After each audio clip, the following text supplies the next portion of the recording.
Security Incident. The Ungovernable Series, Book 7. Written by R.M. Olson. Narrated by Zura Johnson. Chapter 17. Tay, Day 7. Tay woke, shivering slightly, but there was something warm against his back, and he couldn't stop himself from smiling. "Tay, you awake?"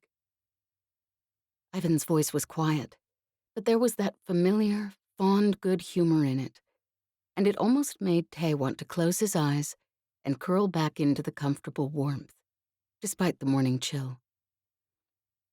Instead, he rolled over slightly. Ivan was watching him, an expression on his face that made something catch in Tay's throat. Tay had spent the last however many weeks trying desperately to convince himself he didn't care for Ivan as anything more than a friend, and that Ivan looked at him the same way. And he hadn't realized until now how deeply he'd always known that was false. And how being able to look at Ivan and not have to pretend anything would be a quiet relief that almost took his breath away. "Morning," he said, returning Ivan's smile. Ivan propped himself up on an elbow, leaned over, and kissed Tay gently. And just like always, every muscle in Tay's body relaxed into the kiss. At last, regretfully, Ivan pushed himself to his feet. Behind him, one of the children stirred in her sleep, moaning softly. Ivan bent, tucking the blanket around her a little tighter, and held out his hand to Tay. "I suppose we should get moving," he whispered. Tay nodded and took Ivan's proffered hand, pulling himself to his feet. Frost had formed during the night on the hard concrete of the alley floor around them, and their breath puffed out as white clouds in the frigid air. Kaz and Petty were watching the street, but they turned at Tay and Ivan's approach. Lines of strain and exhaustion cut both their faces. None of them had slept for more than a couple hours at a stretch since the explosion 2 days ago, and Tay doubted they would until this whole thing, whatever it was over. "You two rest until the other kids wake up," Ivan whispered. Petty gave a weary nod, and she and Kaz stumbled back to the heap of blankets that was the rest of the street kids, while Tay and Ivan took their places on watch. Ivan put an arm around Tay's shoulders, and for a few moments, Tay leaned into him. At last, though, he shook his head, straightened, and tapped his comm. "Felix, are you there?" he whispered. "What is it?" came Felix's voice through his earpiece. "Something's come up. We may be able to solve the problem of the police. There are students over by the university who've been protesting. Ivan and I were over there yesterday. The government's sent police to shut them down, but if we can work with the students, make enough noise to keep the police's attention, we should be able to keep them away from you." The silence through Tay's earpiece was skeptical. At last, Felix said, "What makes you think the students will do what they say? Aren't they government brats?" "I know them," said Tay quietly. "They're better than you think, and they'll do whatever they need to give us a chance." There was another long silence from the other end of the comm. At last, Felix said grudgingly, "We'll be ready, but don't expect me to help if those university brats screw this up. I trust you, maybe, and that boyfriend of yours, but I sure as hell don't trust a bunch of spoiled government bastards." Tay frowned at the comm. Exactly how many people had known that Ivan was his boyfriend before he did? He wasn't entirely sure he wanted the answer to that. "I'm not asking you to trust them," he said at last, "just to be ready. Kaz and Petty will stay here to help." "Yeah." "Thank you," said Tay. Ivan had leaned back against the icy wall of the building and was frowning at something on his holoscreen. He looked up when Tay tapped his comm off. "Did he agree?" "Yeah," said Tay wearily. "He said he'd be ready. How about you? How's it coming?" Ivan sighed, strain behind his expression. "I'm trying to plan for all the most likely scenarios, but..." He shrugged helplessly. "I've been in enough protests. There's no such thing as being safe. Not really." "Do you have any idea when the police will show up?" Ivan shook his head. "Not until it's light. It's too easy for things to go bad on them in the dark, when they're outnumbered." Tay bit the inside of his cheek. "I've written a new blocker for the drones. If I write a new one every evening, that should hold them, I think. But no luck getting through the communications line yet." He paused. "How violent do you expect it to get?" Ivan sighed again. "If Lev and Jez can run some interference in the government, it's possible it won't get too ugly. At least, not at first." "But..." asked Tay. Ivan shot him a grim look. "But there's no guarantees. People die at protests." Tay nodded, something sick in the pit of his stomach. Still, he'd known that from the moment he stepped into the shouting mass of students yesterday. People would die either way. It was inevitable. All they could do was try to keep casualties to a minimum. When Kaz and Petty woke to trade them off sentry duty, Tay rubbed the heels of his hands into his eyes, stretched the stiffness from his back, and turned to Kaz. "Ivan and I should go. It will be light soon, and I want to be there before the police show up. You know what to do?" Kaz nodded silently. "If there's problems, call me on the closed loop. We'll be back tonight." Petty's face was pinched with worry, but she gave a short nod as well. "Come on, Tay," said Ivan quietly. "Let's go." Outside the shelter of the narrow alley, the wind blew in harsh gusts, picking up loose snow and whipping it against their faces. Tay squinted against the cold, pulling his worn jacket up around his shoulders, and his scarf so low he could only see through a narrow crack. Not that he could see more than a meter in front of him anyways, in the dim glow of the half-dead street lamps and the swirling snow. By the time they reached the square in front of the university, a handful of the kids were already there, huddled in makeshift shelters. Someone had started a small fire in the shelter of the alley walls, where they'd taken refuge the day before, and 5 or 6 students were gathered around it, shoulders hunched against the cold, warming their hands. Tay and Ivan joined them, and the students shifted to make room. "Where's Vera?" asked Ivan. One of the students shook his head. "She's running around, doing whatever Vera does. I think she's trying to track down some of the things you asked for yesterday." He paused and eyed Ivan more closely. "Do you think this will work?" His voice was serious now, and overlaid with worry. Ivan shrugged, a grim look on his face. "I'll do everything I can to keep you safe, but..." "I know," said the boy, turning back to the fire. "There's no such thing as safe at a protest, especially against the government." He shook his head. "I thought that was just a saying, but..." He trailed off. For a while, no one spoke. The warmth of the fire cut some of the chill of the night air, and when Ivan moved closer and put his arm around Tay's shoulder, Tay felt as warm as he'd been in a long time, although that wasn't saying a whole lot. Vera showed up a few standard minutes later, carrying an armload of clear tacking line. She grinned when she saw them. "Good.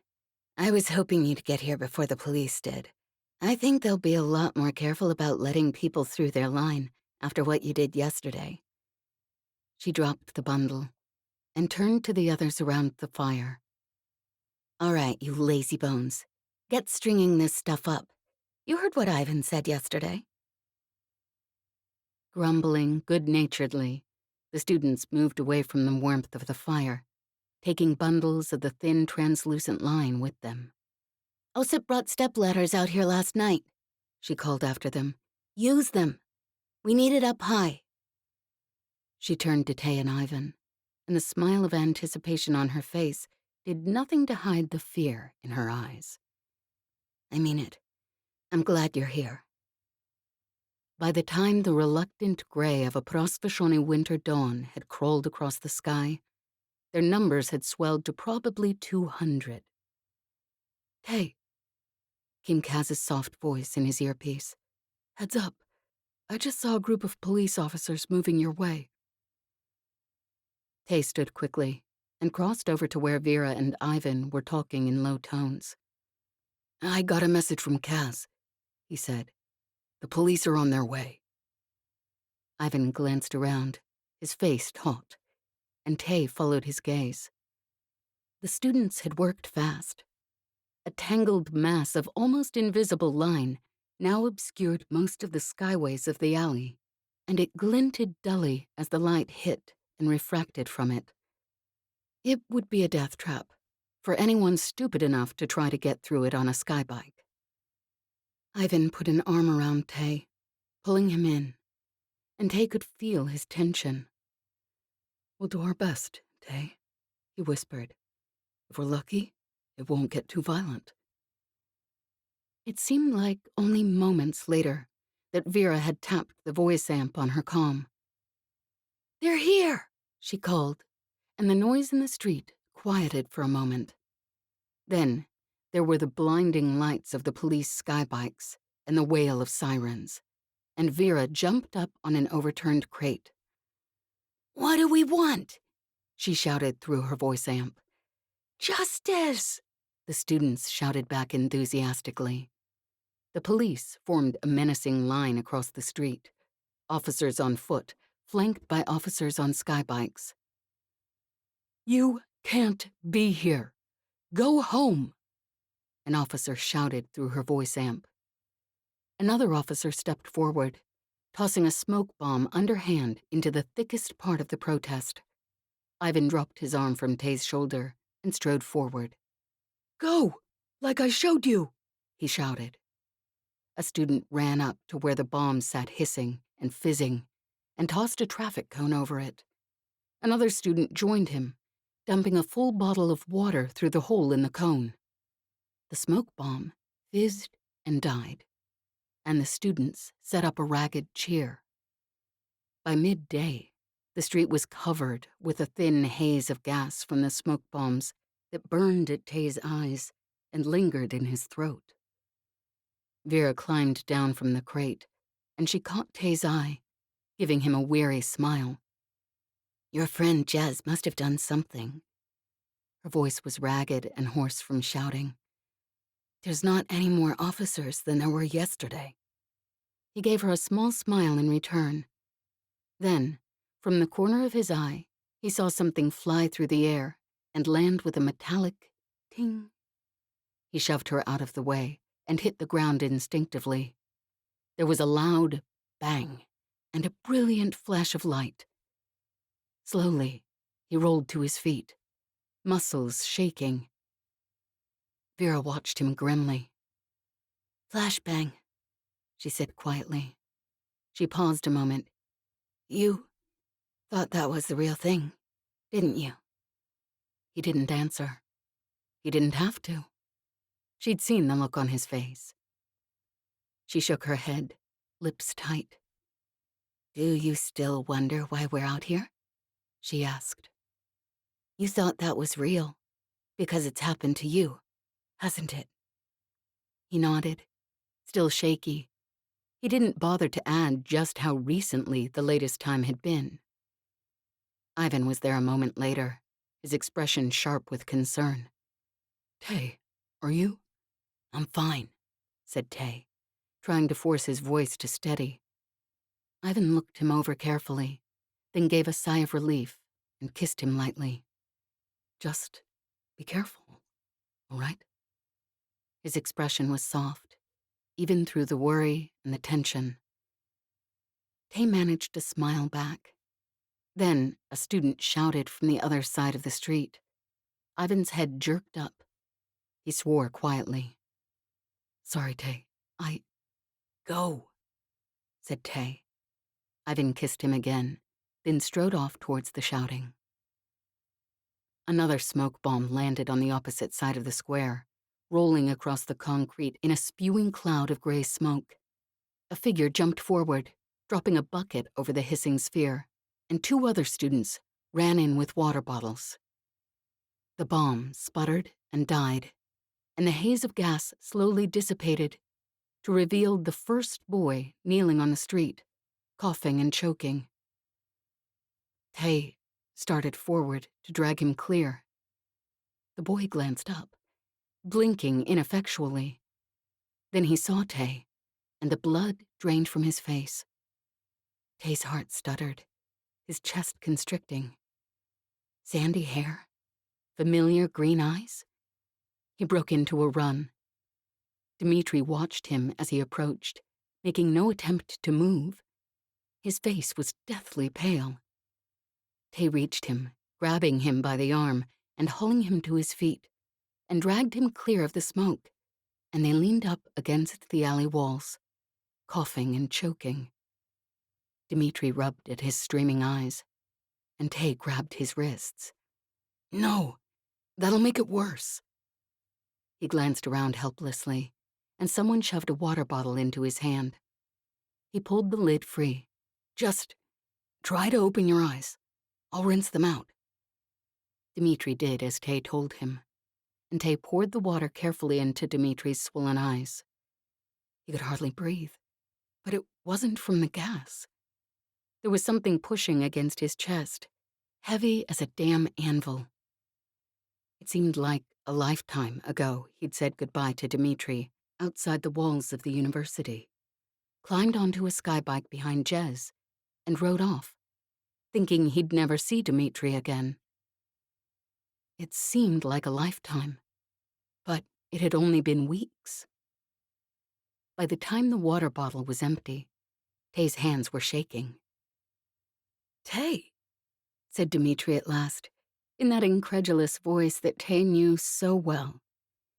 Tay tried to blink back his tears, but they were already dripping down his cheeks.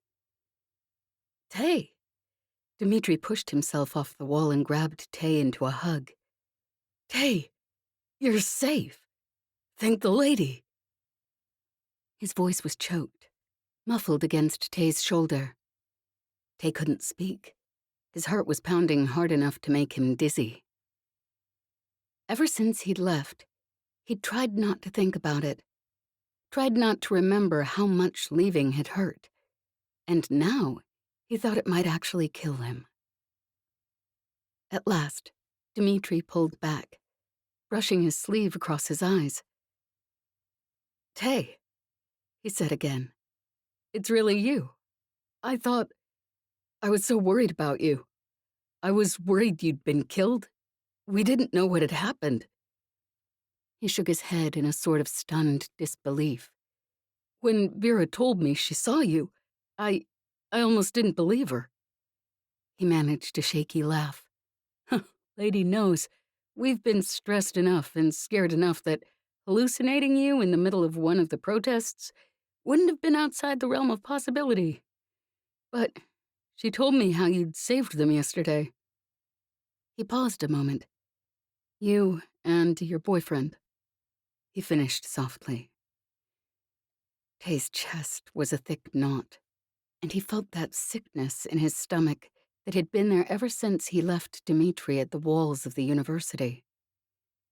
He began, his throat so tight he almost couldn't speak at all. Dmitri, Dmitri looked at him for a moment, then gave him a small smile. Tay. He put a hand on Tay's shoulder. Do you remember what I told you when you left last time? I said that I'd always known you couldn't stay forever. And listen, Tay, these past few weeks, he paused. These past few weeks, I know what made you different. You didn't grow up like we did, cushioned and protected. You'd been hurt and scared and beaten, and you'd gotten up and kept going. None of us knew what that meant. He glanced around. Although, I think we're finally getting a taste.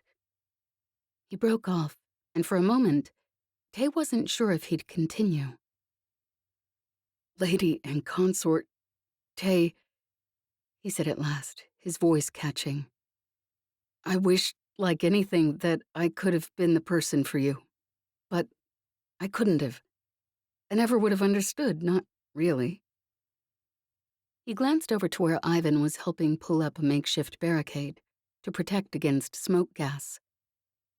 But he does, doesn't he? Tay still couldn't speak, and he thought the ache in his chest would kill him. Dmitri managed another smile, dimples appearing in the corners of his mouth, and for a moment, Tay thought his heart might actually break. You don't have to answer, said Dmitri quietly. I can tell, just by looking at him. Just by looking at you. He paused a moment. And Tay? At last, Tay looked up and met those familiar eyes, that familiar smile. The first boy he'd kissed, a few weeks ago that seemed like a lifetime. I'm happy for you, Dmitri said quietly. He's better for you than I ever could have been. And I'm glad you found him. I'm glad I met you too. I won't ever regret that. For the first time in my damn life, you showed me there was something worth fighting for. Dmitri, he whispered, and then he didn't know what else to say. Dmitri gave him a crooked smile. You don't have to say anything. I'm honestly glad for you. He paused a moment and winked at Tay through the tears in his eyes.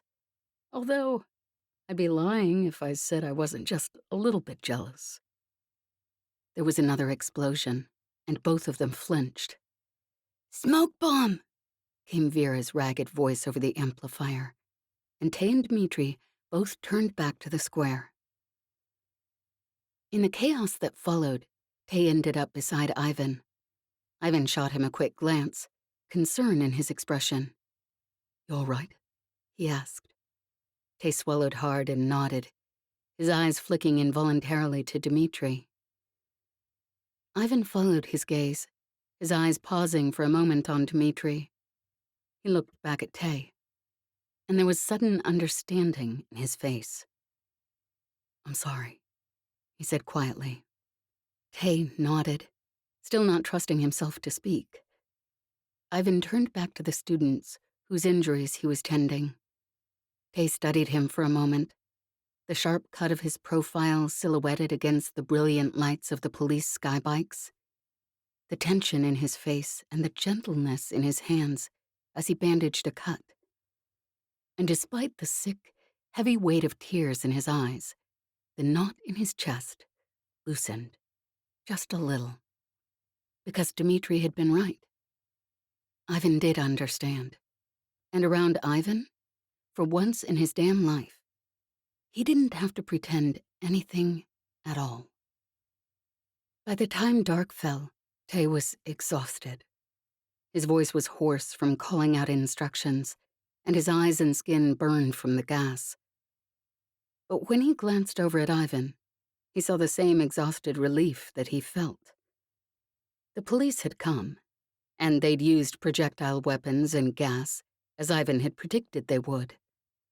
But the students had stayed calm, and yes, almost everyone had burning eyes or bruises, and every one of them looked weary enough to sleep standing. But they'd made it through the day. Vera came over to them. Her face was drawn with weariness, and there were circles under her eyes. Knowing her, she hadn't slept at all since the day before. Well, that wasn't as bad as it could have been, she said, but there was a tension under the carefree tone in her voice. Ivan nodded. You did well. All of you. He gave a small smile. I shouldn't be surprised. Tay's friends tend to be rather extraordinary. Vera managed a small smile in return. I could say the same about you. She sobered. But honestly, thank you. If you hadn't been here, people would have gotten hurt. Maybe badly. Ivan shook his head. This won't be the end of it. When they come back, they'll be better prepared. Vera nodded, and Tay could see the tight worry on her face. At last, she pushed the heels of her hands against her eyes. Well, I don't know about you, but I'm ready to drop. You two want to stay here for the night? It's warmer than the streets, and it would mean less walking. Ivan shook his head. We have to get back to the street kids. There's not enough of them to keep watch, and with the police as bad as they are, they can't afford not to. As they turned away, Ivan must have seen the expression on Tay's face, because he gave him a small wink and whispered, What? You think I'd be tempted to leave them alone? Tay shook his head. No, he said quietly. I was just thinking how nice it was that I didn't even have to wonder. Chapter 18. Lev, Day 8. Carefully, Lev slid a chip into Jez's calm. They may not appreciate some of the suggestions on here, he murmured. However, they're suggestions that will be very effective at getting the government to where we want it in the next week, since we now have to count Goran out. Jez grinned at him. Figure them not liking something I have to say is pretty much standard practice at this point. He gave her a reluctant smile. I've been listening in on the meetings you've been to. I'm still not completely sure why someone hasn't pulled a heat pistol on you yet. She smirked. Probably know I'd outdraw them. Anyway, don't know how you'd sit through those plaguing meetings otherwise. I just about lose my damn mind. But if you're harassing someone... He laughed, shaking his head, despite the small twist of worry in his stomach. Jez would always be Jez, and he might as well get used to her being in danger and learn how to live with it. You don't think there will be trouble after what happened in Yaramil's office? He asked. She shrugged and grinned. Could be. But you said you thought that assassin was from the same group as the ones in the hallway last time. So they're probably not passing information along to Bronca, or that Yaramil bastard. Anyways, basically, no one's happy about the way things are changing, so probably they'll just think someone was giving him a warning. She sounded obscenely cheerful about the whole thing, and he bit back a sigh. She grabbed her coat from the hook and pulled the door open. He stepped forward, picking her bag off the floor and holding it out. She hesitated a moment before she took it, as if waiting for him to say something. He'd known her long enough to see how her posture had stiffened, the strained look under her careless grin. He gave her a quick smile, and she stared at him, grin fading slightly. Finally, she said, her voice even lower, thanks. He knew, somehow, that she wasn't talking about him handing her the bag. She stepped out the door and closed it behind her, and he sighed, looking after her. He knew a lot about Jez. Honestly, he probably knew her as well as anyone in the system. But there were still pieces of her past that he could only guess at. And somehow, he was determined that even if she never told him about the things that had hurt her soul deep, well, that one day she'd figure out there were people who cared about her, and she didn't have to deal with it on her own anymore.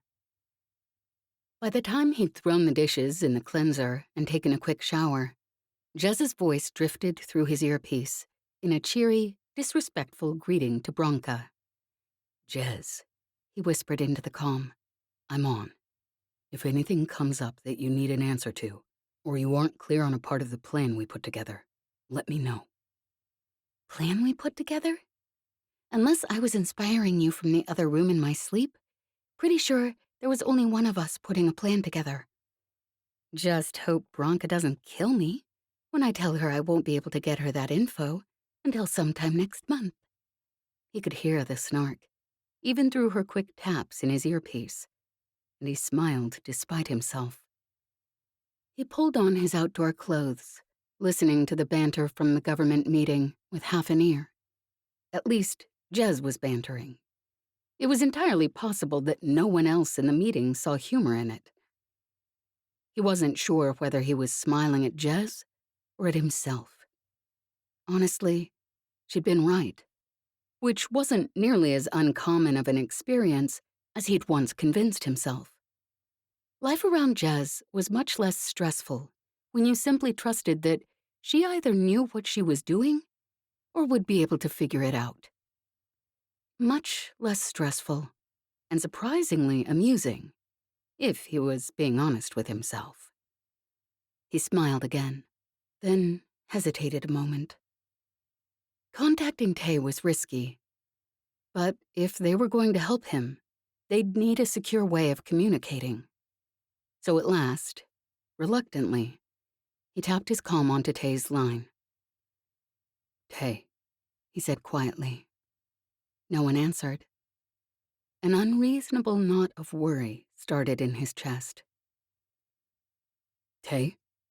He tried again. "Are you there? If you can't talk, tap twice." There was silence again, for what seemed like an absurd amount of time. Finally, Tay's voice came through his earpiece. "Lev, are you all right? Is Jez all right? What's happening?"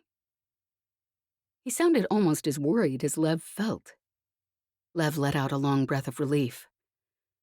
"Everything's fine, but we need a secure way to communicate. I think a dead drop would be the easiest." He paused a moment. "I was going to suggest a location, but you know that part of the city better than I do. At any rate, I've looked up Ruslan's history.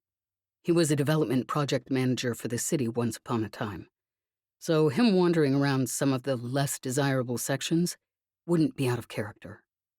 "I think we could do that," said Tay, his voice still tight with strain. "Even if I can't go myself, I can send one of the kids." He paused a moment. "I'll send coordinates through to your comm. There'll be an old bench there. You can tack the chip underneath it with some adhesive, and I should be able to pick it up within 24 hours. It won't work for urgent messages, but we can keep each other up to date on what's happening." "Tay," Lev asked quietly, "what's wrong?" He blew out a short breath. "I'm at the protests again, and things are getting worse. The police have been holding back, but I don't think it'll last." Lev frowned. "Anything specific?" "No, just how they're acting. I'm worried." Lev sighed. "Send everything you have through to the drop location as soon as you can. I'll pick it up when I get there and go over it with Jez tonight." "Yeah." They paused a moment. "And Masha?" There was a slight hesitance in his tone that made Lev grit his teeth. "Sorry, Tay. I wish I had better news. I don't think she's happy about what we're doing, redirecting the police and helping out the protests. But we'll do it anyways." He paused. "Be careful. I don't know what game she's playing." Tay let out a long breath. "Yeah, thanks." Lev glanced at the coordinates Tay had sent. "I'll head to the drop point now. I'll try to be there between 0930 and 1000 standard every morning. So if you have something for me, leave it before then. If there's something urgent, I suppose we'll have to use the comm lines. Thanks, Lev, Tay said quietly. Lev shook his head. You didn't think we were going to let you deal with this on your own, did you? If you did, I've been an even worse friend than I thought. Tay gave a reluctant chuckle and tapped off his comm. Over the other line, Lev could still hear Jez's cheerful insults, interspersed with the low buzz of conversation in the government meeting. He sighed and pulled on his outside boots and his jacket. He wasn't actually looking forward to going out in this weather, but Tay was living outside in this weather. The kid had lived on the streets for long enough that he probably knew how to keep himself alive, even in the bitter cold. But that didn't mean it would be enjoyable. Lev shivered slightly as he stepped out into the hallway, already bracing himself for the bitter air and blowing sleet of the street outside. As he walked, scarf pulled over his head, coat clutched around him to keep out the wind, he looked around, frowning. Even for as bitter as the weather was, the streets were deserted. The people who were out had an odd, furtive look to them, as if they knew something was about to happen and were ready to flee at a moment's notice. The gangs were out too, outside the areas where they should have been. And as he passed from the wealthier areas into the poorer, he noticed more and more frequently the ubiquitous whine of police bikes. He hadn't grown up a street kid like Tay, but he was no stranger to the poor end of town. And there were only ever this many police here in one circumstance. They were planning a crackdown. He'd never been caught in the middle of one, thankfully, but he knew how brutal they could be, and he'd never seen this many police. He shivered slightly. By the time he reached the drop spot, Jez's meeting had progressed to discussing plans. But, as usual, Jez seemed to be perfectly capable of dealing with it without his assistance. So, genius, she whispered at one point. Every damn person in this office is trying to find a flaw in your plan, and none of them are able to. Could have told them that, if they'd asked. He smiled despite himself. I suppose that means they're not looking hard enough. She laughed. Hey now, don't get bashful on me, or I'll start to wonder who you are and what you did with Lev. He chuckled. I assume, then, the meeting's finished? She sighed heavily. You must have been away from the government too long. These idiots never finish a meeting. We're taking a break, and then coming back to it. She paused a moment. So, Tay. We set up a drop, he said, making no effort to hide the concern in his tone. He's going to leave something for me, and hopefully that will give us an idea of what we can do. Jez was silent for a moment. Finally, she said, Well, we're damn well not letting this go. You get me the information from Tay, and I can promise I'll scare the living, breathing hell out of these government idiots until they reassign some police officers. If I can't, I'm damn well losing my touch. I'm not even going to ask what you're going to do, said Lev, smiling faintly despite himself. I'm not certain my nerves will be able to take it, but I'll get you everything Tay gives me as soon as I get back. That going to be soon? Because I figure they're going to start this meeting up again in the next 15 minutes. She gave another long sigh. All I'm going to say is, I hope you idiots appreciate what I do for this crew. Every damn day, I figure I'm about to keel over and die from boredom. And I damn well show up anyways. I know, said Lev quietly. You always have. There was a long silence from the other end of the comm. At last, Jez cleared her throat. Anyway, Let me know as soon as you have the info. I will. Lev tapped off his comm and glanced around. He was getting close to the coordinates Tay had sent, but there was something odd about the way the police were congregating. And then he saw the pattern, and he sucked in a quick breath. He pulled out the chip that he was going to leave for Tay and slipped it into his comm. Tay, he said quietly, you may already know this, but the police are blocking off certain streets. Sviatoy Street, Bolyechnik Street, Piekka Street. The entrances and exits for the whole northeast side of town, and, incidentally, to and from the university. It looks like they're getting ready for a crackdown, and they don't want anyone getting in or out. I'll mark out the streets where I've noticed them. He paused a moment. Be careful, okay? If you need to get out, get out. As long as you're still alive, we can always come back and try again. He sighed as he shut off the comm. Tay wasn't going to pay any attention to what he'd just said, but he had to try, at least. Maybe Ivan would be able to talk some sense into him, although he shook his head. Ivan had been the one who'd been thrown into prison for protesting in the first place. When he got to the drop point, he sat down and stared out at the river for a few minutes, trying to act casual. At last, he pulled out his comm, pulled up the holoscreen with the map of the city, and began sketching idly. Anyone watching him would think he was drawing, possibly, or maybe taking notes on potential development opportunities.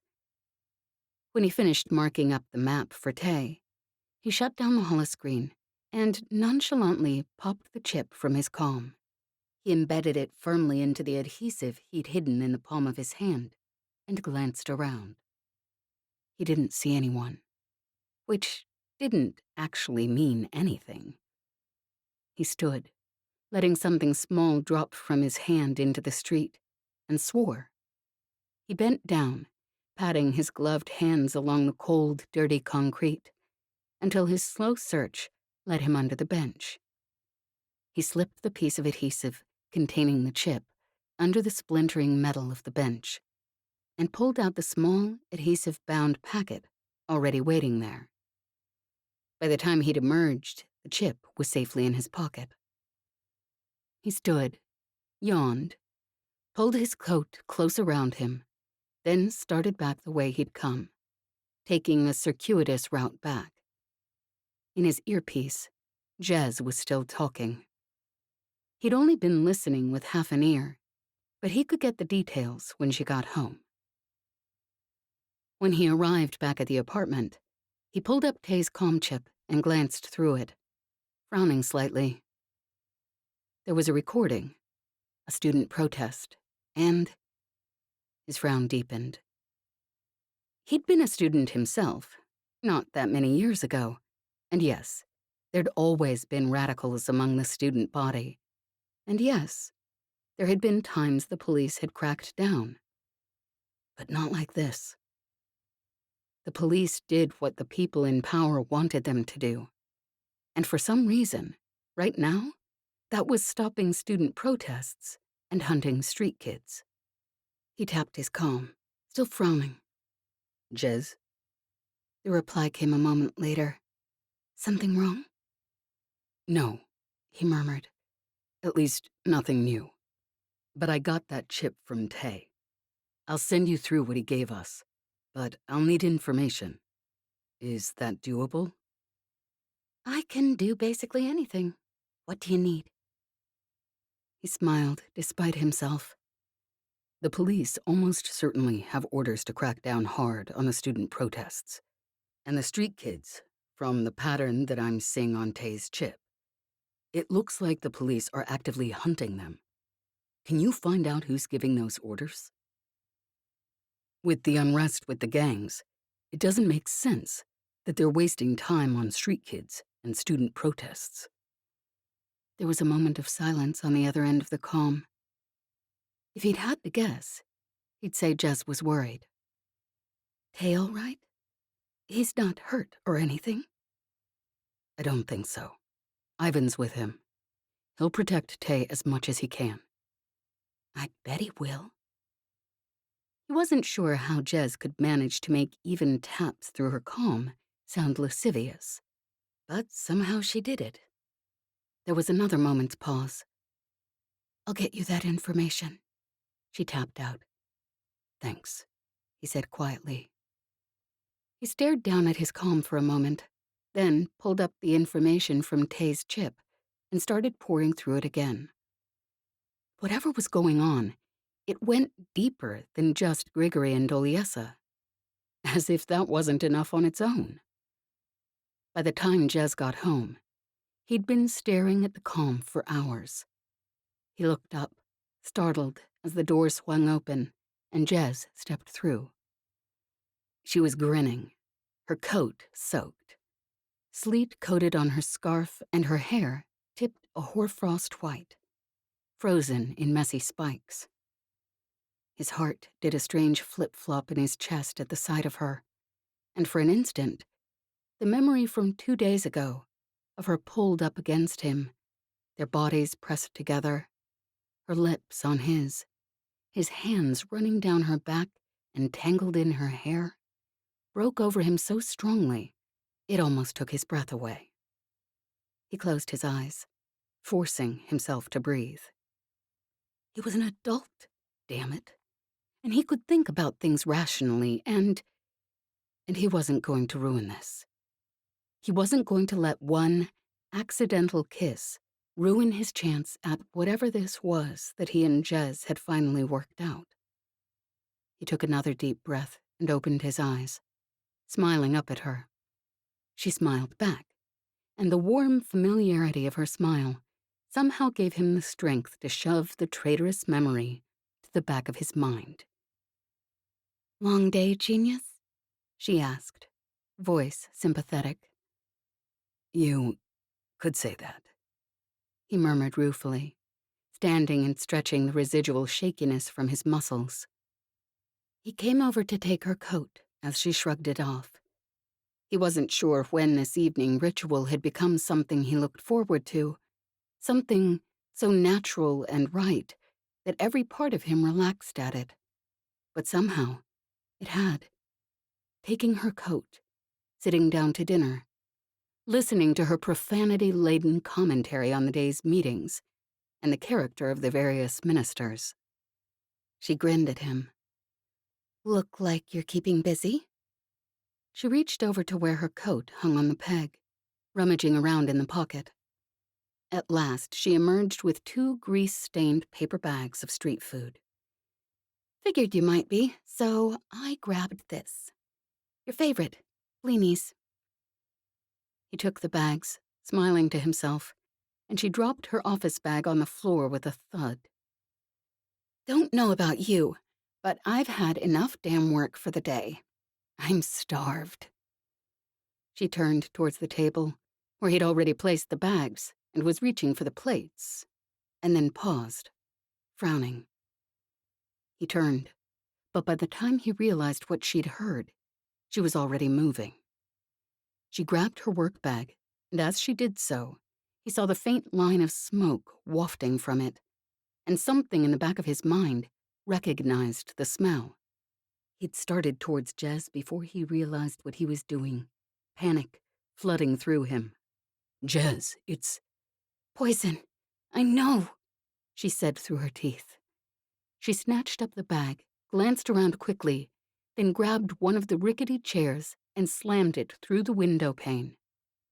The ancient glass tinkled and shattered, and icy air poured into the room as she heaved the bag through the broken window. It landed in the streets, 2 stories below with a crunch, and she staggered back, and Lev caught her, even though he was feeling slightly lightheaded himself. They collapsed on the couch, and after a few breaths, his head began to clear, the strange shakiness fading from his muscles. He glanced over at Jez. She was leaning back, and she looked faintly sick, but she was alive, which honestly hadn't been a given, considering what had been in that smoke. He took a long breath, his muscles shaky with something other than the gas now, and closed his eyes for a moment, trying to bring his heart rate back to normal. "Are you all right?" he asked at last, when he could trust himself to speak. She nodded, eyes still closed. "I'm fine," she said. 30 more seconds, though, and I'm not sure I would have been. Lev nodded, even though she couldn't see him. He wasn't sure he could trust himself to speak again. At last, he sat up and took another shaky breath. "Well, it's out on the streets now, in the open air, so it won't be concentrated enough to kill anyone. Although, if someone gets too close and takes a sniff, they'll be waking up with a headache tomorrow." Jez opened her eyes and gave him a grin that, if still slightly shaken, was approaching her usual snarkiness. "Well, if we were wondering how the other ministers felt about me, we got our answer." Lev shook his head, smiling wryly, because the only alternative was giving in to the sick, gut-clenching panic he'd felt, seeing Jez holding the smoking bag, knowing exactly what was hissing out of it, and how little of it she'd have to breathe in to die. "I suppose you're right," he murmured, "but it seems like an odd way to kill you. There are plenty of methods that would have been much more certain." She turned to him, raising an eyebrow. "As far as I'm concerned, they don't need any suggestions." He chuckled slightly, still trying to bring his heart rate back to normal. "You're right. Incompetence isn't generally a trait I value. But in someone trying to assassinate you, I make an exception." She smiled, then stood shakily. He stood as well, in case she needed someone to catch her, but she stayed on her feet. "Anyway, like I was saying, don't know about you, but I'm pretty damn hungry." They blocked off the broken window by tacking a sheet over it and pulling one of the bookshelves in front to at least stem the flow of cold air. There was still, unfortunately, plenty of window space for watchers outside to be able to see in. But then he suspected this apartment had been built for surveillance. Jez talked all the way through dinner, like she always did, but he could hear the tension under her words. If it had been anyone else, he would have thought it was just the after effect of having been almost murdered. But he knew Jez. That wasn't the only thing bothering her. When they'd finally taken their customary places on the couch, he asked quietly, "What's wrong? Besides almost being murdered, I mean." She hesitated, then turned to him, expression serious. "Here's the thing," she said quietly. "I talked to Branka about the police, and from everything I could get out of her, she's been telling the police to watch the gangs, find out where things will blow up. She's still convinced Grigory's going to war with the government, and she doesn't want it to break out in the streets. As far as I could tell, she has no idea they're going after students and street kids." Lev's frown deepened. "I've been going through this all day," he said quietly. "There's no way they're not doing this on orders. You can see the patterns." Jez cut him off. "If you say there's patterns, genius, there's damn well patterns. Soon as the meeting was done, I went out to the police precinct, waved my fancy government badge around, asked some questions. And you're right. They are getting orders. And as far as the chief of police was concerned, those orders are coming from the government." Lev frowned at her, trying to work through the implications of what she said. "Then there's someone who wants the streets to blow up," he said at last. "Because that's what will happen. They crack down hard enough on the street kids and students, ignore the gangs, and things will explode. People in Prasvishoni aren't revolutionary. I know that. I've lived here. But you push them far enough, you leave dead bodies in the street, and they will be. She stared at him. You think that's what's happening? Look, he said grimly, gesturing at the hollow screen he'd pulled up. The violence is coordinated. They're hemming in the poor part of town. They're turning the streets into an explosive with the controller half pushed. And if what you're saying is right, then there's someone in the government who wants it to happen and wants to keep the people in charge from finding out. Finished Jez quietly.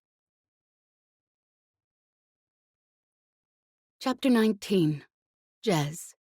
Day 9. When Jez stepped into the office the next morning, her muscles were already tight. It wasn't the fact that she'd almost been killed last night, although she still didn't want to think about the canister of poisonous gas someone had planted in her bag, and the sick, choking, agonizing death it would have caused. She'd made Lev tell her, finally, what the gas would have done.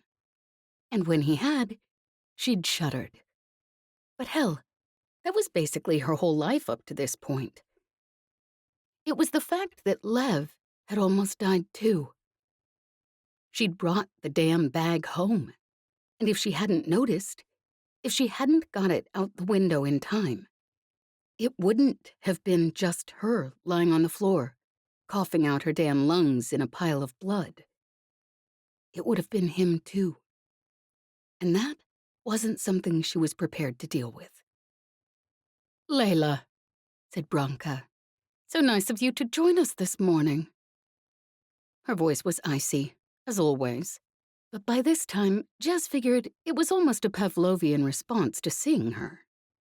The same way her snarky grin and morning insult had become almost an unconscious reaction, a part of the typical morning routine, without which neither of them would feel that the day had really begun.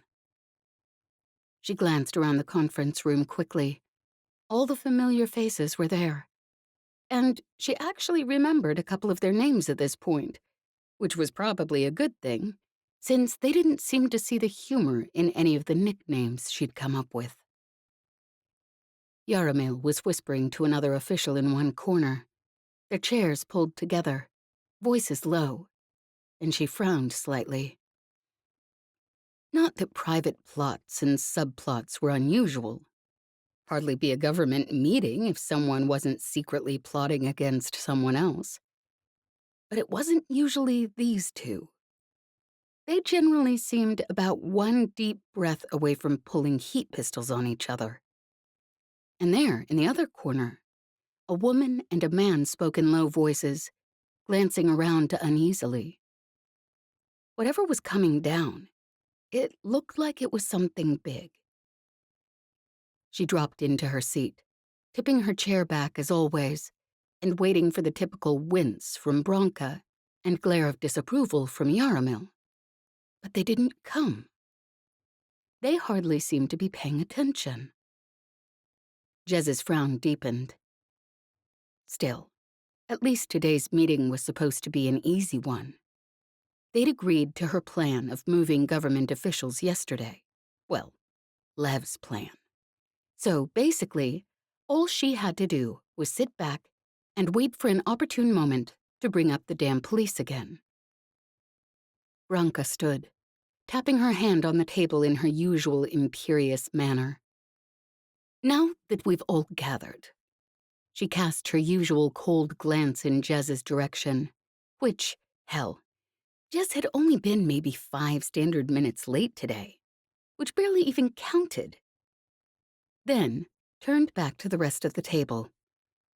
We decided on a course of action at yesterday's meeting. Layla presented a plan, and in the moment it appeared to be the most effective method of accomplishing our goals. In the moment? Jez raised an eyebrow. However, the woman continued, it has come to my attention that there are individuals who'd like to present an alternate viewpoint. Through her earpiece, Lev murmured, what's happening? No idea. She tapped out under the table. Let's see how this plays out. Yaramil got ponderously to his feet. As you say, Bronca, he began, in that pompous tone that always set Jez's teeth on edge. Our friend Layla did present us with a rudimentary, if rather crude, plan to reorganize the government. However, he paused for effect, and Jez was struck with a sudden urge to flick her writing instrument at him. Probably could get him right in the middle of the forehead if she tried. Somehow, she restrained herself, although it wasn't easy. I think it behooves us to recollect on what basis we decide to remake our entire government structure. He glanced around the table again. One intercepted message, and a cryptic one at that. Jez half stood. Hey now, you plaguer. Think you might be forgetting. He held up a hand. If I may continue, Layla. His voice held a barely concealed disdain. There are always factions in the government and individuals who wish to gain power. And there are those who stand to gain a great deal from this particular reorganization. This is unprecedented, at least in my lifetime. We need to act rationally, thoughtfully. I propose at least a standard month or two to evaluate the potential implications of such a move. He sat. Across the table, a woman stood. I agree. This will offend powerful people, inside and outside the government. There's more than enough unrest already. The university students have been protesting for weeks now, and their parents are getting uneasy. This isn't the time to make more enemies. Olyesa and Grigory are powerful. They could lend stability to the whole system while whatever's happening on the streets works itself out. Jez rose again. Listen, you bastards. She was grinning so that all her teeth showed. You want to wait months? Sure. Except by then, our friend Grigory will have killed every last damn one of us and taken the entire government. You get a damn firebomb thrown into your office? You don't sit around and think about the best options for places to put it. You get the hell out. She glared at Yaramil and at the woman who'd followed him. You want to play tokens with your own damn lives? That's your business. But you want to play with my life and the lives of a hell of a lot of other people too? You better come up with a better reason than Grigory didn't send us a personalized card with his damn signature on it. The people around the table were watching her. But from the look in Bronca's eyes, she could tell the woman wasn't convinced. Jez swore under her breath.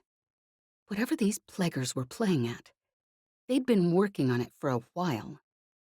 Bending Bronca's ear. She could see it in the woman's expression.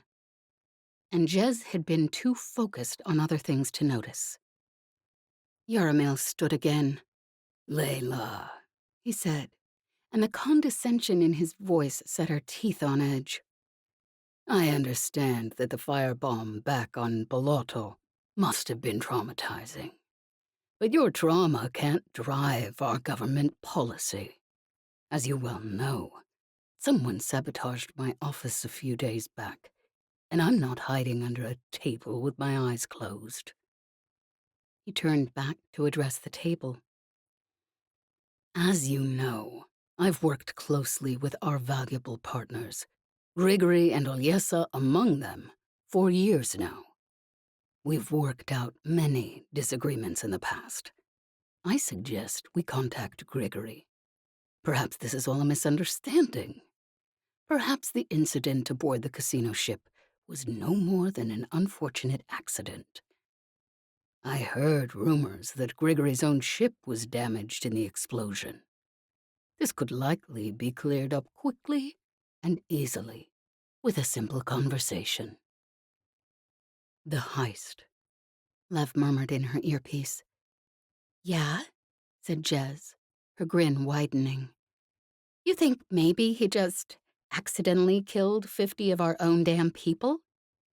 She glanced at the idiots around the table. And when he sent that bastard Masha to pull a sting on Vitaly behind our back, was that just a misunderstanding too? He's wanted what we have for a long time. She could tell this, at least, had hit a nerve. Branka winced slightly, and from across the table, a couple of the more senior board members shifted in their seats. I'm not saying we haven't had our disagreements with Grigory, said Yaromil. He hadn't even bothered sitting while Jez spoke. But if someone wanted to stir up unrest in the government, this seems like a perfect way.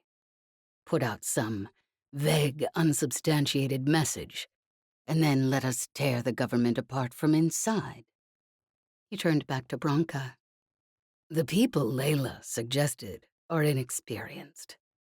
If he was looking to weaken the government, this would be exactly what he would want us to do.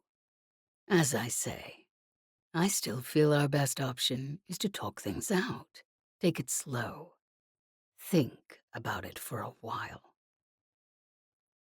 Grigory paid for his son's wedding 3 months ago, Lev whispered. They can look it up in the public records. In fact, you should be able to pull it up on your comm right now. Maybe you could, genius. She tapped. He gave a short sigh. Hold tight. I'll send it through. An hour and a half later, Jez had talked herself basically hoarse. In addition to probably making at least 4 more people hate her damn guts. Well, more than they already did. But when they stood, finally, for a break, the expression on Branka's face was not quite as certain as it had been at the beginning of the meeting. Jez shot an irritated glance across the table at that bastard Yaromil, who'd started the whole thing, and received a murderous glare in return. She grinned to herself. At the very least, he hadn't come out smelling like a fresh breeze. She was pretty sure he hadn't wanted anyone to know about his son's wedding, considering the look on his face when she pulled up the holoscreen. Layla. Jez turned. Branka stood next to her, her expression pinched. I'd like a private word. She glanced around and gestured with her head to a quiet corner of the room. Jez glanced around, trying to ignore the twinge of unease. Still, if the plaguer was trying to kill her, probably couldn't do anything too dramatic in a crowded room like this. And Jez was pretty damn sure that, as between the two of them, she was a hell of a lot faster on the draw. She sighed. Sure, fine. Layla, Branka said quietly, once they were where it would be difficult for someone to overhear.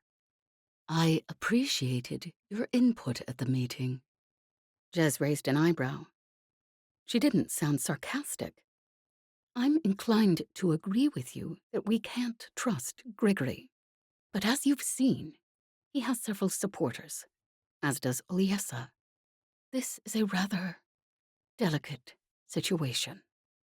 Jez gave a tight grin of understanding. You mean, you know this will save lives, but you don't want to risk your own damn neck for it. So you want me on the chopping block instead. From the irritated look on Branka's face, Jez knew she'd interpreted the situation correctly. Layla, the woman said icily, Prasvishoni politics are not quite as simple as those of Outer Rim planets. This is a situation where you, as an outsider, would be best placed to make things happen. You mean me as somebody who you wouldn't mind seeing with a heat blast cooked right through the middle of her, said Jez. Branka didn't respond, but honestly, the way she was looking at Jez, she wouldn't mind being the one who pulled the trigger. At last, Jez shrugged. Well, here's the thing. Some of us backwater, outer rim politicians have a thing called not being a damn coward. So, guess if I'm the only one, I'll do it. At least for now. Branka looked around carefully, then leaned closer. With that in mind, then, I feel I ought to warn you. The next few days here might be interesting. Jez frowned at her. What? More people trying to kill me? That's getting a bit boring at this point, to be honest. Branka looked even more uneasy. No, nothing that would affect you directly, I believe. But it may affect negotiations going forward, if the rumors I hear are correct. Jez gave her a skeptical look. Not giving me much to go on here. You want to tell me anything useful? The woman gave a quick shake of her head. I'm sorry, Layla, but I do have a rather busy schedule today, and as you still don't seem to have that information you promised me. She gave a small shrug, her voice turning smooth and cold. I'll see you in tomorrow's meeting. She turned and strode off, leaving Jez watching after her. She tapped her calm and whispered, You hearing this? Yes, said Lev, his voice unaccountably grim. Is there any chance you can... Figured you were going to ask that, said Jez, more cheerily than she felt. I'll find out what I can. Let you know tonight. Still, she couldn't shake the unease, tightening her stomach. Lev was waiting for her when she got back to the apartment, and from the look on his face, he was as uneasy about the situation as she was. He came over, like always, and took her coat, hanging it up on the rack. He glanced at her bag dubiously, and she managed to grin. Checked it before I left the office, and in the hall just outside, before I opened the door. All clean. Also my pockets. Also my scarf. Also my damn jacket. She paused a moment. Didn't take my clothes off and check, but, hell, nice and warm in here, I could... I'm fairly confident that won't be necessary, said Lev quickly, and she grinned at the expression on his face. He took a deep breath. Did you find anything out? She frowned. I don't know. Got some stuff, but nothing solid. Well, I suppose if there's nothing urgent, we may as well eat dinner. He gave her a wry smile. Before we get so focused we forget about it. You might forget about it, she muttered. I'm damn well starving. So, said Lev, once they'd finished dinner and taken their customary places on the couch. She sighed. Here's the thing. Everyone in the building is acting strange. People whispering to people they generally shoot as soon as look at. She shook her head. I don't know. Or maybe I'm just going crazy from sitting on my damn butt listening to people talk all day. Lev shook his head. No, Jez, he said softly. You're smart, and you notice things. If you thought something was off, I believe you. He paused a moment. There were no hints as to the reason behind what happened at the meeting today? She shook her head. Someone doesn't like the changes we're making, but hell, could be any number of reasons why. And they could have come up with any number of things to deal with it. Branka is sure a hell of a lot more nervous than she ought to be, for someone in her position. Lev nodded, frowning. You're right. Everything I have suggests her position is a strong one, which means there's someone working behind the scenes that we don't know about. He sighed and pulled up his holoscreen. And I noticed something as well. The information Tay left at the drop point this morning? Look. He leaned forward, tapping the screen. A still shot from a video appeared, and he enlarged one section of it. Right there, he murmured, tapping one of the figures on the screen. Watch her. Jez leaned forward. The figure he'd indicated wasn't an officer. She was dressed in regular street clothes. Nothing remarkable about her. Lev tapped his comm again, and the video began to play. Jez frowned at it, trying to keep her eye on the figure. The woman stood casually at the back of the crowd as the police officers in riot gear gathered, apparently preparing to go after the students. A handful of the officers were gathered in a tight knot, with the bastard who looked to be the police captain. They were speaking in low voices, gesturing toward the group of students. The captain frowned, and one of the officers spoke again, more emphatically. If Jez had to guess, she'd say the officer wanted them to stand down. "Too bad we don't have audio on this," she murmured. "Just watch," said Lev. A moment later, the captain opened her mouth, as if to give an order, and then the woman at the edge of the crowd stepped forward, laying a hand on the captain's arm, and said something in the captain's ear. And Jez saw the look on the captain's face, right before it hardened into a firm resolve. There was that one moment of what looked like actual fear. The captain turned to the officers, gesturing at the students and barking an order. One of the officers, the emphatic one, looked like he might be about to argue, but the captain barked an order again, and reluctantly, he turned back towards the demonstration. Lev tapped the screen, and the video stilled. They looked at each other. Lev was frowning, and she'd known him long enough to see all the little tells. The small crease between his eyebrows, the way one hand was spread on his leg, fingers wide. He was more disconcerted than he was letting on. "I don't know what this is, Jez," he said quietly. "But whatever it is, it's not good." Chapter 20. Tay, Day 9. "Tay?" Ivan's voice was soft, but Tay looked up with a start. He hadn't been asleep. Not really. But he'd been staring at his holoscreen for long enough that the numbers were starting to waver in front of his eyes, and he still hadn't finished with the communications hack. "What is it?" he mumbled. "Morning. I'm sorry." Ivan put a hand on Tay's shoulder, and like always, Tay felt himself relaxing into the warmth of it. Ivan had sat up most of the night with him, until Tay finally sent him to bed, grumbling that one of them, at least, should get enough sleep to be able to think straight. Ivan gave Tay's shoulder a small squeeze. "We'll have to head out soon. We should get there early today. I have a feeling things might get ugly." Tay gave a weary nod, and Ivan pushed a rations pack into his hand. "Eat something, at least." Tay stared at the ration pack for a moment before his exhausted brain remembered what to do with it, and he pulled open the packaging.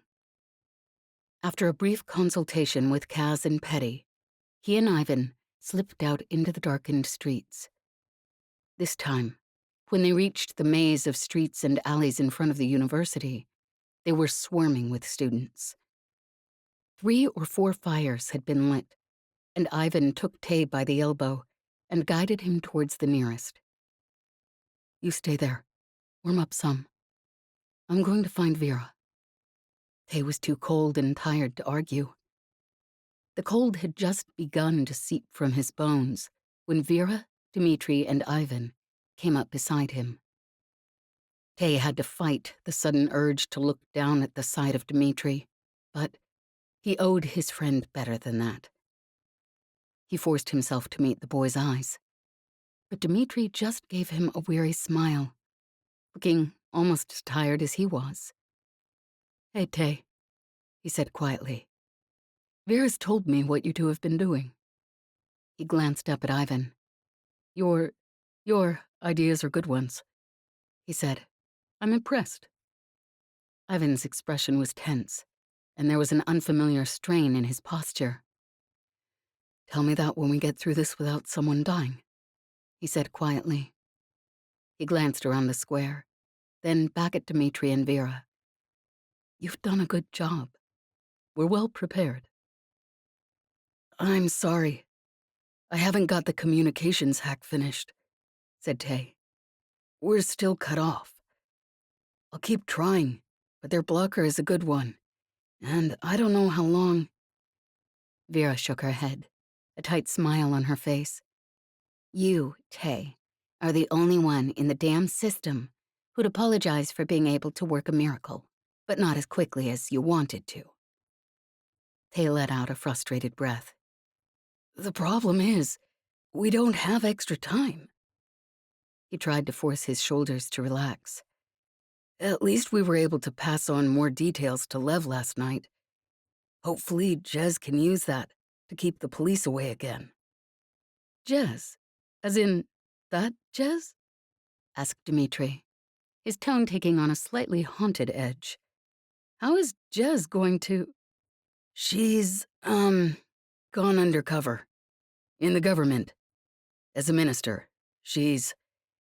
He faltered at Dmitri's expression, half amused, half horrified. Jez is in the government. As a minister? Tay looked at him for a moment, then finally broke into a small, wry chuckle. I'm not entirely sure how it's going. At least, I'm not sure how it's going for the government. I'm sure Jez is enjoying herself. I'm certain she is, murmured Dmitri in a stunned tone. Has anyone tried to blow her up with an ion bomb yet? I didn't ask, Tay muttered. I usually don't want to know.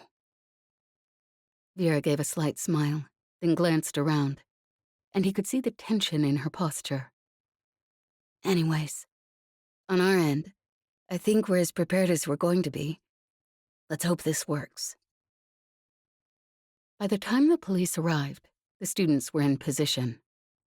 The atmosphere was tense, but less panicked than it had been the previous day.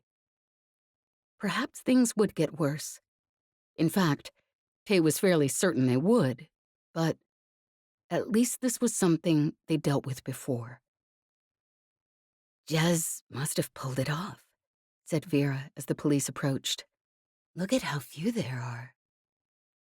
More might show up later, said Tay shortly. Whatever Jez did, I doubt it's permanent. Vera nodded. Maybe, but I'm damn well going to enjoy this while I can.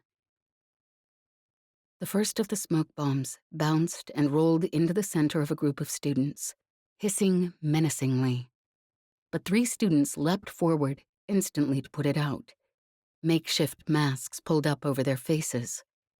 And Tay felt some of the tension drain from his muscles. Maybe Vera was right. Maybe today wouldn't be so bad after all. He'd guessed correctly. More police arrived in the middle of the day. But even then, it wasn't nearly as violent as he'd expected.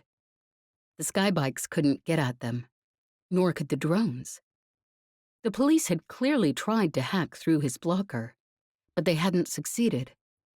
And even though there were still plenty of students huddled on the ground, eyes and nose streaming from the gas, there was an efficient first aid chain to take care of the sufferers as quickly as possible. By the time dusk was beginning to fall, early, like it always did in Prasvishoni in the winter, the students had already begun to relax, coming out from their positions and gathering around the fire pits, which had been restarted as the afternoon grew colder. They looked tired, but they were laughing and joking in low voices. Vera lowered her voice amp and turned to grin at Tay, a look of weary triumph on her face. And then Tay stiffened as the entire alley lit up with the headlamps of police bikes. What? Began one of the students. Ivan shoved his way through towards them. and the look on his face made Tay's stomach clench. "I've seen this before," Ivan said as he reached them, his voice more grim than Tay had ever heard it. "They're using shock and awe. They're going to try to do something big enough to scare you off. We need to get everyone into shelter, now." Vera pulled the voice amplifier back up on her comm and shouted, "Everyone back! Everyone under cover! Back to your places, now!" There was a general confused movement as the students realized what Vera was saying and started to obey. But before even a fraction of them cleared the open square in front of the university, something round and glittering soared into the center of the protest. Tay had a split second to see it bounce off the concrete into the middle of a crowd of students, small and metallic. And then Ivan had shoved him to one side, hard enough that he staggered against the wall. "Down! Everybody down!" Ivan shouted, his voice carrying even over the chaos. "Get away from there! Get down! Get—" There was a deafening explosion, and Tay was hurled back against the wall, his head slamming into the prefab blocks, his ears ringing. For a moment after the explosion, everything was quiet. Tay blinked, rubbing the afterimage of the brilliant light from his eyes, and squinted into the dim light of the streets. Ivan lay on the cobblestones beside him, blood running down his forehead, and for one panicked moment, Tay thought. And then Ivan's eyes blinked open, and he looked around dazedly, and Tay sagged in relief. Around the square, students were slowly getting to their feet, brushing themselves off, blinking, and shaking their heads in a stunned fashion. Ivan staggered to his feet, supporting himself against the wall of the alley. "You all right, Tay?" he muttered. Tay nodded wordlessly. "Good," said Ivan. He pushed himself off the wall and straightened, then swayed on his feet. Tay grabbed his arm to steady him, and Ivan looked over at him gratefully. "I'm coming," said Tay quietly. Ivan gave Tay a grim look. "I've seen this before," he said quietly. "They're supposed to be non-lethal. They're supposed to shock you, frighten you into giving in. But they're loaded with projectiles. Not metal, but rubber will kill if it hits hard enough. And they weren't even trying to keep it away from the students. There'll be injuries." He took a deep breath, and they started forwards, towards the site of the blast. From outside the alley, they could hear the police over the voice amps, shouting for them to stand down, disperse, come out. But no one was paying them any attention. Honestly, with the ringing in his ears, Tay could hardly make out the shouts as anything more than muffled noise. When they reached it, Ivan stopped, crouching beside a student who looked about Tay's age. She was sobbing, holding her hands to her face, and blood dripped out between her fingers. Ivan put a gentle hand on her shoulder, speaking in a low voice, gently coaxing her hand away from her face so he could see the injury. Vera had come out from the alley where she'd taken shelter, bringing one of the first aid kits, and other students were coming as well, carrying more. Tay looked around quickly, trying to judge the extent of the damage. And then he stopped, ice forming in the pit of his stomach. There was a student lying right beside where the explosive had detonated. He looked like he was sleeping, or maybe knocked unconscious. But Tay had lived on the streets for long enough to recognize the unnatural stillness of his posture. Slowly, Tay stood and crossed over to where the student lay. He leaned over him, gently pressing his fingers against the side of the boy's neck. He didn't actually need to. He already knew. But for some reason, it seemed very important that he check. He held his fingers there for much longer than he had to. There wasn't anything there to feel. But he'd known that before he tried. By the time he'd straightened, Vera and Ivan were both looking across the square at him. There was a frown of confusion on Vera's face, but Ivan's expression was sick dread. Ivan stood quickly, whispering something comforting to the injured girl, and leaving her in the care of her friends, and crossed over to where Tay knelt. Vera followed a moment later. "Tay?" asked Ivan softly. Tay didn't say anything, just nodded. He felt sick to his stomach. The boy lying face down on the cement wasn't someone he'd known. He'd never met him in the few short weeks he'd been at the university. He didn't even know his name. Vera came up beside Ivan and glanced between him and Tay. "What?" she began. Tay saw the moment when she finally realized. The way she staggered slightly, put out a hand as if to catch herself. Another girl half stumbled over to Tay. She crouched beside him, grabbing the shoulder of the boy lying on the concrete. "Andrew?" she rasped. "Are you all right?" Ivan and Tay exchanged glances, and, hesitantly, Tay put out a hand, resting it lightly on her shoulder. "I'm sorry," he began. "He's—" The girl looked up at him, and then she must have seen the look on his face, the look that was mirrored in Vera's face and Ivan's. Slowly she turned back to the boy, resting her hand on his shoulder, as if she didn't quite believe it. Her posture crumpled, her whole body caving in on itself, as if in pain. She didn't cry. She didn't speak or make a sound, just sat there, curled over the body of her friend. Tay left his hand on her shoulder, something sick turning inside him. He wanted to do something, anything, but there was nothing he could do. Ivan's face was very pale, and his jaw was set in the expression that Tay knew from their time on the pleasure planet.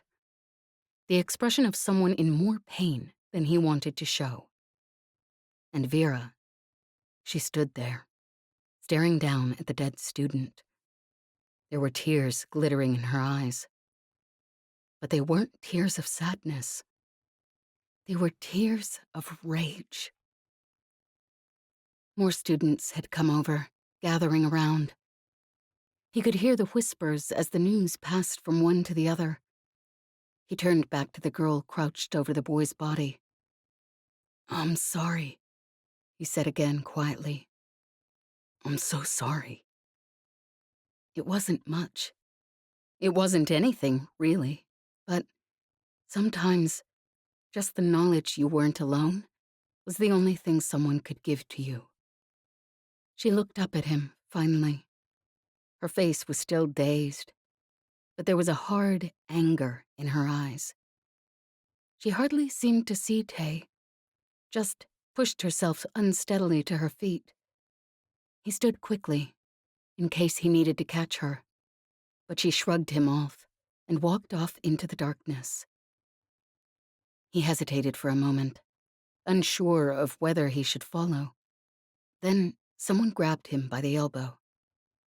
"Tay!" said a stunned voice that he recognized as one of the students from his old study group. "It's not true, is it? Is—" The girl couldn't seem to finish the sentence. Tay nodded. "I'm sorry. He's dead." She dropped down beside the body, joining half a dozen other students. Tay moved over to stand beside Ivan, and Ivan reached out, grasping Tay's hand as if it was a lifeline. There was a haunted look in his face, and Tay knew, somehow, that he wasn't seeing this student here, on this ground. He was seeing another student, years ago, bleeding from the mouth and nose, pleading for his life. "Stand down! I repeat, stand down! You are instructed to disperse!" Tay became aware again of the voices of the police from outside the walls of the alley. Vera straightened, her face set and hard. She raised her calm to her mouth, hitting the amplifier. "You killed a student," she said, and something about the tone of her voice quieted the noise. "You killed him. You left him lying in the street, and you will answer for it. One day, you'll answer for this." For a long moment, the voices outside the alley stilled. At last, a new voice came over the police amplifier. "If there is someone in need of medical attention, you may—" "He's dead," said Vera, her voice icy and deadly calm. "What part of that do you not understand?" There was another long moment of silence. Then, the blinding lights from the skybikes illuminated an officer as she stepped forward, pulling off her helmet. She was middle-aged, her face weary and lined, but Tay saw something in her expression he hadn't expected. Shock, dismay, sorrow. She raised her hands slightly to show she was unarmed. "I'd like to talk," she said, her voice ringing out even without a voice amplifier. "That shouldn't have happened. That explosive should not have been thrown into the middle of a crowd. I'll put up an investigation as to who threw it. In the meantime, if you bring the body out, I'll make sure it gets back to his family." She was walking closer now, the students at the front standing back to let her pass. And then another figure pushed her way forward. It took a moment for Tay to recognize her as the girl who'd been crouched by the dead student's body. She reached the front of the crowd and took a step towards the officer. The officer paused, turning to look at her. "I'm sorry," she began. "I didn't—" The girl's voice was soft, but in the silence, Tay heard every word. "Pray to the lady and her consort that she forgives the blood on your hands. You murderer." She made a quick movement, and for half a second, he couldn't tell what she was doing. And then he saw the heat pistol in the girl's hands. She pointed it directly at the officer's unprotected face and fired. There was a moment of shock, disbelieving silence. The officer stood there for a moment, face burned beyond recognition, body somehow still upright. And then, slowly, like a broken tree in the wind, she swayed and fell forward and landed on the street. Tay didn't need to go to her to know she was dead. The only possible way she could have survived a shot like that was if she'd been wearing a heat shield, and she'd taken her helmet off to talk to the students. The soft thud of her body hitting the concrete was the only sound for a very, very long time. And then Ivan dropped Tay's hand and was sprinting over. He shoved the girl to the ground as the air over her head blistered with heat. "Get back!" Tay shouted, jolted out of his stupor. He turned and pitched his voice high enough to carry over the sudden chaos. "Everyone, back!" There was a moment of panicked chaos. Then students were fleeing for the alleys. Ivan grabbed the girl who'd shot the officer and was dragging her backwards. Tay caught Vera's arm and pulled her away from the dead boy on the ground. "Vera, come on!" "No," she choked, fighting his grip. "We can't just leave him there." There were tears streaming down her face. Tay swore and jerked her after him towards the alley. "Vera, come on," he said through his teeth. "There's nothing we can do for him." "We can't." she began again. Then Tay had dragged her back with him into the alley. Dmitri, his face ghostly white, blood dripping from a cut under his jaw, came over quickly. "Vera," he said, grabbing her other arm. We just left him out there." She sounded stunned, but at least she'd stopped fighting. "I know," said Dmitri grimly. He looked shell-shocked as well, dazed, like whenever the reality of what had happened actually sunk in, he might pass out. But he wouldn't. Tay knew him better than that. He released Vera and looked around quickly. Students were crying and screaming, and from outside, he could hear the percussive blast of flashbangs. "They'll be coming in after us in a minute," said Vera finally in a low voice. She seemed to have recovered herself slightly. "There's no way we make it out of this." The rest of the students seemed to have come to the same realization, because they were huddled together in a tight mass. Tay could see Ivan towards the back, trying to get them to spread out, make less of a target, but they were too panicked. "It'll be a slaughter," said Dmitri. He looked afraid. Vera did too. Tay swore again under his breath. They didn't deserve this. None of these kids did. His hand bumped something in the pocket of his coat, and he sucked in a quick breath. "Dmitri, Vera," he said, turning back to them. Vera turned, face streaked with tears. "What?" Tay pulled a padded bag out of his jacket pocket. "I know Ysbel, remember?" Dmitri and Vera stared at him, and then, slowly, Vera smiled. It wasn't a real smile, and it looked shaky and almost sick, but it was a smile. "She gave you?" Tay nodded. "I haven't used them, because I didn't want things getting out of control, but..."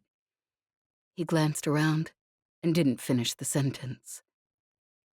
Behind the sharp snap of flashbangs, they could still hear police officers shouting, "Stand down! Come out with your hands raised, and we'll take you in peacefully. Repeat, stand down." Tay took a deep breath and reached into the padded bag Ysbel had given him. Not the explosives. He wasn't quite sure they were ready to declare full-out war just yet. But he turned back to Dmitri and Vera. "Go help Ivan. Get everyone back, as far as you can. I'm going to use one of Ysbel's smoke bombs. Believe me, we don't want anyone caught in it." They nodded grimly and turned away. "Stand down," the police shouted again. "We won't hurt you if you give yourselves up." But Tay could hear in their voices that no one was getting out of this unhurt tonight. Not after what had happened. Another flashbang exploded meters away from him as he edged his way forward. And he staggered, blinking the brilliant shock from behind his eyes. There was the unmistakable hiss of a heat gun, and he ducked on instinct. And another scream. This one unmistakably a scream of pain. No more time then. He'd just have to trust that Ivan and Dmitri and Vera had the students out of the way. He yanked the small button-shaped cylinder from the bag, finding it by touch. Then he pushed himself off the shelter of the building walls and sprinted forward, tossing his own flashbang into the clustered mass of police as he ran. It was only a flashbang. But it was a flashbang designed by Ysbel. The explosion that followed left a stunned silence in its wake, among both the police and the students. Tay hid his calm and hissed, "Ivan, I hope you're all the hell back. Smoke bomb. Then he tossed Ysbel's smoke bomb, hit the controller, and ran. He grabbed a few of the fleeing students who hadn't made the alleys yet and shoved them forward in front of him as the menacing hiss of gas filled the square. It crept along the ground towards them, but back far as they were, and with the twists and turns of the alleys, the gas wouldn't get to them in concentrations heavy enough to knock them out. He was pretty sure. From outside the alley, they could hear the shouts of the police officers, the thump of falling bodies, the wail of sirens. The sound of the officers who were still conscious, the ones who must have had gas masks, dragging their fallen companions away. And then, eventually, silence. Gradually, as the smoke from outside cleared, the students emerged from where they'd been sheltering. They looked shell-shocked, every one of them, faces terrified and haunted. "They're going to want to end this," Dmitri whispered grimly. He'd come to stand beside Tay. "They're going to want to turn themselves in." Tay's stomach twisted. He couldn't blame them. He couldn't blame them at all. Honestly, he was surprised it had lasted this long.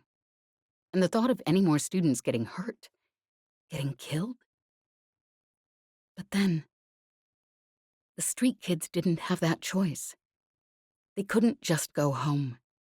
And if the students weren't here, the police would come after them instead. And from what Tay had seen today, they wouldn't stand a chance. "Maybe they're right," the boy said quietly. "When the police come back, if we come out and they see we're unarmed..." Dmitri grabbed Tay's arm. He was pale, his green eyes standing out in sharp relief from his smoke-white face. But there was a grim determination to his expression. He pulled Tay up towards the front of the group and hit the voice amp on his comm. "Listen, all of you," he shouted. Gradually, the hubbub died as the students turned towards him. "All of you, listen to me," said Dmitri again. And once again, Tay was reminded of his easy charm, the power of his unconscious charisma. There was a reason he'd been the most popular boy on campus. He had a way of making you feel like he was talking directly to you and no one else, even when he was addressing a crowd. He had a way of making you want to believe what he was saying. "Listen, do you remember why we're all here? We're here because there are kids out in the streets getting killed every single day. There are kids out there younger than us who don't have families to protect them. And what the police were doing here? That's what they face every damn day of their lives. If we don't stand up for them, who will?" The talking had stilled now. The only sound, Dmitri's voice, ringing out over the square. "Some of you know Tay," Dmitri continued. "Hell, he helped a bunch of you idiots with your tech homework. He's a street kid. When he came to university, he wasn't there to qualify for some cushy government post.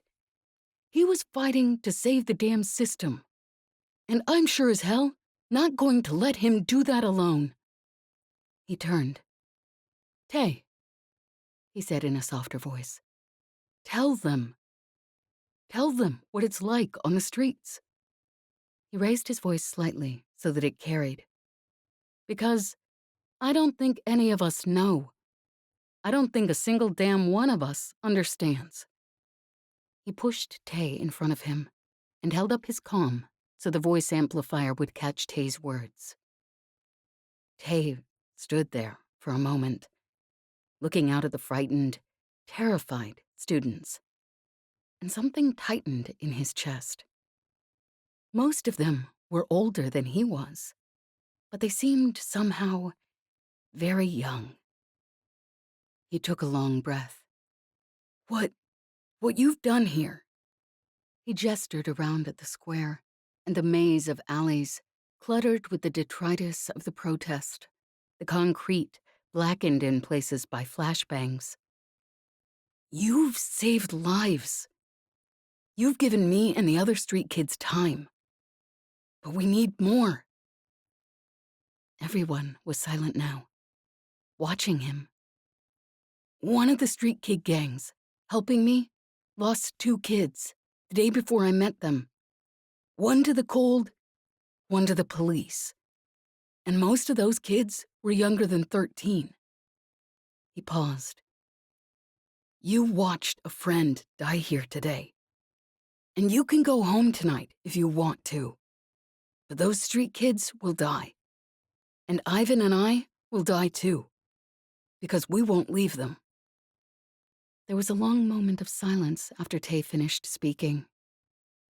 The students were looking at him, at each other, at the ground. I'm staying, said Dmitri into the silence. I'm damn well going to make the police fight for this. This whole system is rotten, and if we can't stand up to it, he gestured around at all of them. If we, the kids of government officials, who the police usually tiptoe around, can't stand up to it, then who the hell can? There was a long moment of silence.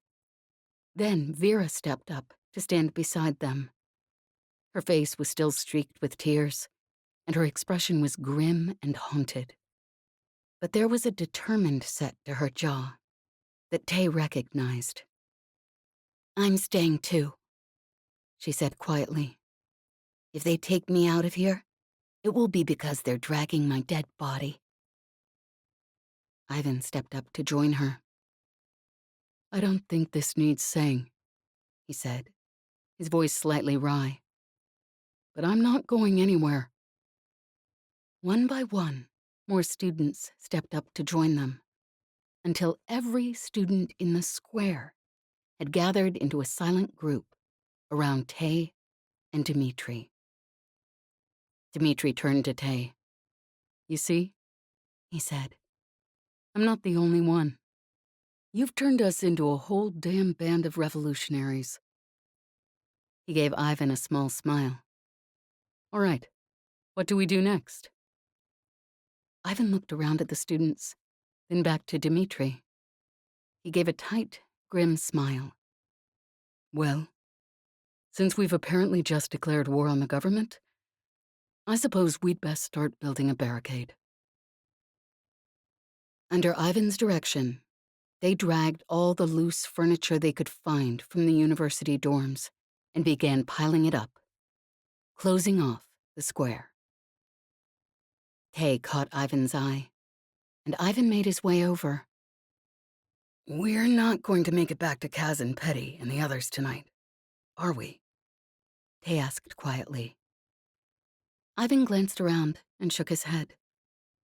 I don't think so. These kids are on the verge of panic. If we leave, I'm afraid someone will make a mistake, and they'll all be killed. Tay gave a quick nod. I'll tell the street kids. This might last for a while. Ivan glanced around again, then looked back at Tay, his face grave. Let's hope so. Tay ducked back against one of the alley walls and hit his comm to the street kids' closed loop. Listen, he said. Do you remember the university kids I was telling you about? The ones who were protesting? There's been a problem. Someone was killed, and one of them killed a police officer. He paused a moment. No one spoke from the other end of the comm line. We're building up barricades. We're going to try to keep the police busy for as long as we can. I don't know how long it will be. None of these kids are fighters. But you need to take advantage of it.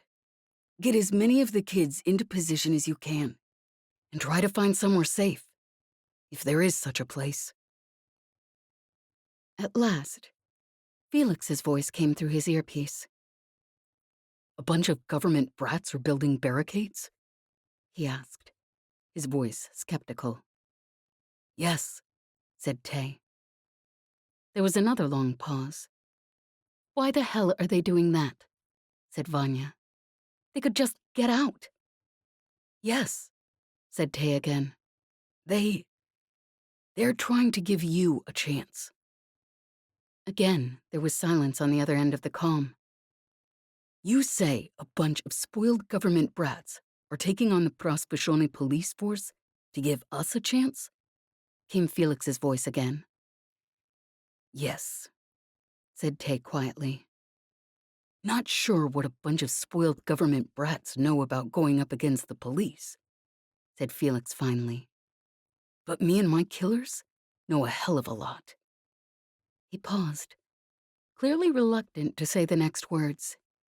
You think you could use some people who know how to use a damn weapon behind your barricades? For a moment, they couldn't find the words to answer. I think they might, he said at last. Don't have to be killers to know how to fight the police, said Mattia. Bet me and my gang could teach them a few things. Hell, there's plenty of us who know a trick or two, said Vanya finally. Tay looked around at the makeshift barricade, already higher than his head, and he had to clear his throat a couple times before he could speak. Well, if you're going to come, you best come quickly, he said at last. The university kids might not know how to fight police, but they know how to block off a street. Tay. It was Kaz. Listen, if we're trying to keep the streets free from the gangs, look, if there's enough of us behind a barricade, that's right up in the area we were worried about, isn't it? Kaz is right, said Petty. If there's enough of us behind the barricades, maybe we can push back into the streets we wanted to block the gangs out of. Even if we don't make it all the way, the gangs aren't going to start a fight there with all the police that'll be there. Tay nodded slowly, biting his lip. It's not safe, but nowhere's safe. I think you're right. This might be our best chance. He paused. And, Kaz, you'd better put another chip at the drop site for Lev. Let him know that we've apparently declared war on the whole damn Svodrani System government. Chapter 21. Jez, Day 10. Jez? Jez frowned and glanced down at her calm. Lev sounded worried. Really worried. What's wrong? She tapped out under the table. It's Tay. Things have gone bad. What's happening? Around the table, one of the damn government ministers was arguing about some bloody protocol that Jez had never heard of, and honestly, never wanted to. Lev paused. Last night at the protests, a student was killed, and then one of his friends killed a police officer. And now they've put up barricades. This has turned into a damn war. For a moment, Jez was completely speechless. Techhead just started a revolution? She tapped out at last. On the other end of the comm, Lev sighed. Yes, and they're going to be slaughtered if we don't do something. Jez glanced around the table. He was right. There was no way a bunch of idiot university students could hold off the police for long. Not even with Tay there to help. Certainly not with the amount of weapons Ysbel said the police had. Send me the specs, she tapped out under the table. Where they are, what they're doing, whatever. 1 second. Lev's voice was grim. She didn't blame him. Much as she liked the idea of Techhead as a revolutionary, Lev was right. There was no way those kids were going to survive this. Her comm dinged, and she glanced at it. I asked Layla for your position on what Kata just suggested. Branka's voice was icy. You agree, but you need to hear more analysis on how it would affect the interior ministries. Lev hissed. She grinned lazily and repeated what Lev had just said. Branka glared at her, look, sharp with suspicion. Jez gave her an innocent smile. Honestly, attending meetings with Lev listening into your earpiece, feeding you answers when you'd forgotten to pay attention for the last 10 minutes, was actually a pretty damn efficient way of attending meetings. Surreptitiously, she tapped her comb to bring up the holoscreen and peered at it under the table. She looked closer and raised an eyebrow. The students hadn't picked too bad of a spot, all things considered. Not that she'd ever gotten in with the gangs in Prasvishoni, but she knew more or less where they should stay away from if you didn't want to get into a firefight, and where you needed to head if you did. And as far as she was concerned, if she was trying to lock down the streets, she'd pick that area right around where the students had set up their barricade. Problem was going to be how to convince the police not to blow them all to hell. Layla, she looked up sharply. Perhaps you'd be so kind as to inform us what on your holoscreen is more important than discussing how to keep the government from imploding. Branka snapped. Jez glanced down at her comm again and raised an eyebrow. Well, funny you mentioned it, actually, because I just got word from one of my sources on the street. All the ministers were looking at her now, with slight variations on Branka's theme of total exasperation. Branka's voice dripped fury. If you would pay attention. Here's the thing, though, Jez broke in. Guess there's a bunch of students putting up barricades. Thing is, my sources say that's just a decoy. They plan on starting a protest right outside the damn government buildings here. Kids of some of the ministers. And the police will have to shut it down, right here, in full view of everyone. So, you want to talk about things imploding? In her earpiece, Lev chuckled. Yes, that's brilliant. Branka stared at her. What? Your sources say... Jez shrugged. You were curious about how it felt getting your office firebombed? Get enough radical students out here? Guess you'll find out. Branka's face went slightly bloodless.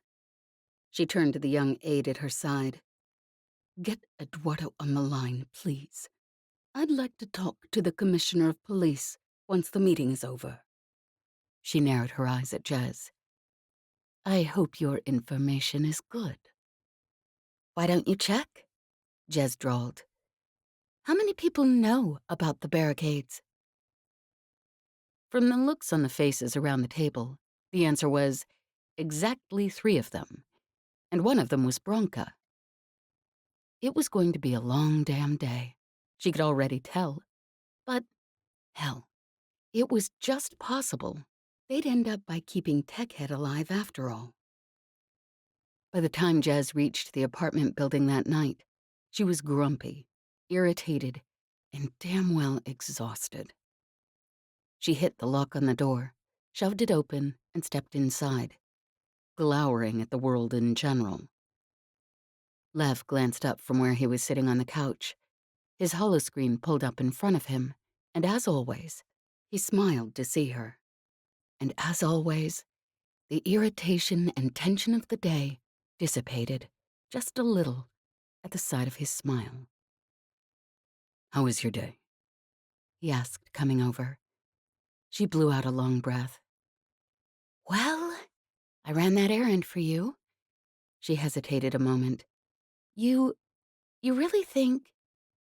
Lev sighed and ran a hand over his face.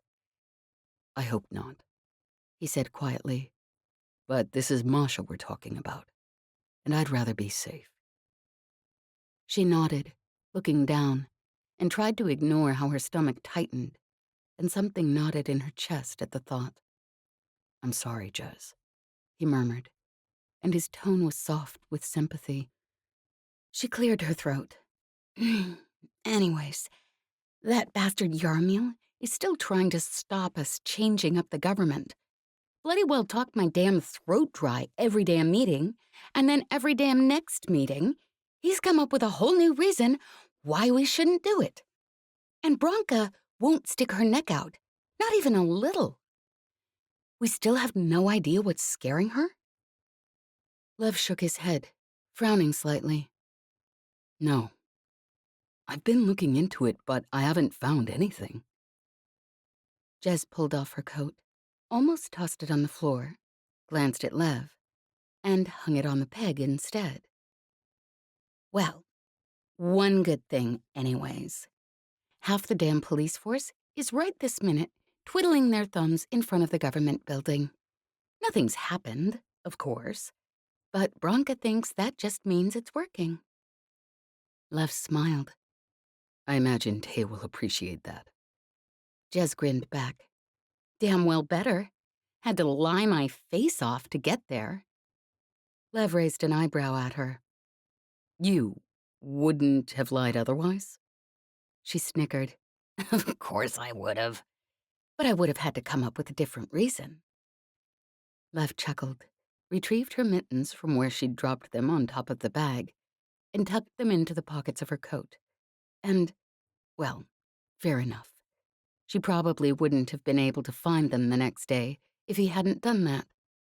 But he didn't say anything, even though she waited for it. And she realized she hadn't actually expected him to. She glanced at him sideways as they walked over to the table for dinner. Maybe this was what all those bastards meant when they talked about having people around. Not a bunch of plaguing, suffocating idiots who wanted you to be something you weren't and were basically only looking for an excuse to get rid of you. But people like Lev, who honestly cared about you, who knew all your strange quirks and either didn't mind them or actually liked them, who didn't harass you when you forgot something or tell you how damn stupid you were. They're going to be bringing over some classified documents tonight, she said through a mouthful of food. They'd come to a sort of unspoken understanding that on days that she was going to be talking her damn throat dry in the meetings, Lev made the dinner.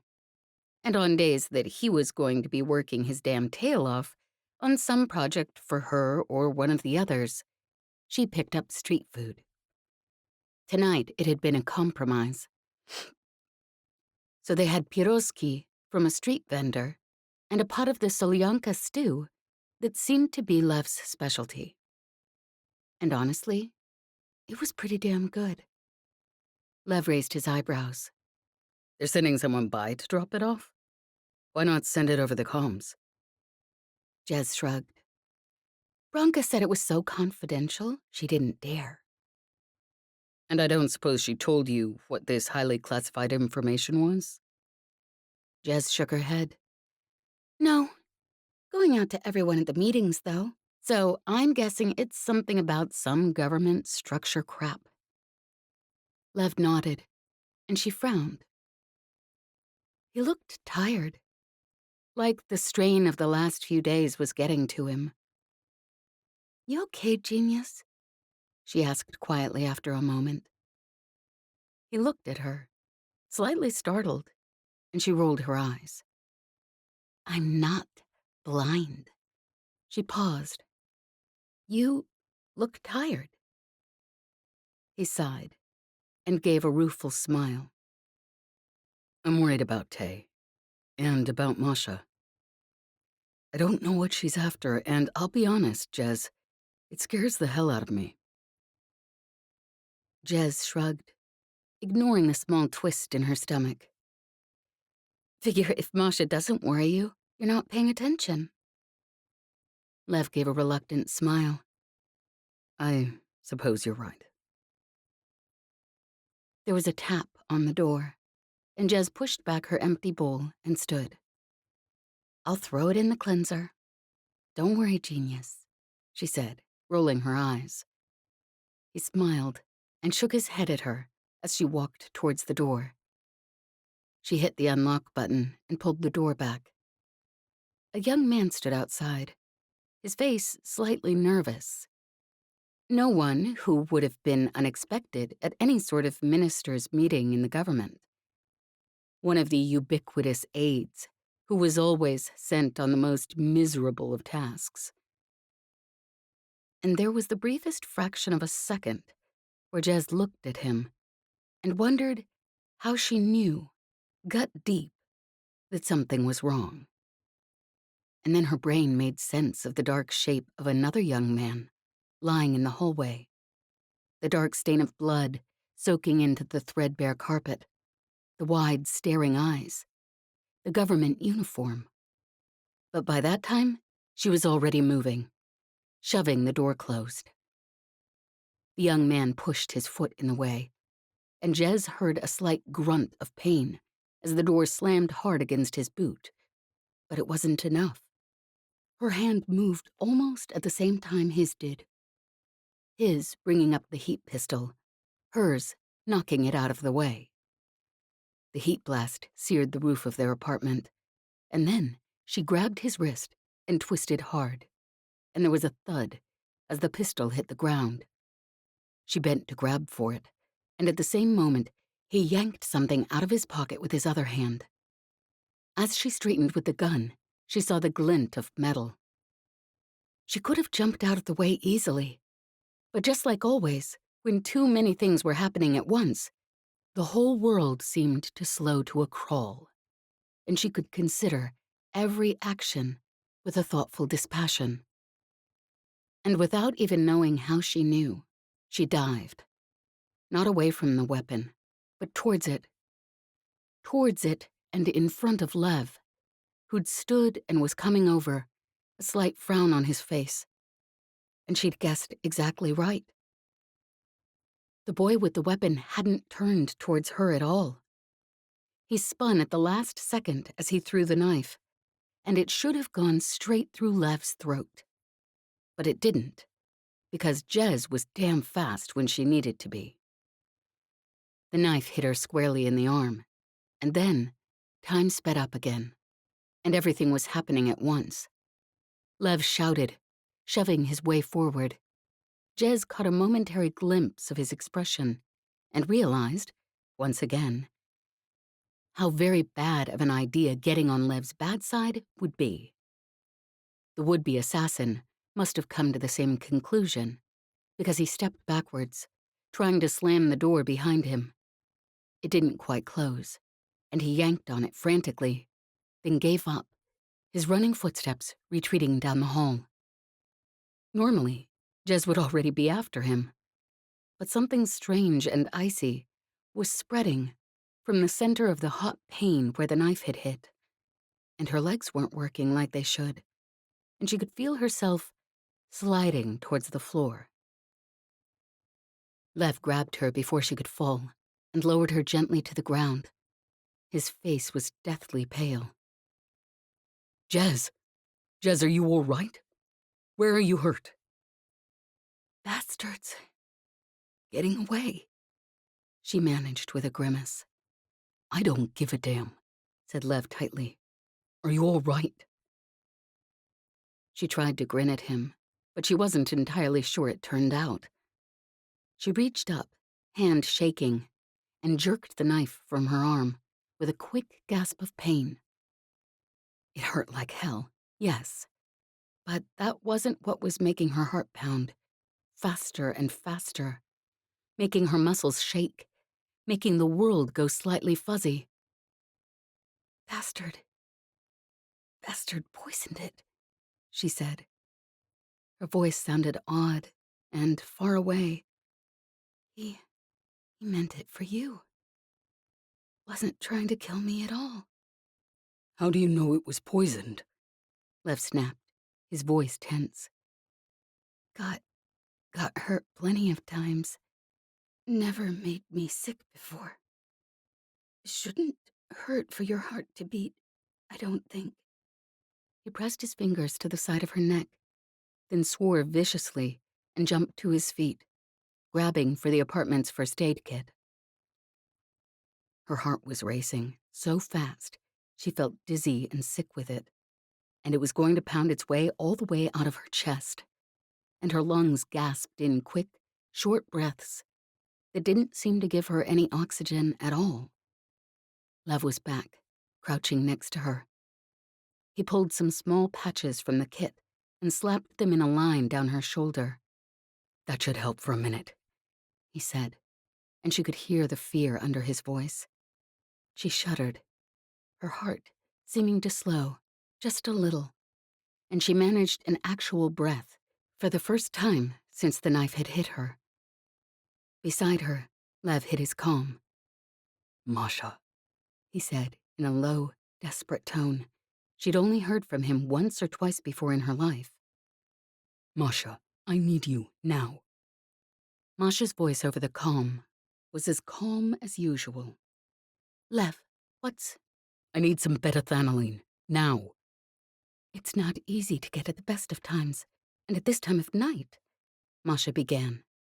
"Jez was poisoned," Lev snapped. "with adrenasped. I put on some blood pressure patches from the first aid kit, but it's not going to be enough." There was a moment's pause, then Masha's voice again, much sharper this time. "Are you sure?" "I wouldn't be damn well telling you if I wasn't sure. I can't leave her alone, and I have no way of getting it. We have 15 damn minutes before she's dead." Lev was speaking through his teeth, his voice cold and deadly. "Maybe less." There was a moment of silence from the other end of the comm. "I'll be there," said Masha softly. "I'll be there with the antidote before 15 minutes is up." "You damn well better," said Lev, words choking slightly. "or you'll be short a pilot." He slapped his comm off and turned back to Jez. He was breathing heavily, as if he'd been hit by the poison too, but his hand on her arm was gentle. "Jez," he said, voice rough. "just stay with me, okay? It'll be all right." Her heart was pounding, not quite as fast as before, but right on the edge of it, like a ship's engine on the verge of a meltdown, and her breath was coming too quickly, and cold was creeping through her body. She met Lev's eyes, saw the worry and fear in them, and she wanted to smile, but she couldn't, because the truth was, she was terrified. She'd never really had time to be scared of dying before. Everything always happened so fast. But she was dying, and she found, in the end, that it scared the hell out of her. She was cold and shaky and sick, and the room around her was spinning, and tears pricked at her eyes, and she couldn't seem to stop them. "Jez?" Lev's voice choked, and he gathered her into his arms, burying his face in her hair. "Jez, it's going to be all right. Stay with me, okay?" She was cold. She was so damn cold, and her chest hurt, and everything hurt, and whatever those patches were that Lev had slapped on her arm, they were wearing off, because her heart was pounding faster, the sick dizziness from earlier returning. Lev must have felt it too, because he pulled her closer, holding her like he was afraid she'd disappear.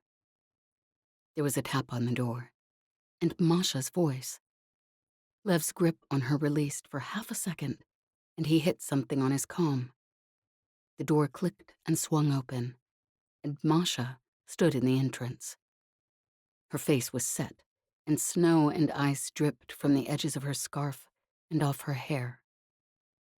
She was breathing like she'd been running hard.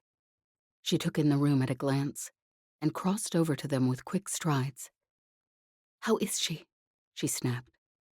"Still alive?" said Lev, his voice grim. "But not for much longer. The patches are wearing off."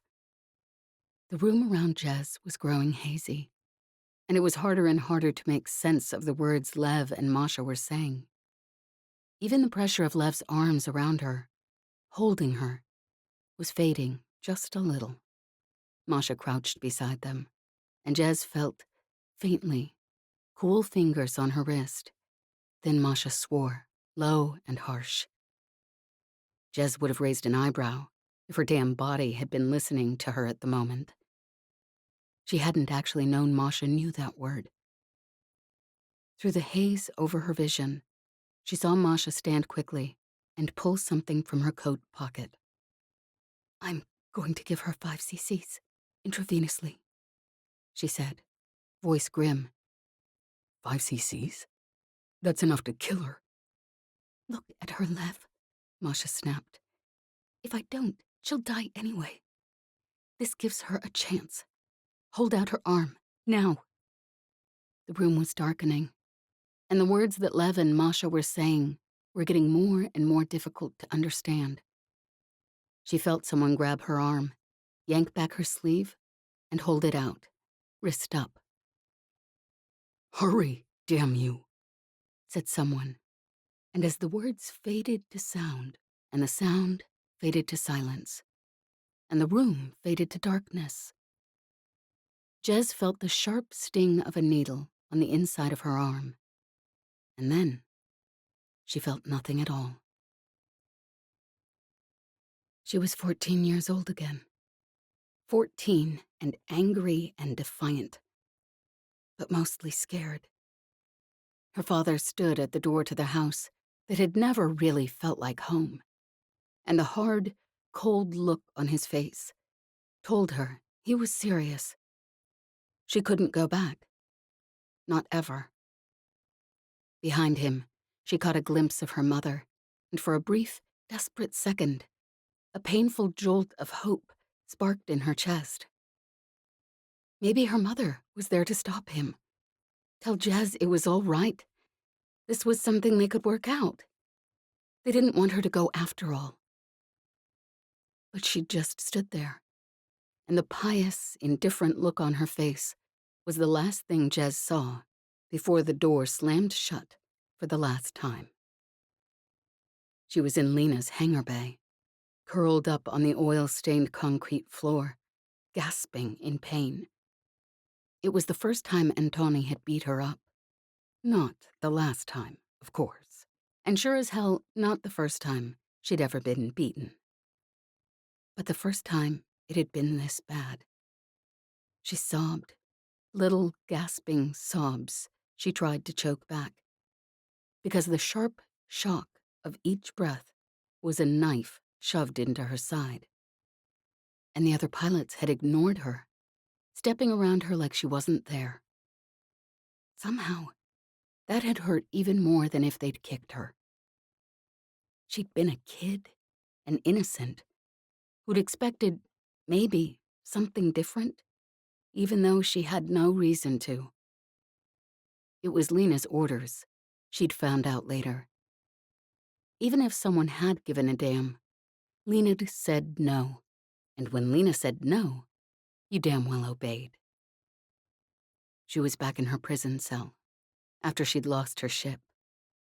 She'd spent the whole damn day annoying the hell out of the guards, but it was night now, and they'd turned off the ship lights. And it was dark and cold.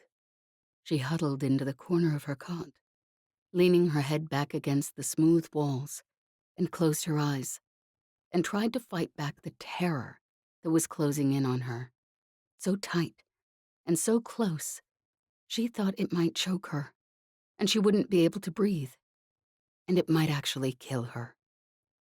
Because she was locked in, trapped, and she'd never get out, never stare out a cockpit window into deep space again, never feel the perfect, aching rightness of ship's controls under her fingers. She gasped and opened her eyes, staring around her in panic. She wasn't in prison. The room was bigger than her cell had been, though not by much. But she was still alone. Something tightened in her throat, and she choked back a painful sob. And then the door was shoved open, and Lev was inside the room in 2 strides and crouched beside her bed. He grabbed her hand, and there was a look on his face she'd never seen there before. A frantic, desperate relief. "Jez," he whispered, voice shaking. "Jez, you're awake. Thank the damn lady." Then he dropped his forehead to the edge of the bed, his shoulders shaking. He lifted his head a few moments later, blinking back what looked like tears. "Jez." He took a deep breath, smoothing the hair back from her forehead with trembling fingers. "Jez, I'm right here. What do you need?" I was alone," she choked out, although her mouth had a hard time forming the words. I don't want to be alone." She could feel the tears in her eyes again, but she couldn't stop them. "Jez," he whispered, stroking her hair. "Jez, you were never alone. I promise. I was right here the whole time, just outside the door. I'm not going to leave you." It was cold. She hadn't realized how cold it was, but her body was shaking with it, and her teeth wanted to chatter. "Everyone leaves me," she whispered. Her voice trembled, with tears or cold, or maybe both. He met her gaze, his dark eyes boring into hers. "I'm not leaving, Jez. I won't leave you. Not ever. Not unless you ask me to. I promise."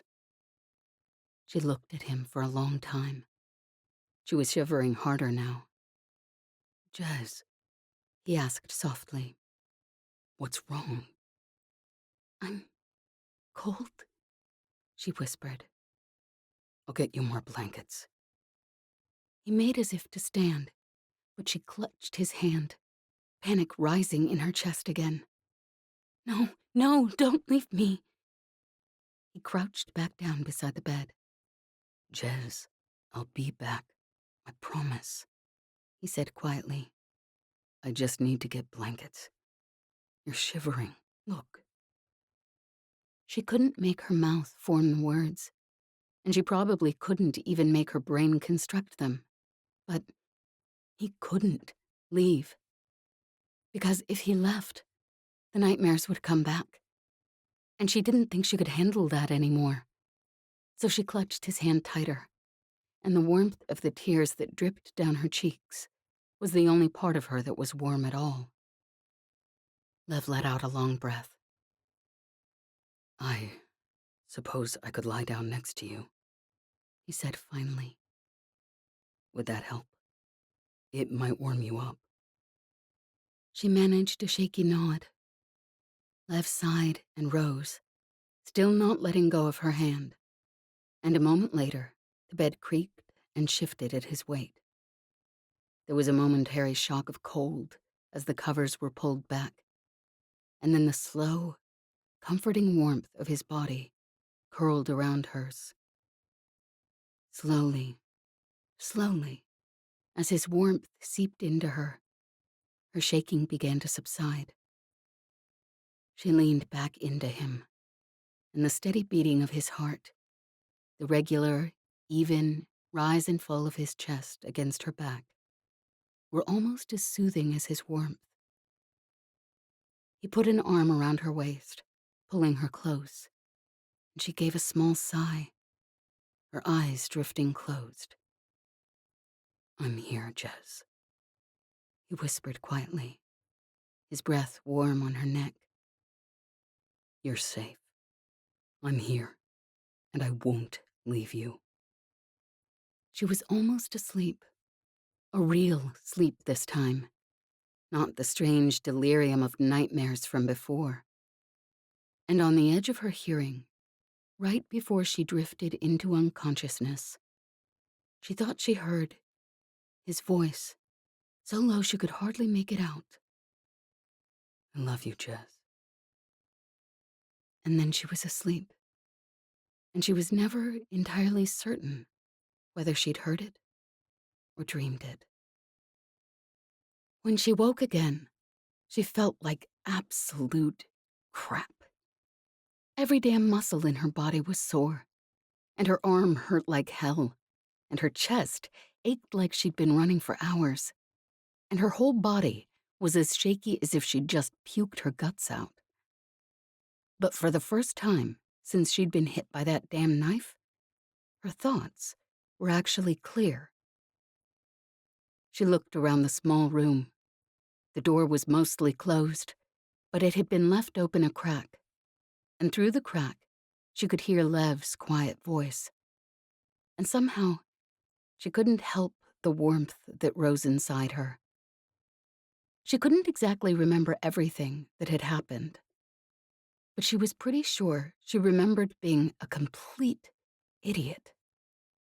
Crying and grabbing his hand, and saying something stupid about being afraid, and about not wanting him to leave her. It had just been because she wasn't thinking, that was all, obviously. But the fact that he was outside the door, probably sitting on the hard floor and leaned back against the wall, instead of on the couch in the other room, made her feel slightly odd, but in a nice way. Like, even though he'd known she was probably delirious, and she'd probably be fine soon as her damn brain started working again, he hadn't wanted her to wake up and think she was alone again. She took a deep breath and found she had to blink hard for a moment. She moved her injured arm experimentally, and when that worked, tried with her legs. They seemed to be working too, even though the muscles were sore as hell. But honestly, being sore didn't really count. That was basically the story of her damn life. She pushed the covers off and fought back a sudden wave of dizziness at the movement. Then, when the room had steadied, she swung her legs over the edge of the bed and stood. She had to clutch at the wall, and the room spun dizzily around her, and for a moment, she thought she was going to vomit. But somehow, with the assistance of the wall, she managed not to either fall flat on her face or throw up all over the damn floor. When the room stopped swaying, she let go of the wall gingerly and tried a step. Then she had to grab for the wall again, as she almost fell over a second time. Lev must have heard the noise, because the door swung open, and then he was beside her in 2 quick steps, grabbing her elbow to hold her steady. His expression was sharp with concern.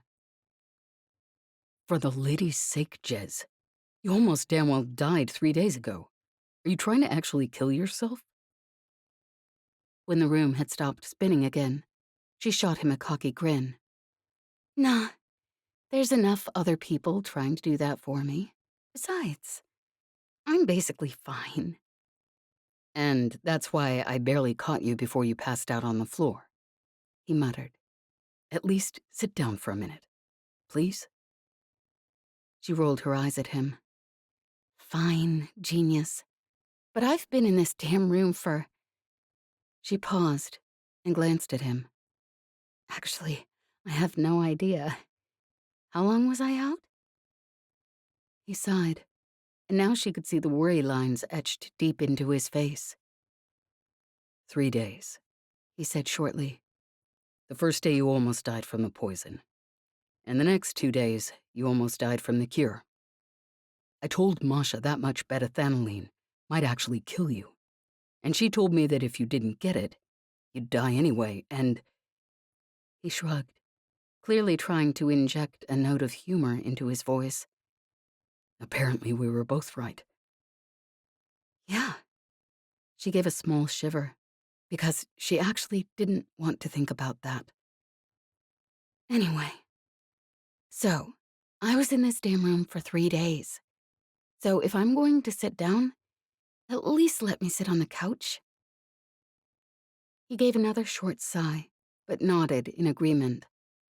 She had to lean against him heavily, because the damn floor didn't seem to want to stay put. but they made it to the couch by dint of a moderate amount of effort on Lev's part and an exorbitant amount of swearing on hers, and she sank down onto it with a sigh of relief. I imagine you'll want some food, since you've had nothing but the absorbable nutrition patches from the first aid kit for the last 3 days, said Lev. He tried to smile, but the strain behind his eyes gave it away. It keeps you alive, but I'm told it's not exactly a 3-course meal.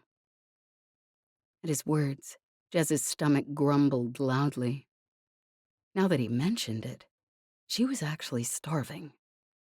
He came back a moment later with a bowl of something hot. He handed it to her, then grabbed it back quickly as she almost spilled all over her lap. Here, why don't I hold it while you eat? After she dumped the second spoonful of soup down her front, he took the spoon from her as well and spooned soup into her mouth like she was a damn invalid. She glared at him, but, well, she was almost ready to keel over from hunger, and it looked like that was the only way she was actually going to get any of it into her damn mouth. By the time she finished the bowl of soup, some of her shakiness had dissipated. She took a long breath and looked around. Then, suddenly, she swore. What is it? Asked Lev, looking up quickly, his voice tight with worry. Tay, she said through her teeth. What happened to Tay? I was supposed to. She went to sit up, but Lev pushed her gently back into her seat. You said I've been out for 3 days. Tay is expecting me to keep the police away, and I... Jez, listen to me. I didn't forget about Tay. I couldn't tell them what actually happened, because considering the assassin killed the aide Bronca sent, I doubt he was from an official government source. But I told Bronca about the assassination of the aide, and mentioned that you were sick and couldn't come in. But I'd relay your messages over the comm. It's not ideal, perhaps, but it's something. Between Tanya and I, we've managed to keep at least some of the police away from the barricades. She studied his face. Look, genius, she said at last. I know I've been sick. Well, I mean, poisoned. Basically the same thing. But point is, you're still a crap liar. What's really happening?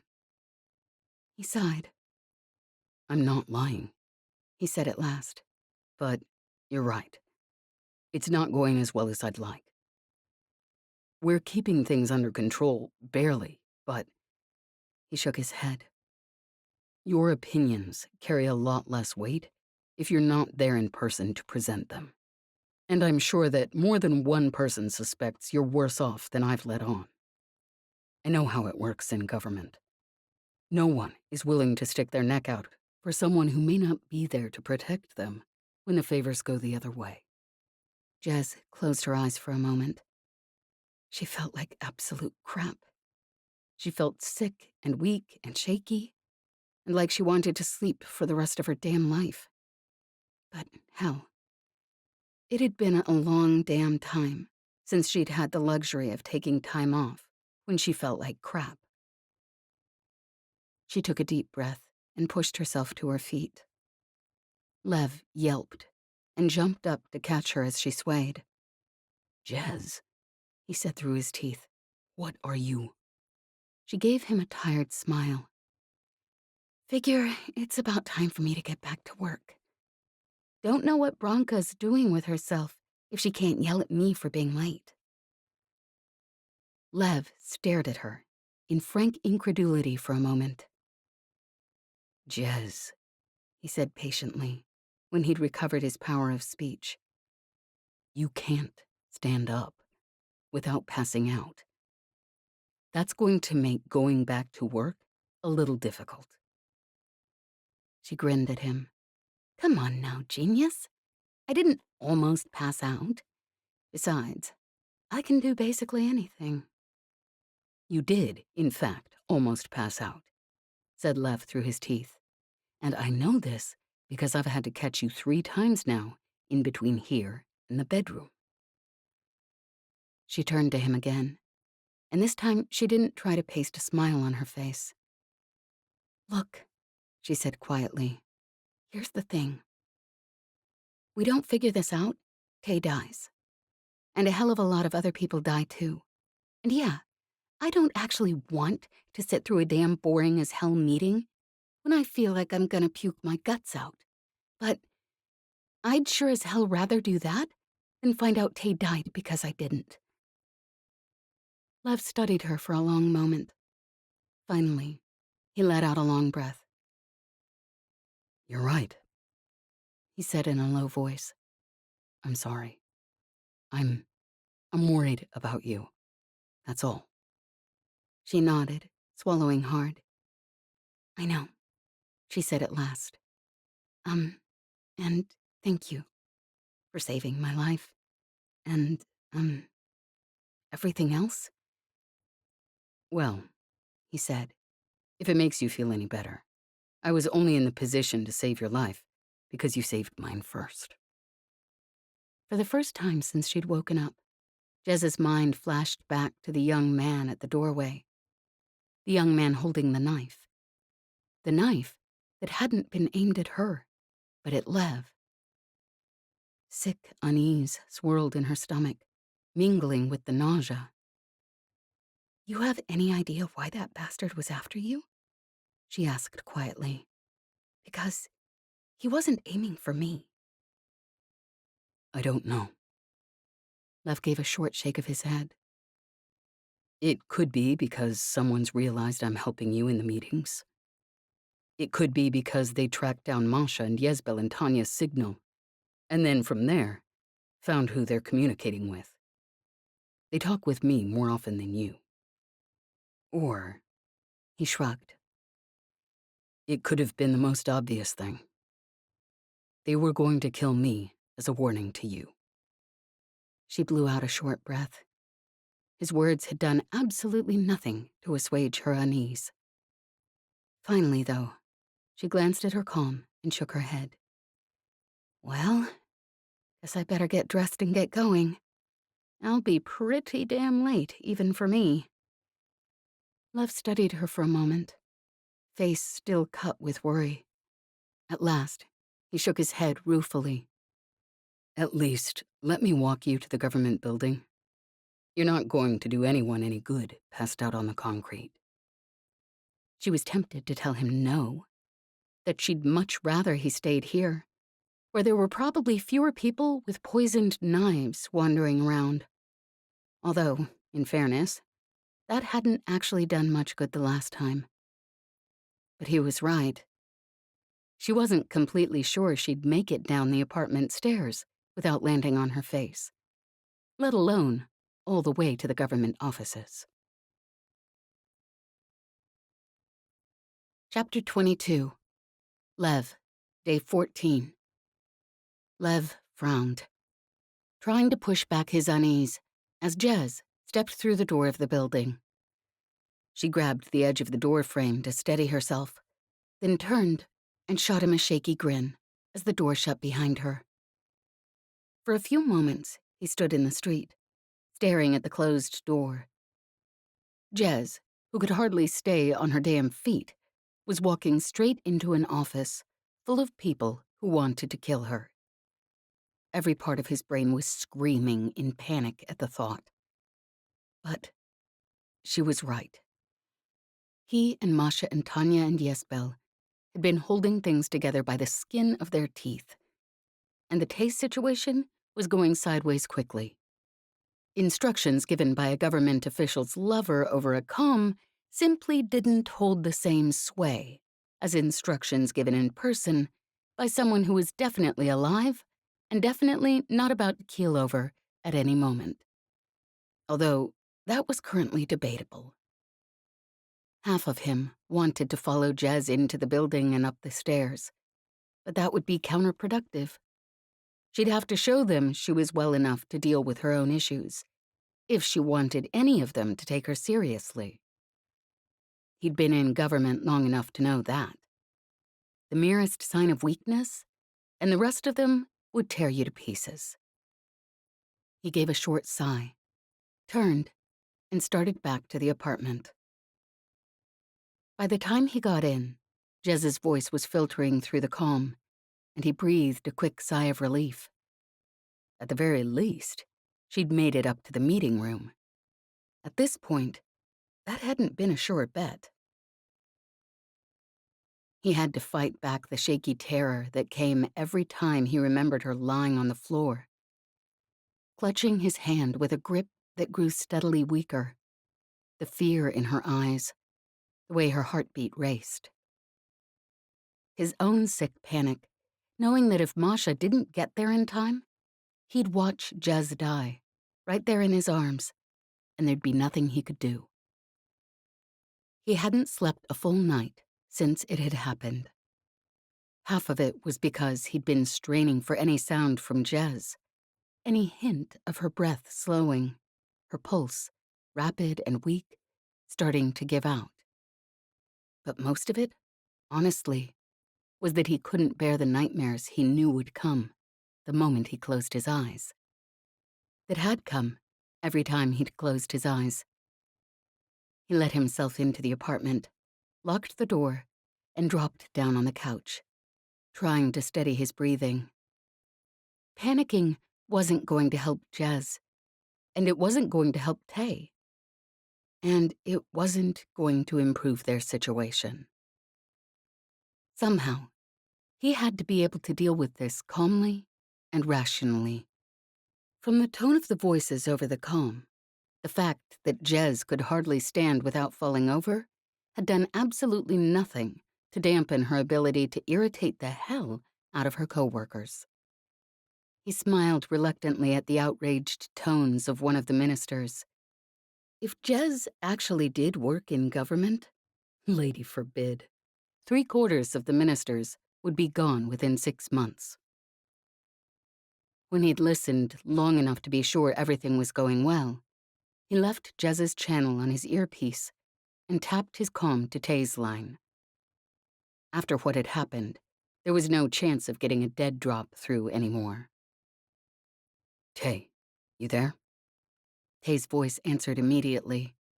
In the background, there were shouts and cursing, the snap and fizz of flashbangs, and Lev gritted his teeth. Lev? Tay's voice was tight with strain. What's happening? Is Jez? Jez is fine, said Lev. She headed back to the government buildings today. There was a moment of silence on the other end of the comm. Then Tay said, his voice, if possible, even more strained. Lev? I talked to you this morning. You said she'd woken up once in the last 3 days, and you still weren't sure if she'd pull through. Lev sighed. I know. Since that time, she woke up, rolled out of bed, almost fell over multiple times, and insisted on going in. He paused a moment. She knows what's happening where you are, and she's right. Her influence will fade quickly if she's not there in person. In government, any sign of weakness, and you're done for. And her almost falling over when she tries to stand up isn't a sign of weakness? Tay's voice now held the strained incredulity that always came when he discussed Jez. Lev managed a small smile. Tay, she knows what she's doing. He paused a moment. Besides, if you recall, she managed to con highly classified information out of one of Grigory's top people back on the gambling ship, and simultaneously cheat him blind, while she was so drunk she couldn't stand up on her own 2 feet. Don't underestimate her. Tay managed a chuckle at that. I guess you're right. What's happening at the barricades? Asked Lev quietly. Tay gave a short, frustrated sigh. It's not good. We've been holding out so far, mostly because you and Jez got some of the police force reassigned. But I've tapped into their communications. It's not going to last. They're getting counter orders. I don't know where from, and... He paused, and Lev knew that whatever was coming next, he wasn't going to like it. The police have been holding back, said Tay quietly. When I say holding back, there have been plenty of injuries, but so far, they haven't killed anyone else. They've been treating it as a street disturbance, using smoke bombs, stun shots, flashbangs. But I've got to tap into their communications. They have orders to start treating it like a war. Heat guns, laser guns, ion cannons. There's no way we get out of that without casualties. They can take out the barricades with one damn shot from an ion cannon. Lev cursed. Damn it to hell. It was inevitable, probably, but damn it to hell. He tapped the comm again. Thanks. I'll pass this on to Jez. Maybe there's something she can do. She needs to get the weapons reassigned, said Tay, his voice tight with worry. That's the only way we make it. If they come out at us with everything they have, there's no way we survive this. I know, said Lev quietly. That's why she went back in today, and you won't have to hold out forever. As soon as the government's stable, it won't matter if word of Grigory and Olyesa gets out. That should keep the government busy enough that they don't have time to come after a bunch of students and street kids. Yeah, said Tay at last. Thanks, Lev. In the background, another flashbang hissed and snapped, and Tay cursed. I have to go. His comm tapped off, and Lev was left staring at his own comm, ice churning in his stomach. At last, he tapped through to Jez's line. Through the comm, he heard Bronca's icy voice. And since this was your idea in the first place, Layla, I would appreciate you paying attention. Again, if we take Gavril out of the Outer Rim Resources Ministry, who do you suggest we replace him with? Lev closed his eyes for a moment, picturing the words he'd been hearing in the back of his mind this whole time. They should replace him with Daiva, he whispered. She's working with the Outer Rim Department at the moment, but she should be easy to reassign, since they've just assigned a new underminister to Budimir, who could step into her position while they train the new person. Jez repeated his words, or at least the gist of them. He was fairly certain he'd made it through the entire sentence without any profanity, and without referring to anyone as a plaguer. There was some sputtering around the table, which Lev had expected, but it was certainly the most logical choice. And when they thought about it, they'd be unable to disagree. Anyone ever tell you you're damn good at this government stuff? I've never seen so many people so pissed off at once. Jez tapped through her comm. He smiled. You're not too bad at it yourself. I think you've managed to successfully intimidate at least 3/4 of the room, and that's no easy feat. He could picture her grin. Guess we make a good team, she tapped out, and Lev caught himself smiling again, with absolutely no reason to do so. Then he sobered. Jez, I have news from Tay. It's not good. About the time he knew Jez would be headed home for the day, Lev made his way towards the government buildings. He'd only been waiting for a few standard minutes when she stepped through the door.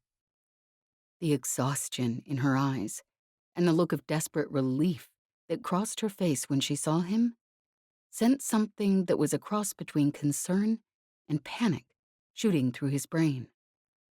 But he managed to hide both and stepped forward with a small smile. Thought you might like someone to walk you home today. She grinned at him gratefully. Well, figure I could do worse than be walked home by some hot scholar boy.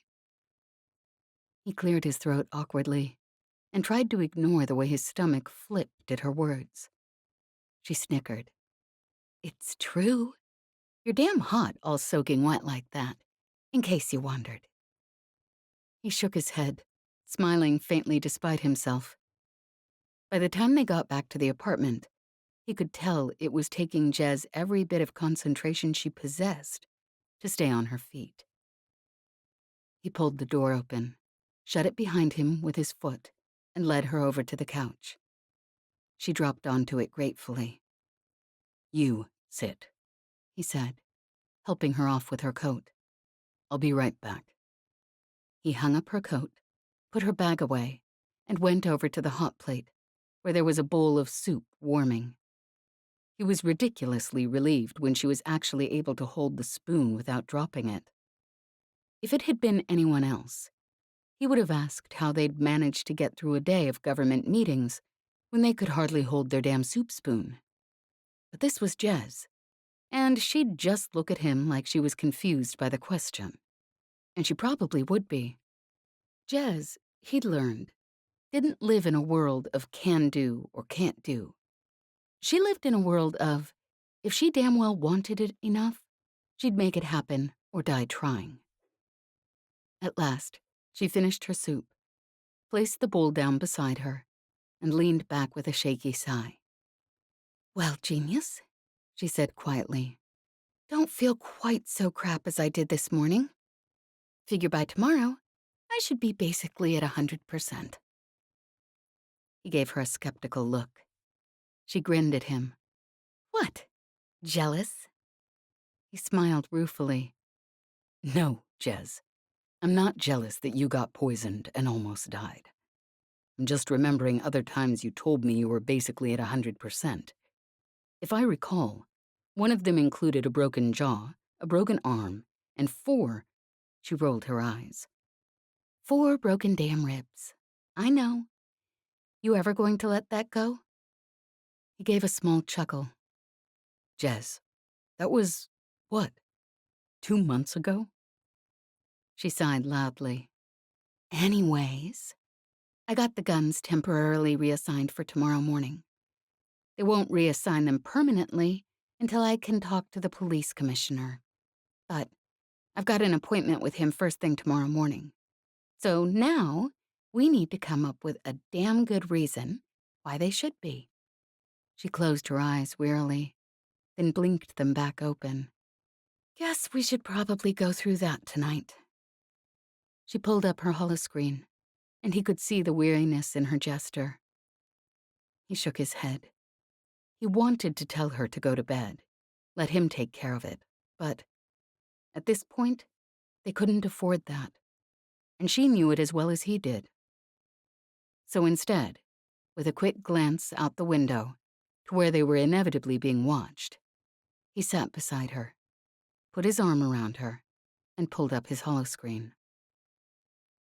She settled into his shoulder with a sigh, pulling her feet up under her like always.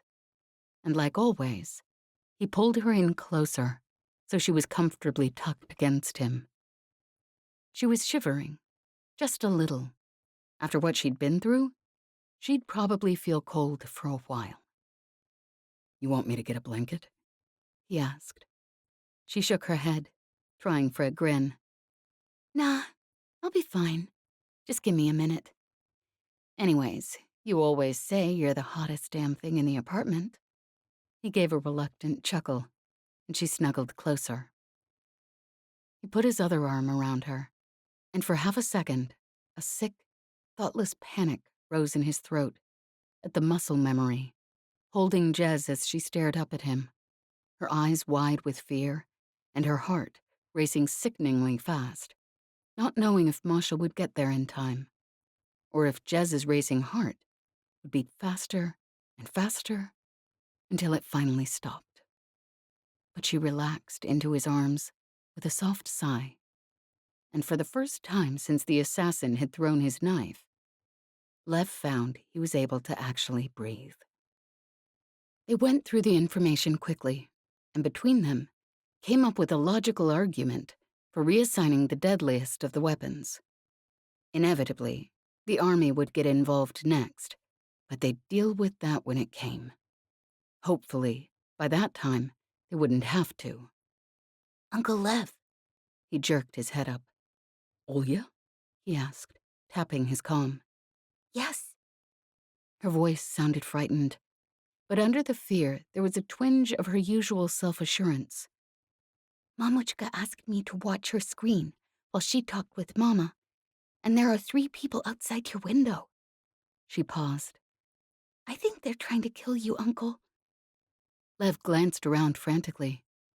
Olya, is your mamuchka? They're government people. Mamuchka told me how to tell, she whispered. You have to trick them. You have to do something. Kiss Auntie, she said firmly. Mama said that worked last time. Damn, damn, damn. He took a deep breath and turned to Jez. She gave him a quick nod, her face bloodless. Hurry it up, genius. Because I'm not damn well watching anyone try to kill you again. He leaned forward, brushing a hand lightly across her cheek. If it makes you feel any better, I'm pretty sure I won't be the one they're trying to kill this time, he murmured. Although, I'll be honest, it doesn't make me feel any better. If he was being honest, this was the closest he'd come to panic since he'd seen Jez sway on her feet after the knife hit her. At least they weren't likely to get carried away again, under the circumstances. He let his lips brush hers, gently. And even though he'd been prepared for it, there was something about the touch of her lips on his that hit him like a damn mallet upside the head, and his breathing had gone unsteady by the time he drew back. Jez leaned towards him, eyes closed, chin still tilted up, and without really thinking about it, he leaned in again. Her lips were chapped from the cold, and they were still somehow impossibly warm, and the kiss impossibly soft. His hand trailed up the line of her jaw, cupping the back of her head, and she melted into the kiss. And he tried to ignore the way his lips tingled, the way his muscles had gone shaky, and his stomach tied itself in knots. When he finally pulled back, he realized he'd been kissing her for a lot longer than he'd actually meant to. His mind wasn't quite as clear as it had been a few minutes before, but that was all right. He'd been expecting that, and he was still able to think about things logically. He was pretty sure. At least, he was still able to remember why they were here, and why they were doing this, and when he glanced down at her, her eyes were still closed, and she had that dreamy smile on her face that he remembered so well from their first kiss on the Ungovernable. And then, the many, many subsequent kisses in Prasvishoni at the university. And somehow, he leaned in again, and she leaned forward to meet him, and they were kissing without him ever having actually decided to do it. Her mouth moved against his, slow and languid, her kiss unhurried, as if they had all the time in the system. He pulled her in, and her body softened under his fingers in that way he remembered so well. His lips parted as he deepened the kiss, and she leaned into it with a soft sigh. He seemed to remember, somewhere in the back of his brain, that he'd been intending to keep his wits about him this time. But that hardly seemed important at the moment. Even if he could spare the attention, which he couldn't. There was something about the languid, leisurely pressure of her lips on his, the way she was somehow all he could feel, or taste, or touch, that had taken over every part of his brain. When he pulled back this time, she followed him, and they were kissing again, her body melting into his. She pushed him backwards, and he lay back on the couch, pulling her on top of him. His hands ran down her back, and he could feel the familiar sharp angles of her. He pulled her closer, lips moving from hers to trace along her jawline and catch at the corner of her jaw, and she gave a small, soft gasp of pleasure. He knew perfectly well how and where to kiss her to make her gasp like that again. and it seemed a shame not to. Besides, their kisses were still slow and leisurely, and if his stomach had tightened pleasantly, that didn't mean anything at all. And with her on top of him, his hands could run down her back, raise her hips, catch that small hollow between her shoulder blades as his lips brushed along the line of her throat. She moaned softly, her eyes closed, and her hands slid up his neck, tightening in his hair.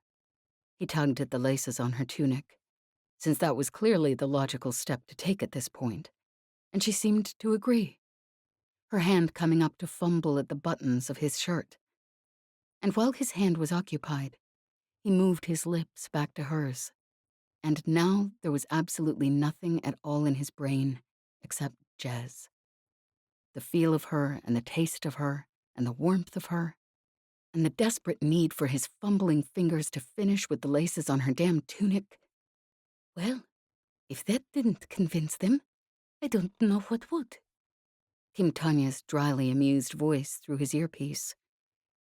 But I'm not sure that any of us want to see any more of this. There's a bedroom in the apartment for a reason. They broke apart, gasping, and stared at each other for a long moment. Finally, Lev cleared his throat a couple times and managed to draw a shaky breath.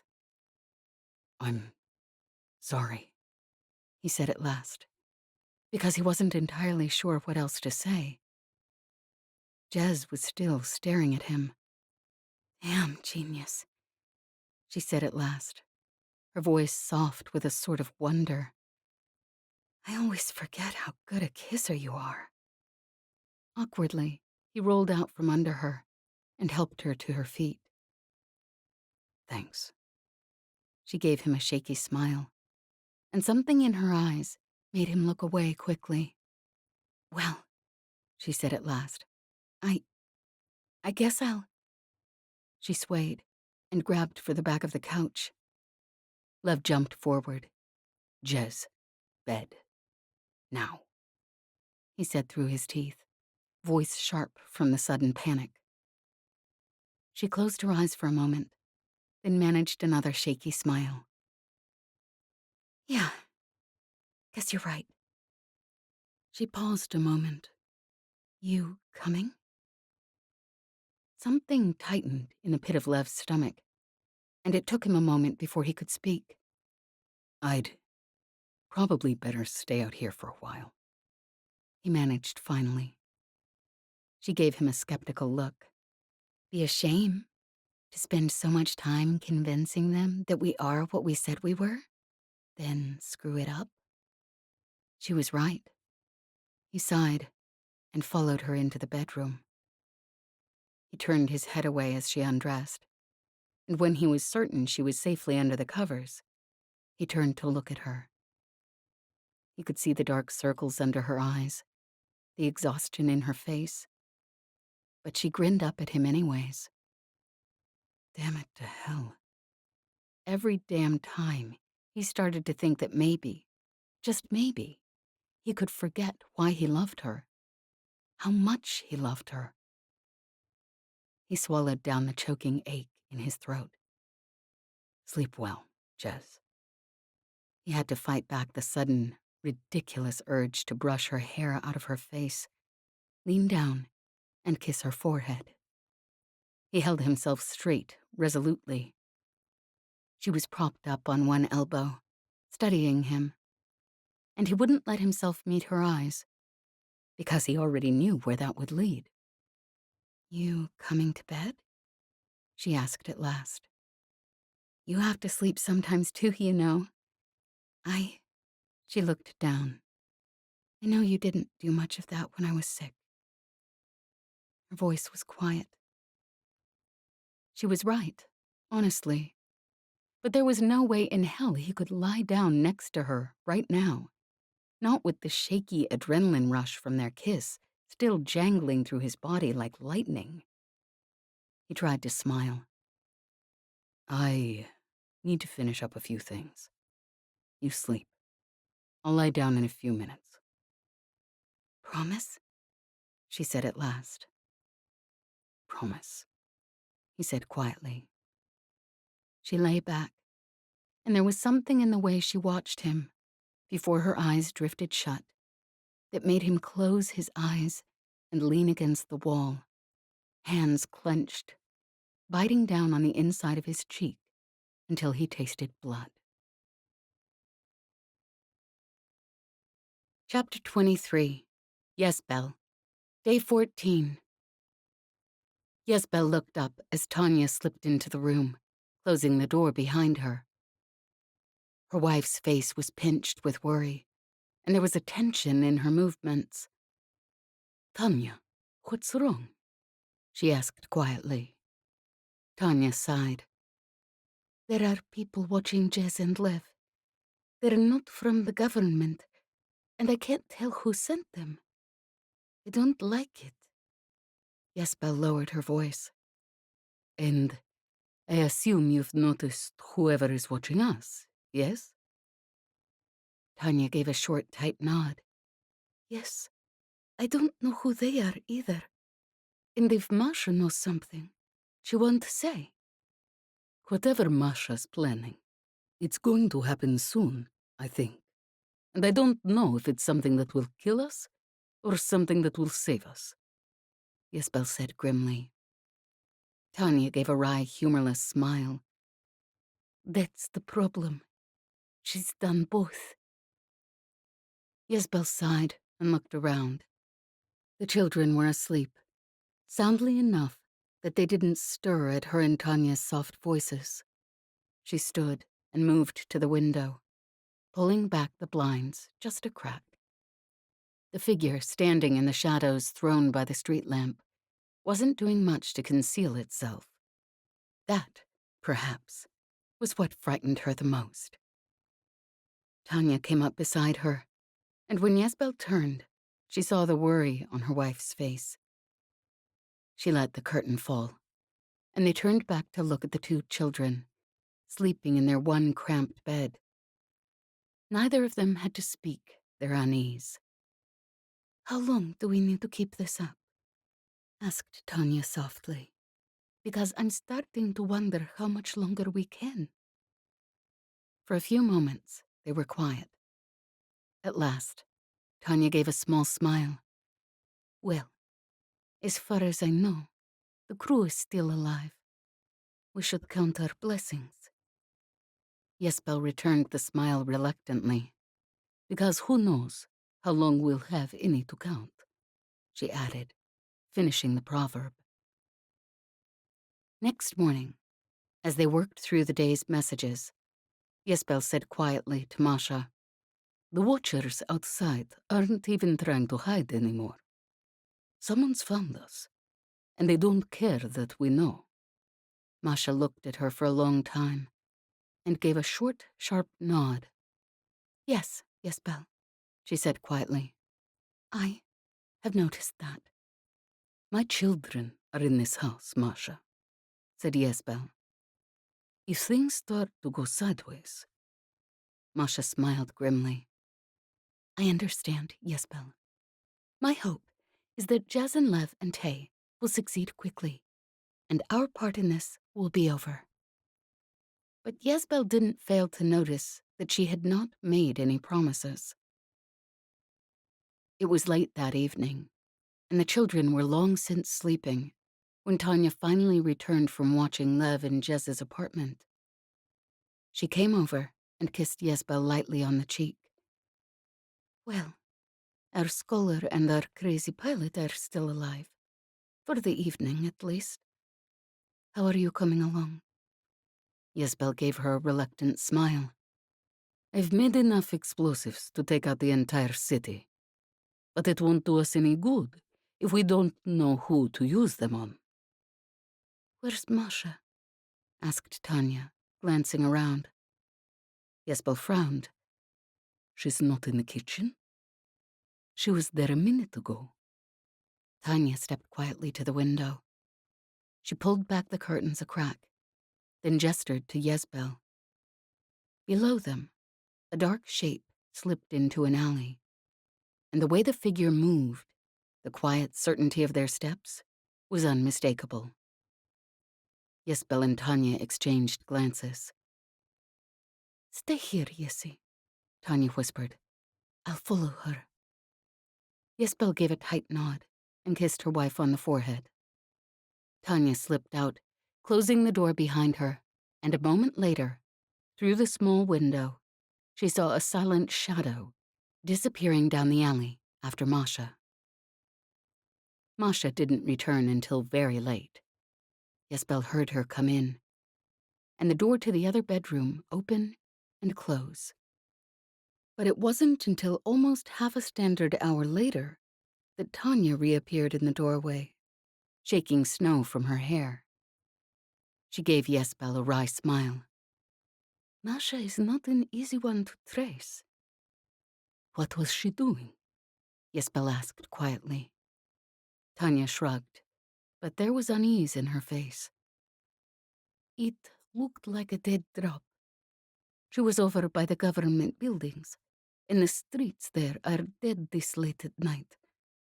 She stopped over by one of the buildings, but I didn't see what she dropped. I waited there after she'd left, though. Someone came by about 15 standard minutes later and stopped in the same place she did. But again, I didn't see them drop anything or pick anything up." Ysbel frowned. "Could it have been a coincidence?" Tanya shook her head. "There was no one else on the street this time of night, and in this weather, where they stopped wasn't under shelter. And besides," she paused a moment, "I'm not 100% certain, but I think I recognized the person who came after Masha did." "Who was it?" "Zhenya," said Tanya quietly. The next morning, Masha didn't say anything about what had happened the night before. Knowing Tanya, she hadn't heard her follow. But she looked tenser than usual as they went about their morning duties, cooking breakfast for the children, checking for messages for Olyesa or Grigory, crafting out their replies. There was no point in confronting her. She wouldn't tell them anything, and it would only make her more cautious in the future. But Ysbel assumed Masha could feel the tension from them, much as they could from her. When Lev called that afternoon, Masha's usually calm voice, when she answered the call, was sharp. "Lev," she snapped, "I know you believe what you're doing, redirecting the weapons, is the right thing to do. But you're only giving Tay more reasons to throw in his lot with the students, and it's likely to kill him. Please, focus on your own work." "As I told you before," said Lev, his voice level, "Jez and I believe we can do both things. And both yesterday and today, I had to walk with her to the government buildings so she wouldn't bloody pass out on the way over. So before you suggest—" "Lev," said Masha, cutting him off, "I'm not suggesting anything adverse against either of you. I know Jez is working as hard as she can, but she needs to focus on the government, and Tay needs to leave the protests alone. I don't know how long we can keep this charade up." "You know damn well Tay isn't going to leave this. And I don't know how long he'll stay alive if we don't help." Lev was speaking through clenched teeth. "I'm not sure when you stopped being worried about that." He tapped his calm off, and there was a moment of silence. Masha swore under her breath. "I have the same question," said Ysbel quietly. Masha looked up at her, and Ysbel was shocked at the weariness in her expression. "Ysbel, I promise you, I am as concerned about Tay's well-being as you are. However, I'm also concerned about the fact that this whole damn system is liable to implode." "And so you'll sacrifice Tay if he disagrees with you how to fix that? And those children I taught at university?" Masha gave a short shake of her head. If Jez and Lev had not agreed to help him, it's unlikely Tay would have declared war on the entire damn system, she said, her voice tight. If he'd actually done what I asked him to do, and only that. Perhaps you don't know our tech head like I thought you did then, said Ysbel. Do you really see him leaving his friends to get hurt? He didn't start this battle, Masha. Masha looked up at her, and the sudden, wry amusement in her expression startled Ysbel. Perhaps it's you who doesn't understand our tech head. If you recall, when we were at the university, he managed to radicalize the entire student body. I think that was on accident, said Tanya, but there was a hint of amusement in her voice as well. Masha sighed heavily and straightened. At any rate, we have things to do, and we'd best get them done. Ysbel nodded, sighing, then glanced up to where she could see out the window. Something chilled in her stomach. It was broad daylight, but their watcher was still there, standing under the street lamp, just as they'd been last night, scarf pulled low over their face, and coat pulled tight around their shoulders. Chapter 24. Lev, Day 17. It had been 3 days since Jez had insisted on going back into work, but Lev walked with her to the government buildings, like he did every morning now. His arm stayed around her waist, and he looked, he hoped, like simply an over-attentive lover. Only he and Jez knew how much of her weight he was supporting, and how often she stumbled on the icy streets. Still, even that wasn't the thing that worried him the most. What worried him the most was the tenor of the comments he'd heard over her calm at the last meeting. It had been nothing he could pin down, just something about the way the small cabal of officers who opposed Jez spoke. The comments they pointed in her direction. It had unsettled him more than he liked to admit. Jez was worried too, although she hadn't said anything. He could see it in her posture, the tension in her body as she walked. She knew as well as he did how quickly things could go wrong. They only had to hold things together for a few more days.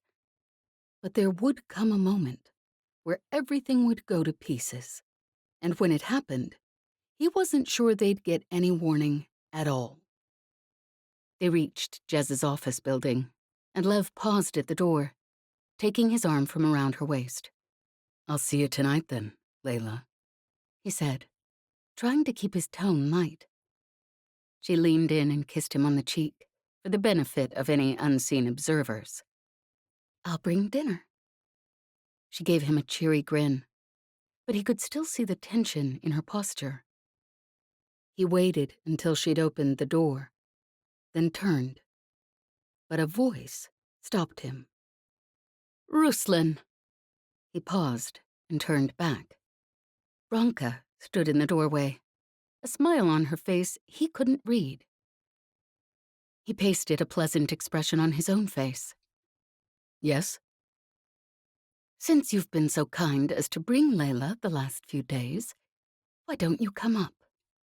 I know you've been going through the information with her at home, and perhaps you'll have some insights.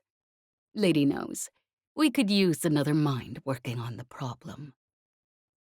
Lev frowned slightly. I doubt I'd be much help. That's Layla's expertise. Branka's eyes were sharp. Nevertheless, she said quietly, I would appreciate your presence. Lev shot a glance at Jez. It was clear she didn't like this any more than he did. But it was also clear they didn't have much choice. He hesitated a long moment. Then, at last, he stepped into the building. unease buzzing in the back of his brain. The doors swung shut, lock clicking behind them. Branka didn't lead them up to the conference room. Instead, they walked down a long, narrow corridor. Lev lagged slightly behind, tapping out a quick message to Ysbel and Tanya. If things had gone sideways, as he increasingly suspected they had, at least he could give the others warning. Branka paused in front of a door. The lock clicked, and she opened it, gesturing Jez and Lev in front of her. Warily, they stepped inside. The room was small and unadorned, the only furnishings a long table and some hard chairs. 3 government officials sat behind the table, and a handful of guards stood around the corners of the room, weapons held ready. Lev could tell from the way the officials carried themselves that they were high-ranking. But they wore generic officers' jackets that told him nothing else. "Hey, Yarmil," said Jez cheerily, grinning at the man in the center. "Thought a change of uniform would make you a little less ugly? Because it sure as hell isn't working." The man smiled gently. "Hello, Layla." It wasn't a long hesitation, but it was enough to send something icy spiking through Lev's stomach. "Why don't you and Ruslan take a seat?" He gestured to 2 empty seats across the table from him, and reluctantly, they sat. Yaramil leaned forward, forearms resting on the table, posture relaxed. "Layla, you've been very efficient during your time here." Jez raised an eyebrow. "Not sure if Branka agrees with you, considering she spends the first 20 minutes of every damn meeting telling me exactly how late I was." Her tone was jaunty, but Lev could hear the strain under it. "Be that as it may," the man continued, unperturbed. "You've accomplished a significant amount in a very short time. It was exactly what we asked you to do, of course, once it appeared Grigory had declared war on us. It was you who suggested that we should keep our distance from Olyesa as well. And I won't say it was a bad idea. In fact, every point you made was intelligent and well argued. And despite my own personal interests to the contrary, they were difficult to disagree with." His smile widened, something sharp and satisfied behind it. "But very recently, we discovered something rather surprising." He paused a moment. Lev managed to keep his face impassive, although his heart was pounding sickeningly. He knew exactly what was coming next. "Grigory is dead. He was murdered yesterday by one of his bodyguards. It seems the day before you arrived here, something happened to Grigory's funds. He lost everything, including control of his mafia. The entire time you've been in the city, Layla, Grigory has been a man marked for death." He leaned forward. "Normally, news like this would have been catastrophic. The ministries would have devolved into infighting as ministers struggled for power, and the government would have collapsed into civil war. And yet, the news came out, and here we still stand. I'm not saying people aren't angry. Since the news broke, there have already been assassinations, infighting, chaos. But the government is still functioning." He smiled. "And Olyesa, she's not dead yet, but I suspect that will be coming shortly. Because just like Grigory, she lost everything the day before you arrived on planet. Odd, really.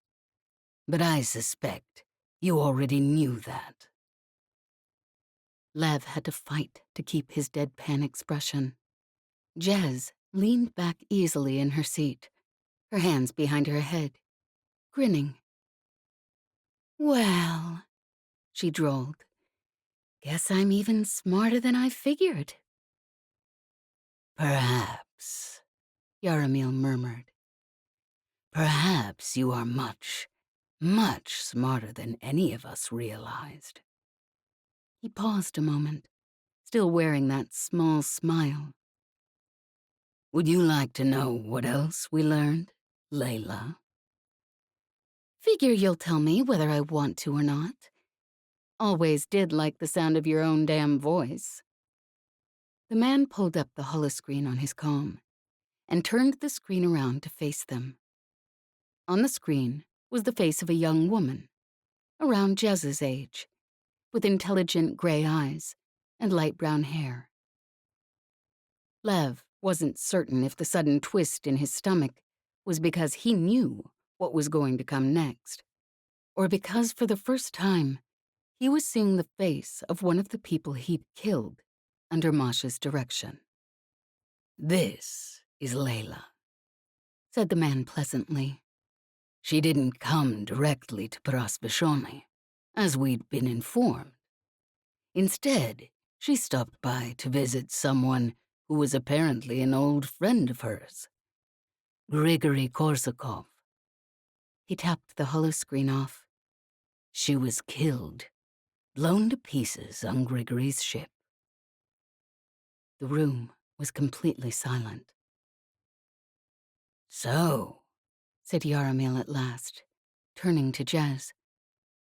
Shall we start from the beginning, Layla?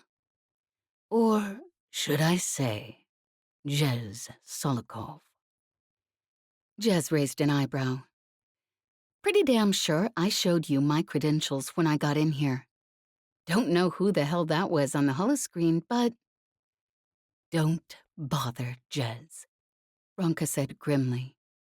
We know exactly who you are. Your documents were impressive works of forgery. But once we knew Layla was dead, it wasn't too difficult to figure out who we'd been sitting in meetings with for the last few weeks.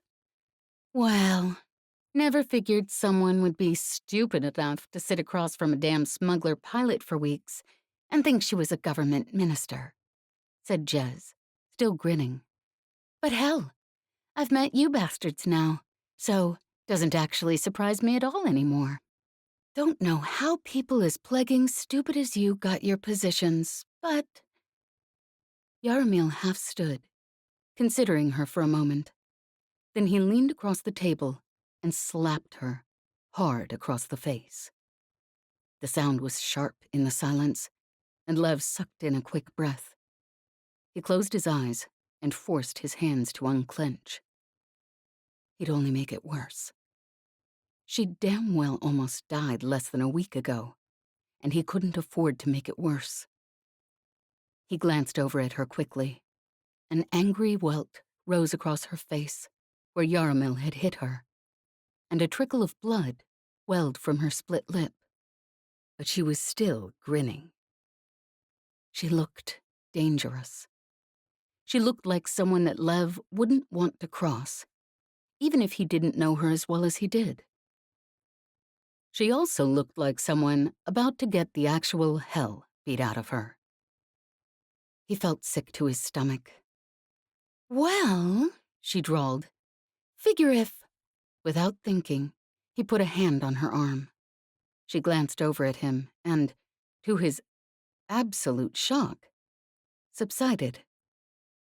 Bronca turned her considering gaze on Lev. Once we knew who Jez was, it wasn't difficult to find the identity of her supposed lover. She paused a moment and gave them a small smirk. I must say, you two put on a very convincing show. But as I said, once we figured out who Jez was, there was more than enough information to identify you, Lev. And I suddenly realized where all of those very intelligent ideas had come from. She gave a small smile. It beggared belief, frankly, to imagine someone like Jez had come up with them. Although the way you had her play being poisoned for a couple days was quite clever. He had to bite back the urge to say something very rude. But it must have shown on his face, because Bronca laughed. You find it insulting that I know she's so obviously not your intellectual equal. If it makes you feel better, I doubt there are many people who are. Well, said Jez, her voice still dangerously cheerful. After sitting through a bunch of meetings with you plaguers, I could come up with a whole damn list of people who aren't his intellectual. The sound of Yaramil's slap rang through the room, and Lev bit his lip so hard he tasted blood. Bronca didn't even turn. You weren't working alone, she said. We found the people who were sending messages in Grigory's and Olyesa's names. We'll have them shortly, if we haven't taken them already. And as an added bonus, now that we know who you are, Jez, she said, turning slightly, we'll be able to release the weapons the police were so loath to have reassigned. I have been informed by certain parties of the advantage of dealing with the protests quickly and efficiently. With the full complement of police and the weapons they've been issued, I can't imagine it will take past midday today. Lev heard the words, but he was too numb to react. Jez's face had gone bloodless, her expression stricken. Bronca turned back to Lev. In case you thought that perhaps you could get a warning to your friends, don't bother. I had a blocker placed around the entire building. No communication can go in or out without my code. She gestured to the guards at the edges of the room, and they stepped forward quickly. Jez's posture tensed, as if she was going to try to fight her way out anyways.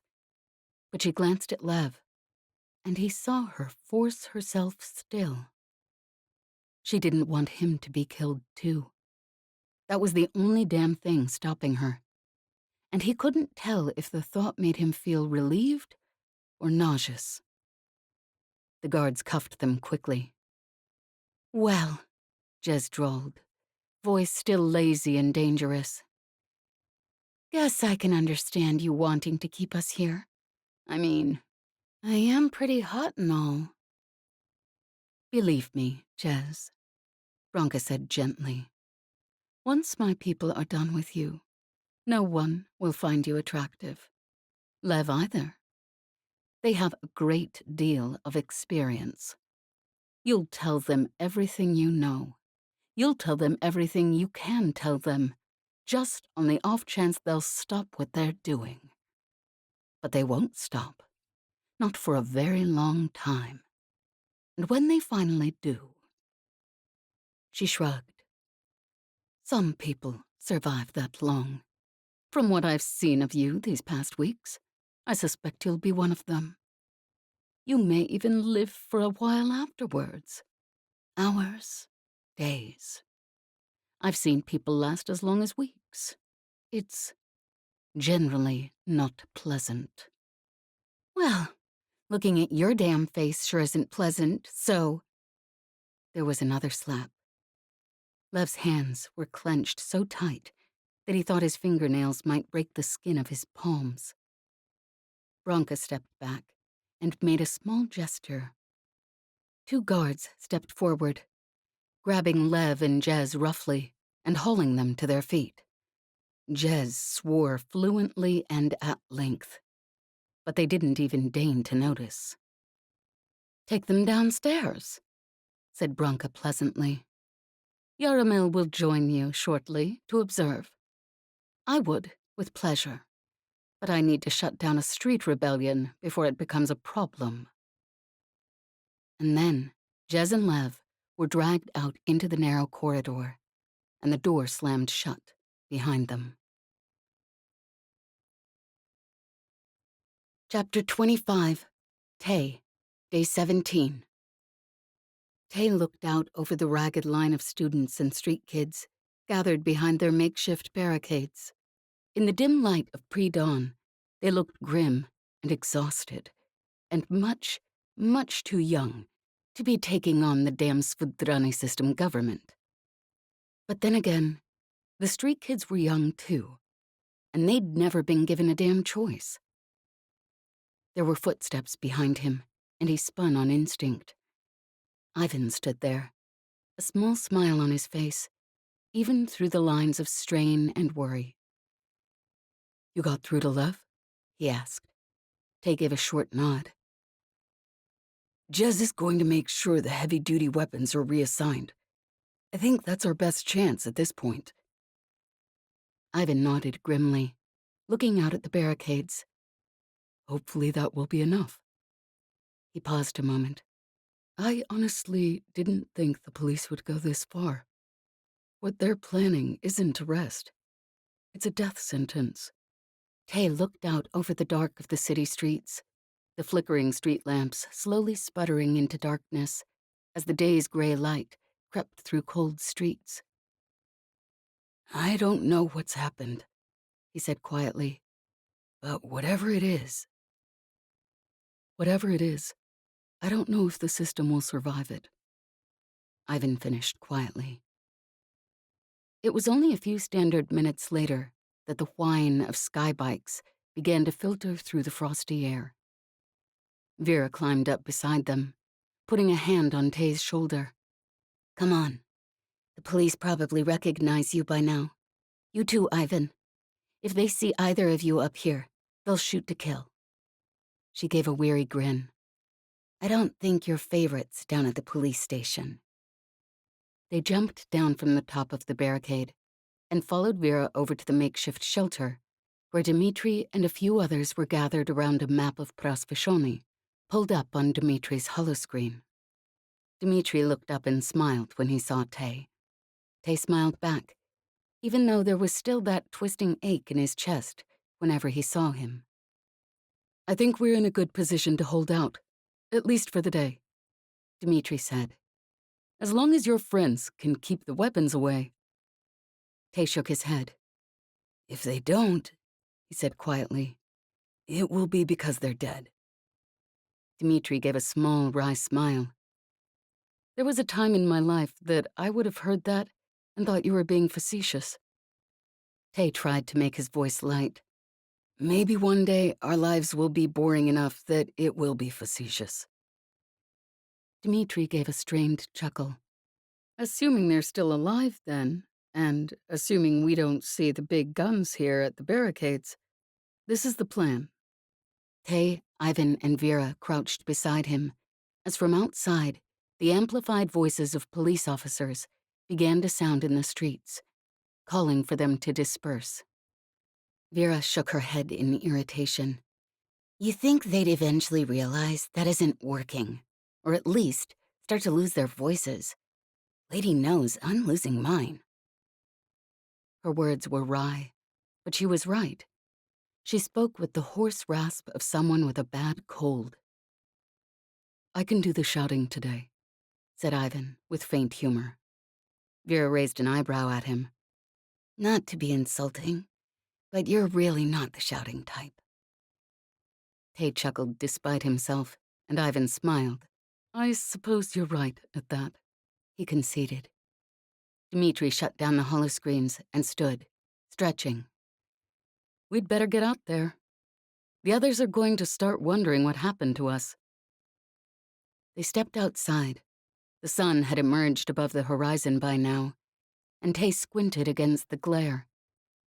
The police were shouting, throwing flashbangs and percussives over the walls of the barricade.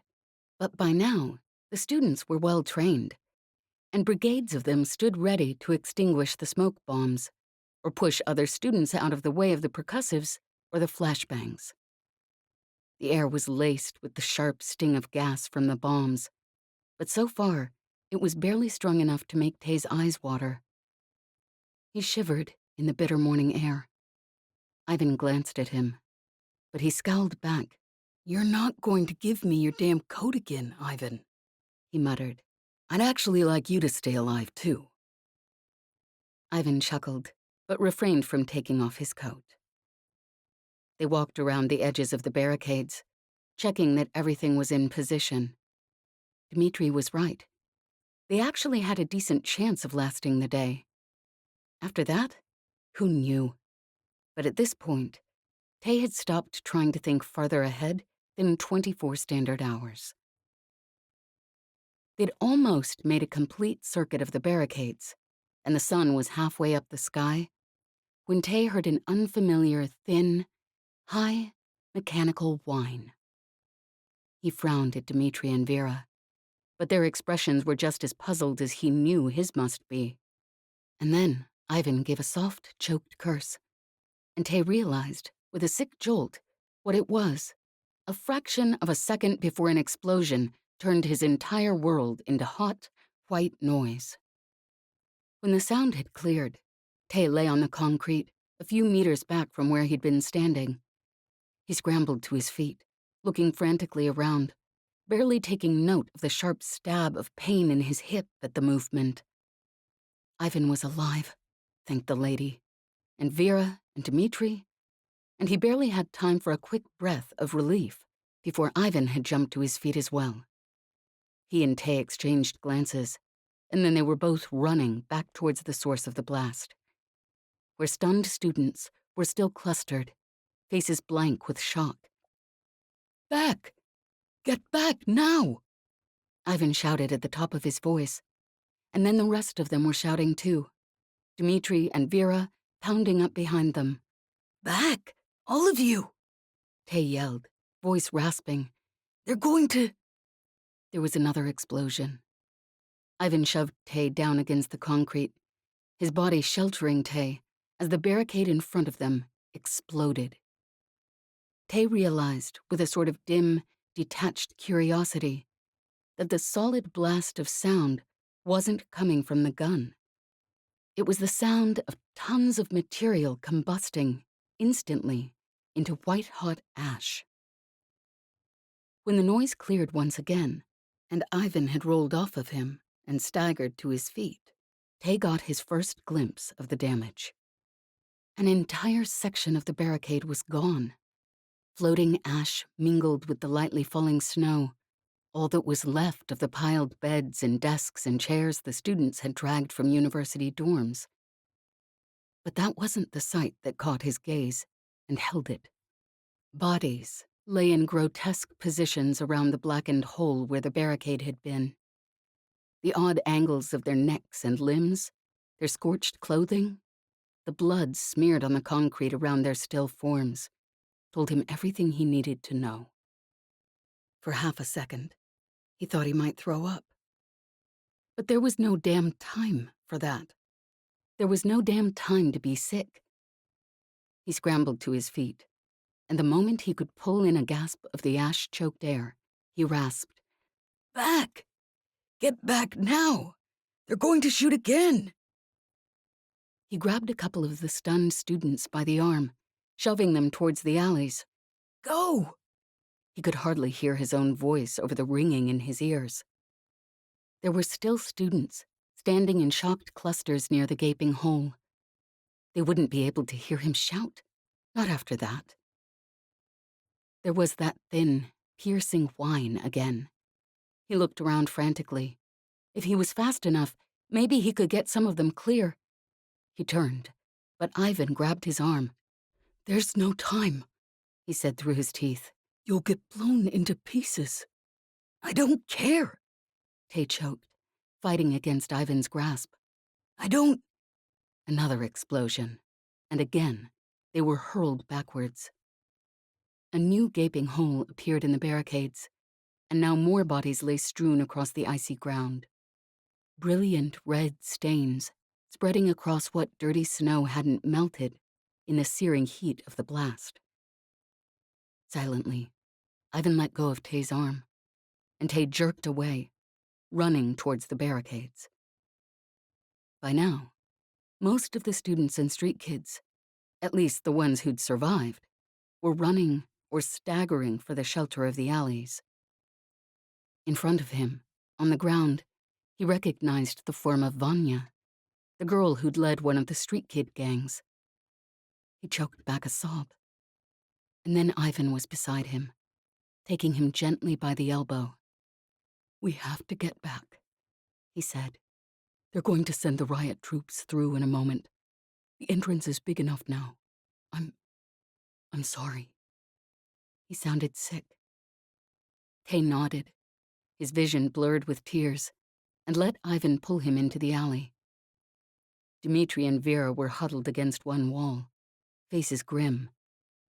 Ivan crouched next to them, and Tay followed suit, too numb to care what he was doing. Dmitri tried to smile. "I guess you'll have to have a word with your friends when you see them." Somehow, Tay doubted there would be any friends to have a word with. He hadn't been joking when he'd said Jez and Lev would die before they let him down. Ivan's expression said he'd come to the same conclusion. From outside the shattered barricades came an artificially amplified officer's voice. "Give yourselves up. Your barricades are finished, and you won't survive a shot from this. I repeat, give yourselves up." Around them, the students were muttering in low voices, terror and shock clear on their faces. Dmitri looked over at him. "Tay," he said quietly, and Tay could see the fear in his face. "What should we do?" Vera was looking at him too, and so was Ivan. He looked around again, the scattering of street kids and students, nausea churning in his stomach. If the police came, they'd slaughter the remaining street kids sooner or later, with as little remorse as if they'd been killing a nest of swamp rats. The kids had trusted him. They'd come out of the relative safety, if that's what it was, of the streets, to join Tay and the students behind the barricades. If they surrendered, the street kids would almost certainly die. But he glanced over involuntarily at the bodies strewn around the barricades. But if they didn't, they'd all die. Street kids, students, all of them. Dmitri was still watching him, and Vera and Ivan. "This is your last chance. Stand down. Otherwise, we keep shooting until there's no one left alive." Something sick caught in Tay's throat, and guilt clenched at his chest. "Tell them to stand down," he said quietly. He thought the words might actually kill him. Dmitri looked at him for a moment.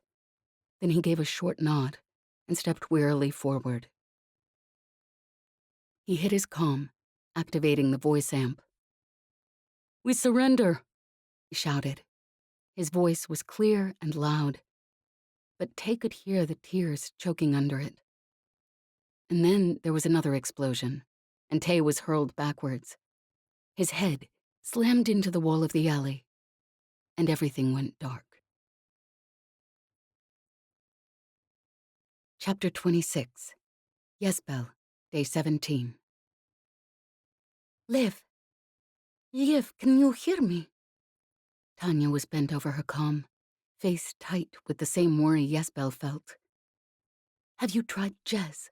Masha asked quietly. There was tension in every line of her body. Tanya gave a short nod. "Yes, I tried 5 minutes ago. She didn't answer." "Perhaps they're somewhere they can't talk," Ysbel murmured, although she didn't believe it.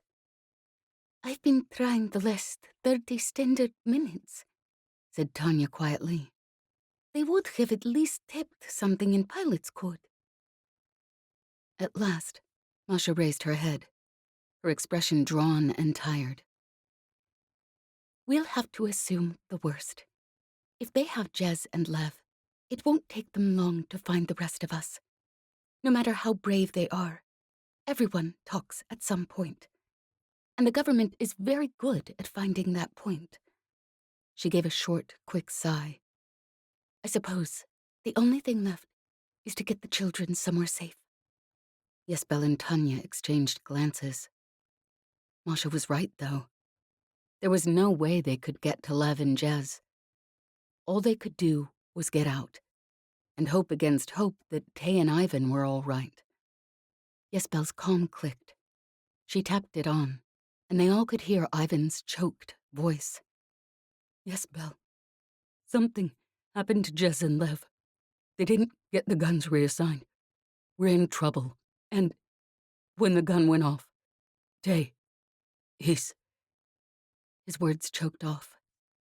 There was shouting through the calm, and then someone swore, and the line abruptly went dead. Ysbel was already on her feet, Tanya beside her, and to her credit, Masha had jumped up as well, face tight with worry. I'll take the children back to the Ungovernable. They'll be safe there, Tanya said brusquely. Ysbel, can you? But Ysbel was watching Masha. Masha had crossed over to the window, and there was something about the slight slump of her posture, the tension in her shoulders. Ysbel moved to stand beside her, and Tanya joined them a moment later. The street around their apartment was no longer empty. The grim-faced people lining the street were holding weapons, drawn and ready, gas masks across their faces, and Ysbel knew the colors on their jackets. Grigory's Boyeviki. Tanya crossed quickly to the window on the other side of the apartment, and when she looked out, her posture told Ysbel what she already knew. They were completely surrounded. She glanced over at Masha. The woman had leaned her head against the wall, eyes closed, face lined with a sick worry. I have explosives, said Ysbel quietly, but nothing that would kill them without also taking down the building. The panic in Ivan's voice, the sentence that had been cut off. Tay, he's... Jez and Lev, who hadn't answered their calls, and likely wouldn't ever again. At last, Masha opened her eyes. There was a small smile on her face, but her expression was haunted. I don't think any of us will be going anywhere, she said quietly. Chapter 27. Jez. Day 17. Jez's face throbbed where the bastard had slapped her, and her split lip ached, but she didn't really have the attention to worry about it. She and Lev were alone in the dimly lit basement room. The guards had bound them and left, but somehow that didn't make her feel any better. She'd seen the look on Branka's face. Whatever was coming next was going to be worse than anything she could imagine. She'd heard stories, and damn it to hell, she'd try not to talk, but the stories she'd heard said everyone talked eventually. And hell, by that time, it might not even matter. She'd told Tay she'd get the weapons reassigned. He and Ivan and all those students and street kids would assume she had. And they'd be wrong. A makeshift barricade wouldn't stand up to weapons like that. And she knew damn well what would happen to the people behind the barricade after the guns had taken it down. She swallowed hard against the choking sob, trying to rise in her throat. Jez, said Lev quietly. She glanced over at him, cuffed and bound to the chair beside hers, and tried to smile. She didn't trust herself to actually speak at this point. That was the worst of it. Maybe she could have handled this somehow, if you could handle a thing like torture, if she knew he was safe. But he wasn't. He was here, with her. He gave her a small smile. They could still be all right. Tay's smart, and Ivan isn't going to give him up without a fight. Jez managed a choked laugh at that, even though it was so close to a sob that it could have been either. Lev's expression was tight with sympathy as he watched her.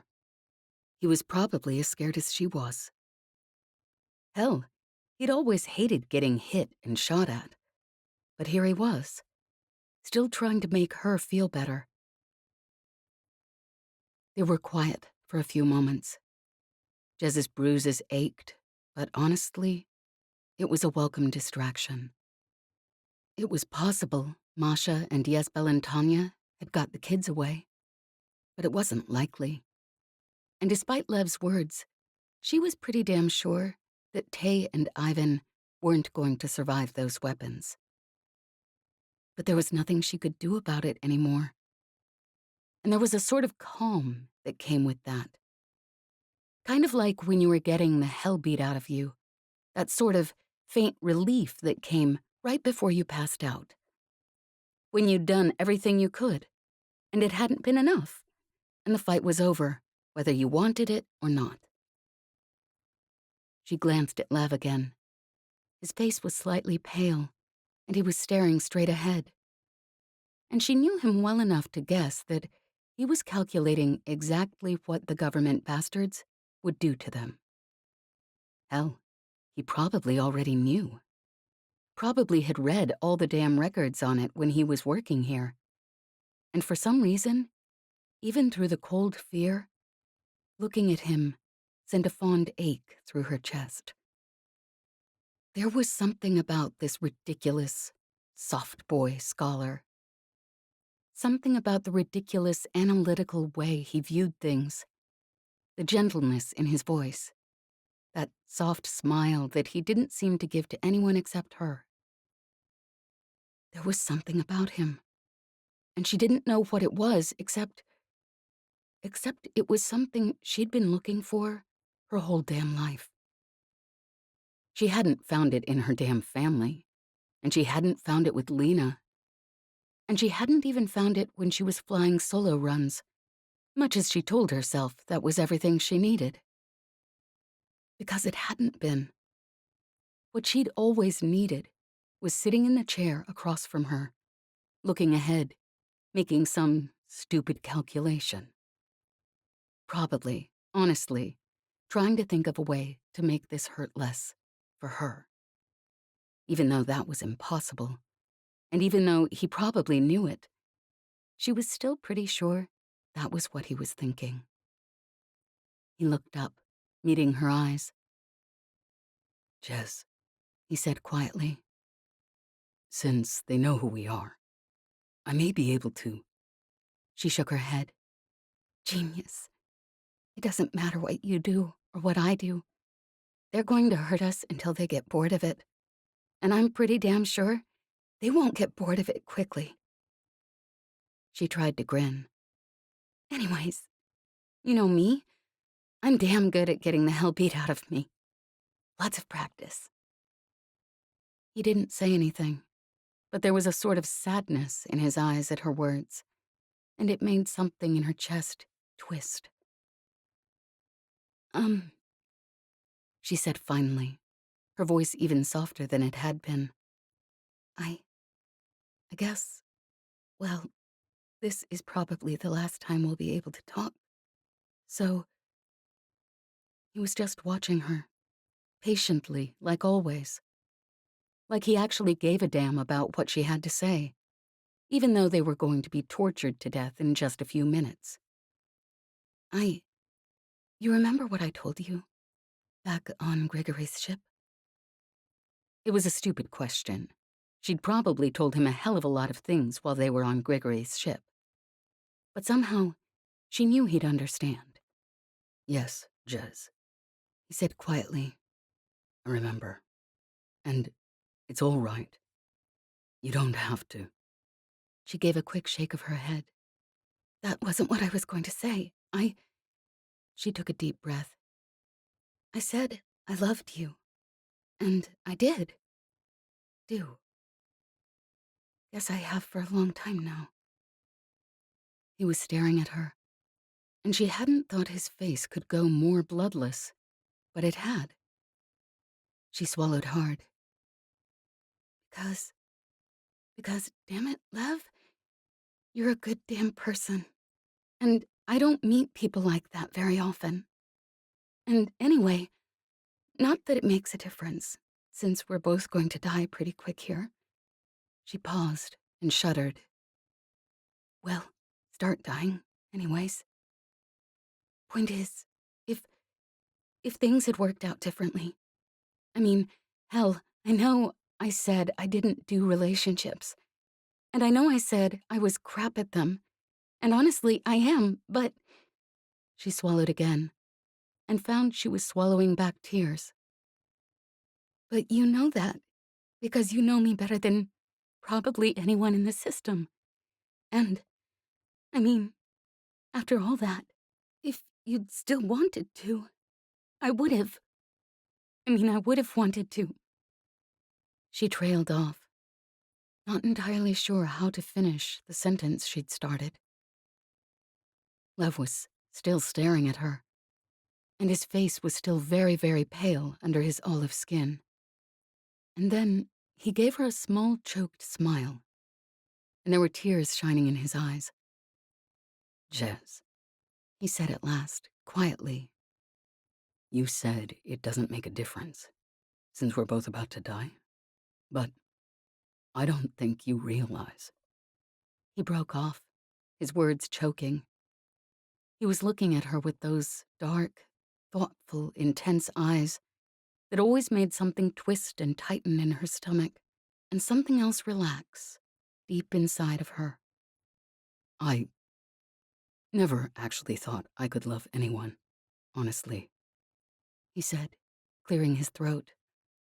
I'm much too analytical, and much too self-absorbed, and much too bloody self-centered. But I love you, Jez. I love you more than I thought was possible. His voice choked again, and she found her own throat was tightening too. I wish I could tell you all the reasons I love you, but we probably have hours left at this point, and that's not nearly enough time. So, I suppose I have to leave it at this. I love you, Jez. And even if I'd lived to be an old man, which was honestly never all that likely, considering the company I keep, I would still have loved you until I died. And I still wouldn't have felt like I'd had nearly enough time. Jez drew in a long, shuddering breath and tried to blink back the tears that were already dripping down her face. Damn it to hell. She should have thought this through better, seeing as her hands were tied behind her back and she had no way to wipe away the tears and snot. She sniffed loudly, and Lev gave a slight smile, and somehow that made her cry even harder, which was actually stupid. If she was going to be crying, she might as well save it for when someone was pulling her damn fingernails out by the roots. The door clicked, and the cold fear that she'd momentarily forgotten rushed back in full force. Jaromil stepped through the door first. He had a small, satisfied smile on his face, but there was something faintly sick behind his expression, as if even he wasn't sure he could stomach what was coming next. The person who stepped through the door after him was not particularly large, but there was something in the way he walked, a smooth confidence that sent a sick, sharp jolt of panic through Jez's whole damn body. Jez, Lev whispered to her. Tell him what he asks. Whatever it is he asks, he'll get it eventually. So there's no point giving him an excuse to hurt you more. She managed a small grin in his direction. Sounds like a smart plan, genius, she said. But you're not going to do it, are you? Because you've been sitting there, thinking about how many minutes you could give Tanya and Ysbel and Masha and the kids. There was a time in my life that I was practical. he said, with a small, rueful smile. I suppose you've rubbed off on me. And I suppose it was absurd of me to expect you to do what I told you in the first place. Hell, genius. I do what you say all the damn time. Just not when you're being stupid.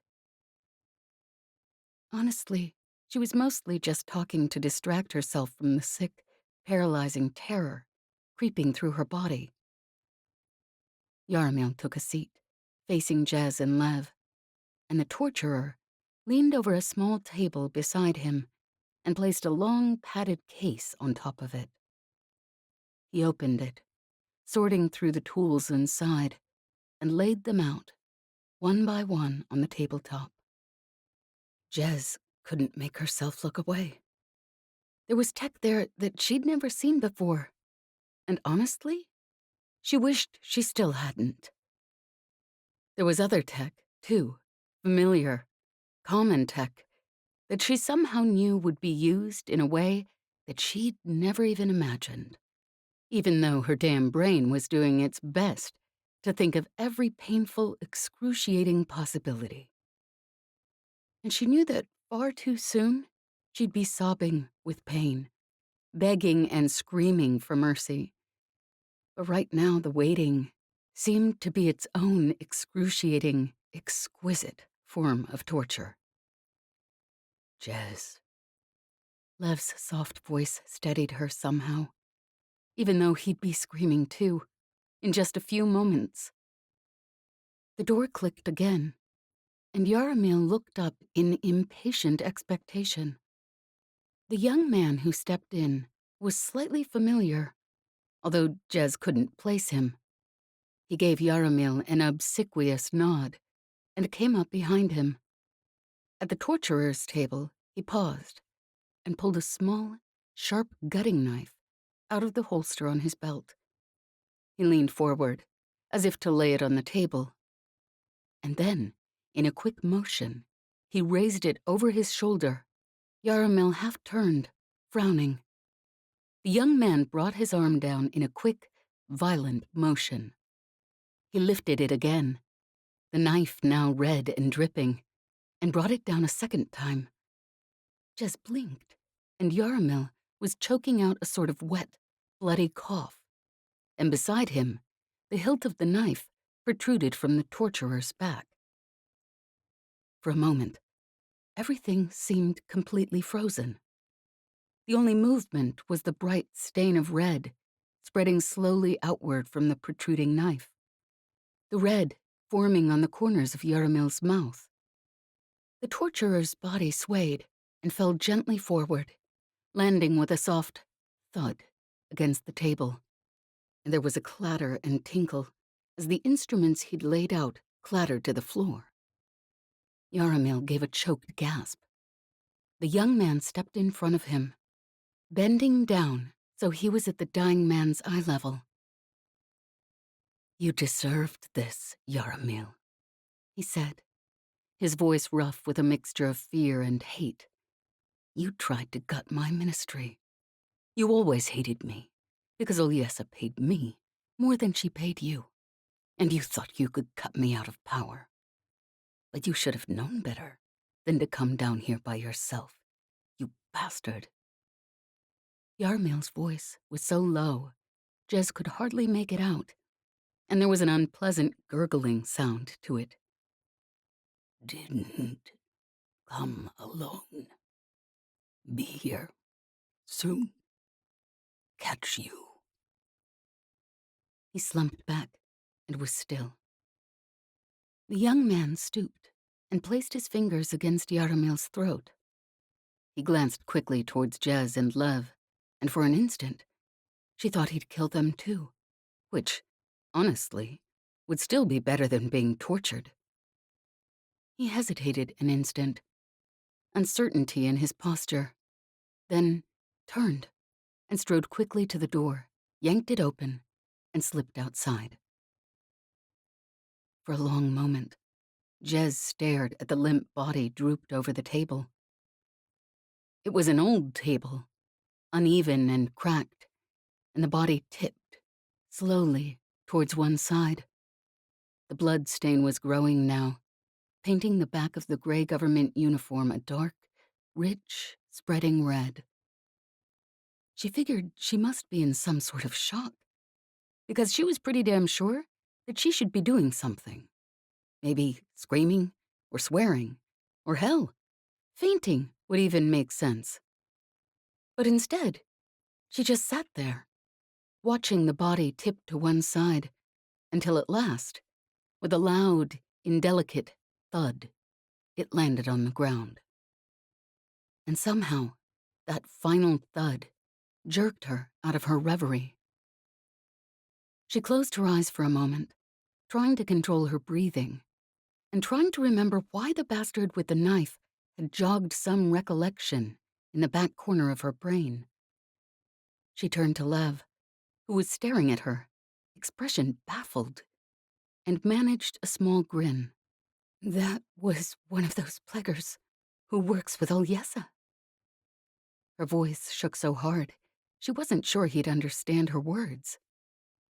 Lev's expression turned instantly to one of calculating interest. Well, he said after a moment, and even though his voice was steady, Jez could hear the edge of hysteria behind his words. I suppose it's safe to say that there are people in the government who dislike Bronca and Yaramil almost as much as I currently do. He took a deep breath, clearly trying to bring himself under control. Then he frowned. Jez, what are you? She rolled her eyes at him, from where she'd managed to rock her chair backwards. Just so you know, this is going to bloody hurt, she said through gritted teeth. Realization dawned on his face, and his eyes widened in something between panic and concern, which was honestly ridiculous, since they'd just been about to be tortured to death. And the worst that was going to happen to her now was a bump on the head.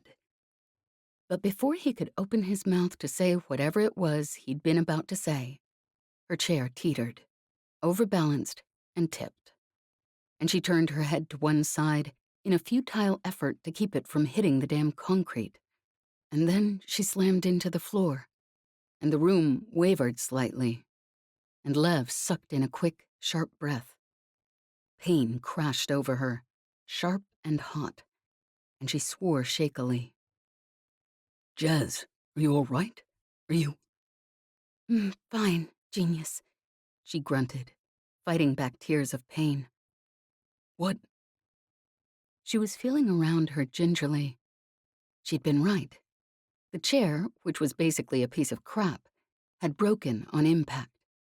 And even though her hands were still cuffed behind her back, now that the chair was broken, she rolled over, wincing at the pain. That wasn't even counting how much like absolute crap she felt from the damn poisoned knife a few days ago, and wriggled free of the broken bits of chair. She paused for a moment to catch her breath, then rolled to one side and staggered painfully to her feet, using every swear word she knew and some she had to make up. Jez. Lev's voice was sharp with worry. How badly are you? She gave him a sharp grin. Doesn't really matter. I'm still guessing it's better than the alternative. Hold tight.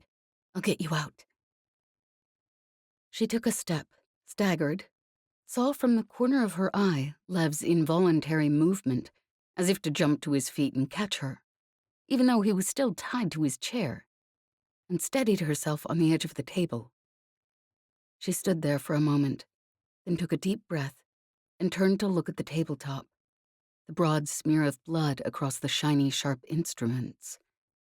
For a moment, looking at the instruments, she thought she might be sick. But she managed to swallow down the vomit and ignore the thought of what the bastard who was currently lying on the floor, very close to her feet, would have done with the damn things. She maneuvered so that she could grab a flat, sharp object with her bound hands. The cuffs holding her were good ones, and it took some effort to get them to pop loose. But at last, they dropped to the floor with a loud clang. She grabbed the table again to steady herself, and when she was sure she wouldn't fall over, she straightened and made her unsteady way over to Lev. She leaned up against his chair with her hip and shoved well, she actually didn't want to think about what it was, into the space between his cuffs until she could work them free.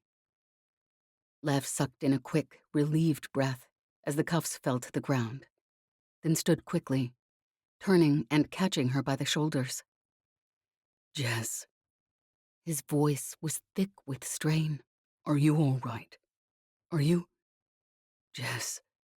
He pulled her into a tight embrace, and she closed her eyes and leaned into him, and she could feel the quick rise and fall of his chest, the trembling in his arms, the small hitch in his breathing. Finally, he pulled back, and to be honest, she wasn't sure she wanted him to. Because when he did, she could see the whole damn room again, the chairs they'd been tied to, the instruments on the table, the body slumped against the chairs, and the blood-soaked body on the floor, knife still protruding from its back. Suddenly, the whole thing struck her as incredibly funny, and she found she was shaking with laughter. Lev took one look at her face and pulled her close again, and somehow, the warm steadiness of him was actually what she'd needed all along. Slowly, her hiccuping laughter calmed until she was able to breathe again. She swallowed hard and finally pulled back reluctantly from the warmth of Lev's arms. Well, genius, guess we should get the hell out of here before whoever plaguing Yaramil was talking about shows up. Lev took a shaky breath as well. I suppose you're right, he said. Chapter 28. Ysbel, Day 17. Ysbel glanced around quickly at the tiny apartment, and then at the girl huddled in her arms. Olya's face was very white, and it hurt Ysbel to see it. Perhaps if Olya had been a little younger, hadn't been able to understand everything that had been happening. No, it wouldn't matter. Her children had grown up in prison, and since they'd been rescued, people they loved had been in almost constant danger.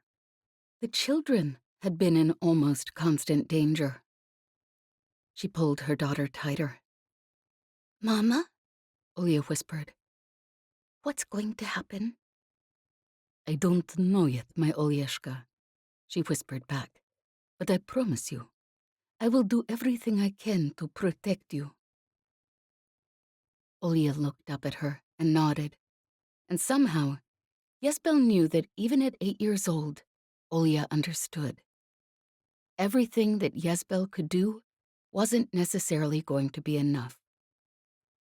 Beside Ysbel, on the couch, Tanya cradled Misko in one arm. In her other hand, she held a small, deadly-looking pistol. Ysbel didn't envy the first of the mafia boyeviki who came to the door, or the second, or the third. Looking at her wife's face, she didn't actually envy any of them. Masha was in the kitchen, standing by the table. She looked up towards the window, and her face was set, her posture stiff. There had been a moment when Ysbel had wondered if Masha had some scheme up her sleeve, some way out of this that she hadn't told them yet. But looking at her, Ysbel knew it had been a fanciful hope. Masha was as certain as she was that they would die. My love, she said softly to Tanya. Tanya turned to her, her face pale. You see? We could have gone back, you know. We could have taken the children and gone back to our planet. Maybe started the farm again. Misko would have enjoyed that. Tanya smiled at her. Yes, she said softly. I think you would have. And I think Olya would have loved learning explosives from you. Ysbel brushed her hand along her wife's cheek. I'm sorry I didn't do that for you, she said quietly. Tanya shook her head. No, she said, her voice fond and sad. It's a nice dream. It's nice to think about at times like this, but... She glanced down at Misko, huddled in her arms. For a long time, we lived like that. Let the system take care of its own problems. We were innocents then. But we're not anymore, neither of us. We'd have to pretend that there weren't street kids in Prasvishoni being killed, or people locked up on prison planets for disagreeing with some government official, or reading the wrong book. We'd have to ignore the pleasure planets and the mafia with its stranglehold on the system, tightening its grip. She was silent for a moment. I'm sorry it will end here, she said finally. But my Yissi... She looked up at Ysbel with that small, wistful smile that Ysbel had fallen in love with so many years ago. I don't regret this. I will never regret it. Ysbel pulled Olia a little closer, leaned over, and kissed her wife softly. You know, she said, once, the only thing I cared about was keeping my family safe. But, she gave a small shrug. It seems my family has grown more than I expected. Tanya's smile grew soft, and Ysbel closed her eyes for a moment. Ysbel! She jerked her head up. The voice came through her earpiece, and as far as she knew, everyone who would be calling through her comm was dead. Ysbel, are you alive? She stared for a moment longer, then hit her comm. Liv? Ysbel. His voice was thick with relief. Jez and I were caught, but we're out and on our way over. Have you heard from Tay? Ysbel hesitated a moment. I heard from Ivan a few minutes ago. The police had come with their weapons. He didn't have time to explain, but it sounded like Tay may have been hurt. Lev swore. I suppose we deal with that when we have time to make a plan. He paused a moment. Can you meet us somewhere? Ysbel almost laughed. That would be nice, but our apartment is currently surrounded by mafia boyeviki, and there's too many of them for me to take care of it with an explosive. So, no, I'm not sure we can, unless you believe there's an afterlife. She amended. There was a moment of silence on the other end of the comm. Then Lev said, You're surrounded? Can you send me your coordinates? Ysbel frowned slightly. Yes, but unless you plan to also be surrounded by mafia boyeviki. I mean, guess we could do that, drawled Jez's unmistakable tones through the comm. But hell, I've been surrounded by Grigory's damn boyeviki enough times, I think. So I was thinking, maybe we use some of those modded heat pistols you gave us. Give those bastards something else to look at for a minute or two. Masha had turned to look at her by now, and so had Tanya. Ysbel tapped the coordinates through to Lev, a small smile growing on her face. You know, you lunatic, you might be right, she said. Yeah, well, I mean, I'm basically a damn genius. Ysbel could almost hear the pilot's smirk through the comm. Be there in about 3 standard minutes. There was a small pause. If genius here doesn't pass out on the way, I mean. Jez. She heard Lev's patient voice in the background. I seem to recall being the one catching you. 5 separate times so far. Yeah, well. The comm shut off. Ysbel tapped off her own comm. Who was that? Masha's tone was clipped.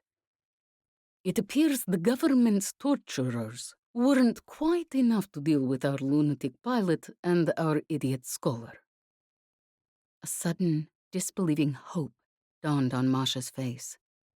You mean, began Tanya, her voice tight. Ysbel turned to her wife. I mean, I think we should get ready to get out the door, because from what Lev and Jez just told me, the boyeviki outside will become very distracted in about 3 standard minutes. Tanya stood quickly, clutching Misko to her chest, tense excitement and frantic, desperate relief in her posture.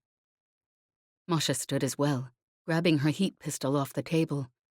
She looked around, posture once again brisk and businesslike. "Do either of you need to grab anything? No? Good." She gave a slight smile. "There's a back way out. We'll have to move quickly." Ysbel smiled and stood as well, holding Olya close. "Well," she said, "I guess now we wait for the Boyeviki to meet our pilot." Chapter 29. Tay, Day 17. The first thing Tay was aware of was the pain throbbing in the back of his skull. Then, slowly, other sensations returned. Bitter cold seeping through his back and shoulders, hard concrete under him, a muffled blur of sound that gradually transformed into words. An incongruous patch of warmth on one shoulder, a voice, whispering, thick with worry. Tay, can you hear me? Please, you have to be all right." He groaned, and the warmth on his shoulder that, he realized, must be a hand, tightened quickly, and someone sucked in a sharp, relieved breath. "Thank the lady." He recognized the voice as Ivan's, and the abrupt way it had cut off as someone fighting back tears. He groaned again and blinked his eyes open. Wherever they were, it was dark. At first, he wondered if maybe the blow to his head had affected his eyesight. But as his eyes adjusted, he realized they were in a small tent of sorts. Ivan bent over him, face drawn, eyes closed in desperate relief. There was a dark bruise across his face. Tay was too woozy to feel properly angry, but something hard tightened his chest at the sight. To one side of them sat Vera and Dmitri. Their hands were tied behind their backs, and whoever had given Ivan the bruise had done their work on Dmitri and Vera as well. Dmitri's lip was split, and Vera had a sharp, angry welt across the side of her head. "Where are we?" Tay murmured. Dmitri looked over and tried to smile, even through the sharp fear on his face. "We're in a guard tent. I guess the police didn't want us giving any of the others ideas." Tay struggled to sit up, and a wave of dizziness washed over him. Ivan caught him and lowered him gently to the ground. "Easy there," he said quietly. Tay waited a few moments, then tried again, a little more cautiously this time. This time, he succeeded in pushing himself into a sitting position, and he sat for a moment, blinking, waiting for the world to stop spinning crazily. "What happened to the others?" he mumbled, as soon as he could clear his head enough to form the words. Dmitri glanced at Ivan, and there was something in his glance that told Tay this was news he didn't want to hear. "They're rounding them up to take in for questioning," said Ivan softly. Tay was hit by a fresh wave of nausea. He swore and tried to get to his feet, but Ivan cut his arm. "Tay, listen to me. You are not going to like this, but I need you to listen." "And before you say anything," said Dmitri, "this is something we all agreed was the best option." Something cold crawled in Tay's stomach. Ivan took a deep breath. "Things are bad. There's nothing we can do from here. Lev and Jez are probably dead, and I haven't heard from Ysbel or the others. As far as I know, we're alone. Our only hope to save anyone is to have someone on the outside. Even then, there's not much they could do, but it's possible they could save a few of these kids." Tay blinked at him for a moment, his mind not working quite as quickly as it should. You said that we don't have anyone on the outside. How? He realized what they were suggesting when Ivan gave him a small, slightly strained smile. No, said Tay. His breath was coming too quickly, and the nausea bubbled in his stomach. No, I won't. I can't. I'm not going to. Tay, said Dmitri quietly. It's the only chance we have. You get out. Get somewhere safe. And then, maybe, you find a way to help the rest of us. You can't do it from here.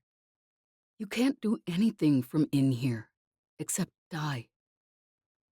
They've told us the others will be questioned, and the ringleaders will be executed. That's everyone in this tent. His voice trembled slightly, but his gaze was steady. So you have to get out. You're the only one who stands a chance of saving any of the students. I can't do it. Vera can't.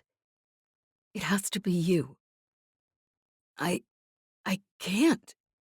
Tay's voice caught. Tay. Despite himself, he met Dimitri's eyes. Dimitri's gaze was steady, even though his face, under his sandy hair, was pale. I trust you, Tay. I trust you with my life. And I'm asking you to trust me too. Dmitri? His voice was shaking. Dmitri, I... Dmitri made a small motion, as if to put a hand on Tay's arm, but his arms were cuffed behind his back. I know you're some sort of crazy romantic freedom fighter, but give me a little credit too, can't you? There was that fond, half-teasing tone to his voice that Tay knew so well. I can care about something enough to die for it. Even us mere mortals can do that. Tay's cheeks were wet with tears, and he couldn't seem to stop them. I can't, he began again. But even as he said the words, he choked on them. Because Dmitri was right. It was their only chance. Their only chance was for him to leave them to die, save himself at the price of their lives. On the off chance, he could somehow save one or two of the students outside as well. He opened his mouth to say something. He wasn't sure what, but it didn't matter. He couldn't make the words come out anyways. So, that's settled, said Vera, trying to put a carefree note into her voice that didn't cover the raw fear. Tay and Ivan will get out. You two are the only ones who weren't cuffed, because you were unconscious, Tay, and Ivan was carrying you. Tay felt his cheeks heating. Vera grinned. It was actually pretty damn cute. He scowled at her on instinct, and then had to swallow hard and turn quickly away. From the way Ivan's posture had tensed at Vera's words, his escape hadn't been part of the plan they'd discussed. But Ivan had clearly realized any protest on his part would only exacerbate Tay's protests. So he was biting down hard on his teeth, face set. Tay felt a small, sick, selfish bubble of relief. At least Ivan might survive this. He took a deep breath. How will we? He gestured around them. Don't tell me they're not guarding us. Vera grinned again, despite the fear in her face. Oh, we'll keep their attention. A spike of panic shot through Tay's brain as he realized what she was saying. No, you can't. I've had run-ins with the police before. Believe me, if you try to... Vera winked at him. You know me, Tay. I never listen to people who tell me I can't do things. She took a deep breath, as if bracing herself. Then she shouted, voice hoarse and raw. Down with the damn fascist pigs! Up with the street kids! You fight them! There was a moment's silence. Then from outside the tent, a thin voice, joined moments later by a few others. "You fight us. You take them," Vera called. "You take us." The voices outside were swelling, growing into a ragged chorus, and Tay could hear the angry shouts of police officers, the unmistakable thud of shock sticks against unresisting bodies. Vera's face grew sick at the sound, but she took a deep breath and shouted, "Down with the fascists! Up with the people!" came the reply, now several voices strong. There were more shouts, muffled grunts of pain, a scream. Tay turned desperately to Ivan, but Ivan gave a curt shake of his head. "They're doing this to give you a chance," he whispered. "Are you going to waste it?" Dmitri, who'd joined in Vera's chanting, glanced over quickly and mouthed, "Go." He couldn't do this. He couldn't leave his friends to be beaten to death, tortured, thrown in prison. But they trusted him, and he had no choice but to trust them back. He took a deep breath, closed his eyes for half a moment, then followed Ivan on hands and knees, ducking under the stiff fabric of the tent wall and out into the sunlight. He blinked for a moment, disoriented. Then Ivan had pulled him to his feet, and they were running at a crouch towards the edge of the barricade. Something clicked in Tay's earpiece, and he almost skidded to a halt, but Ivan dragged him forward. "Come on," he hissed. "Tay, Vera told me what's happening. You won't be able to get out without the passcode. Kaz and I got it when we were listening in on the police line." Petty and Kaz were still in there. Petty and Kaz and Luca and Mila, they were in there, and they were going to be killed. And he was running away, and Ivan grabbed his arm again, pulling him forward. "You can't help anyone from here." "So, the code is 87352. There was a slight pause. "Good luck." Tay's feet were slowing of their own accord, every instinct in his body trying to drag him around, back to Kaz and Petty, Dmitri, Vera, the others. But Ivan's hand tightened on his arm, and Tay found himself following, his legs moving without input from his brain. "Stop! What are you doing?" One of the guards beside the barricade stepped forward. Ivan turned a quick glance on Tay, and he found himself muttering out the passcode Petty had given him. The officer sighed and stepped aside.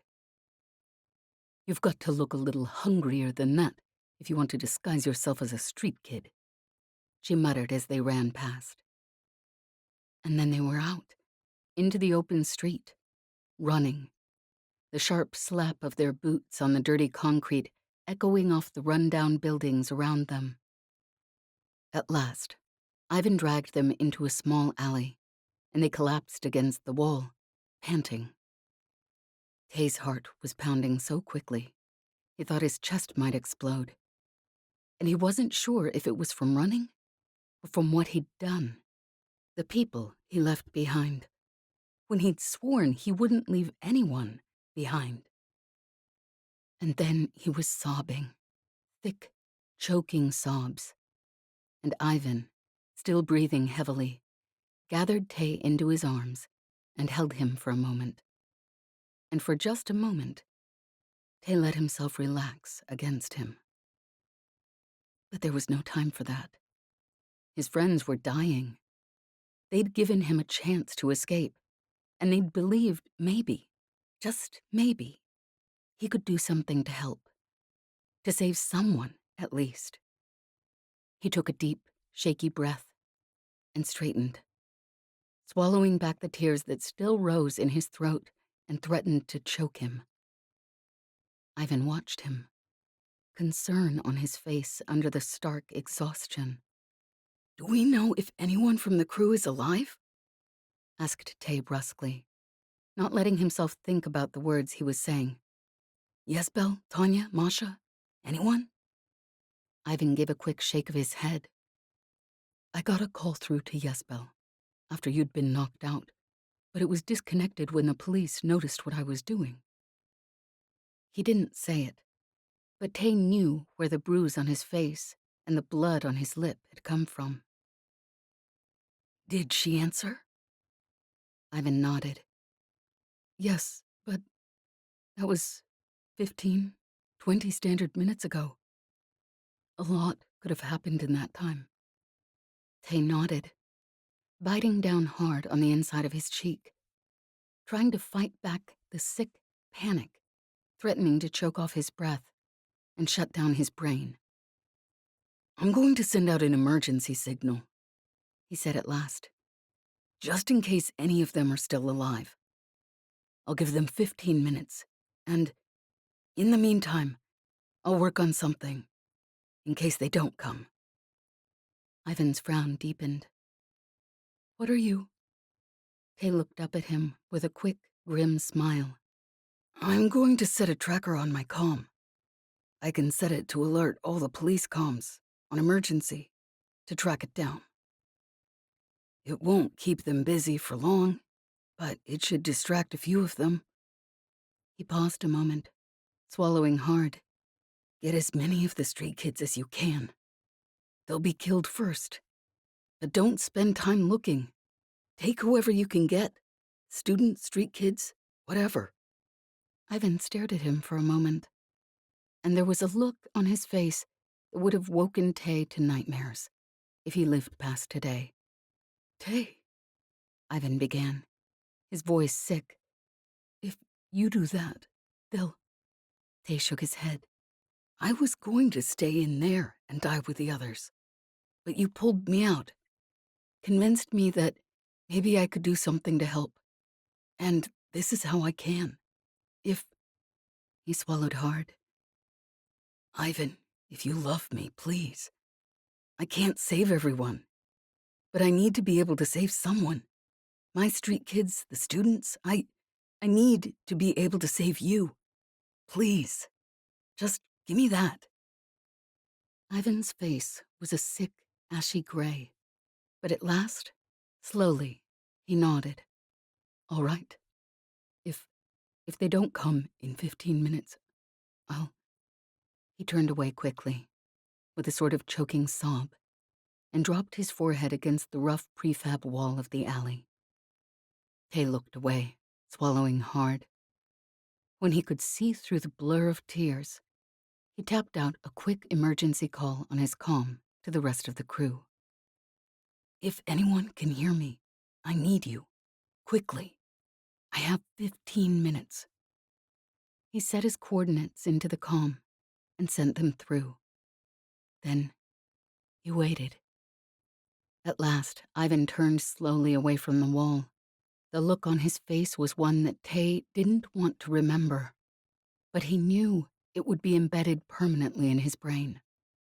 Somehow, though, Ivan managed a small, sick smile.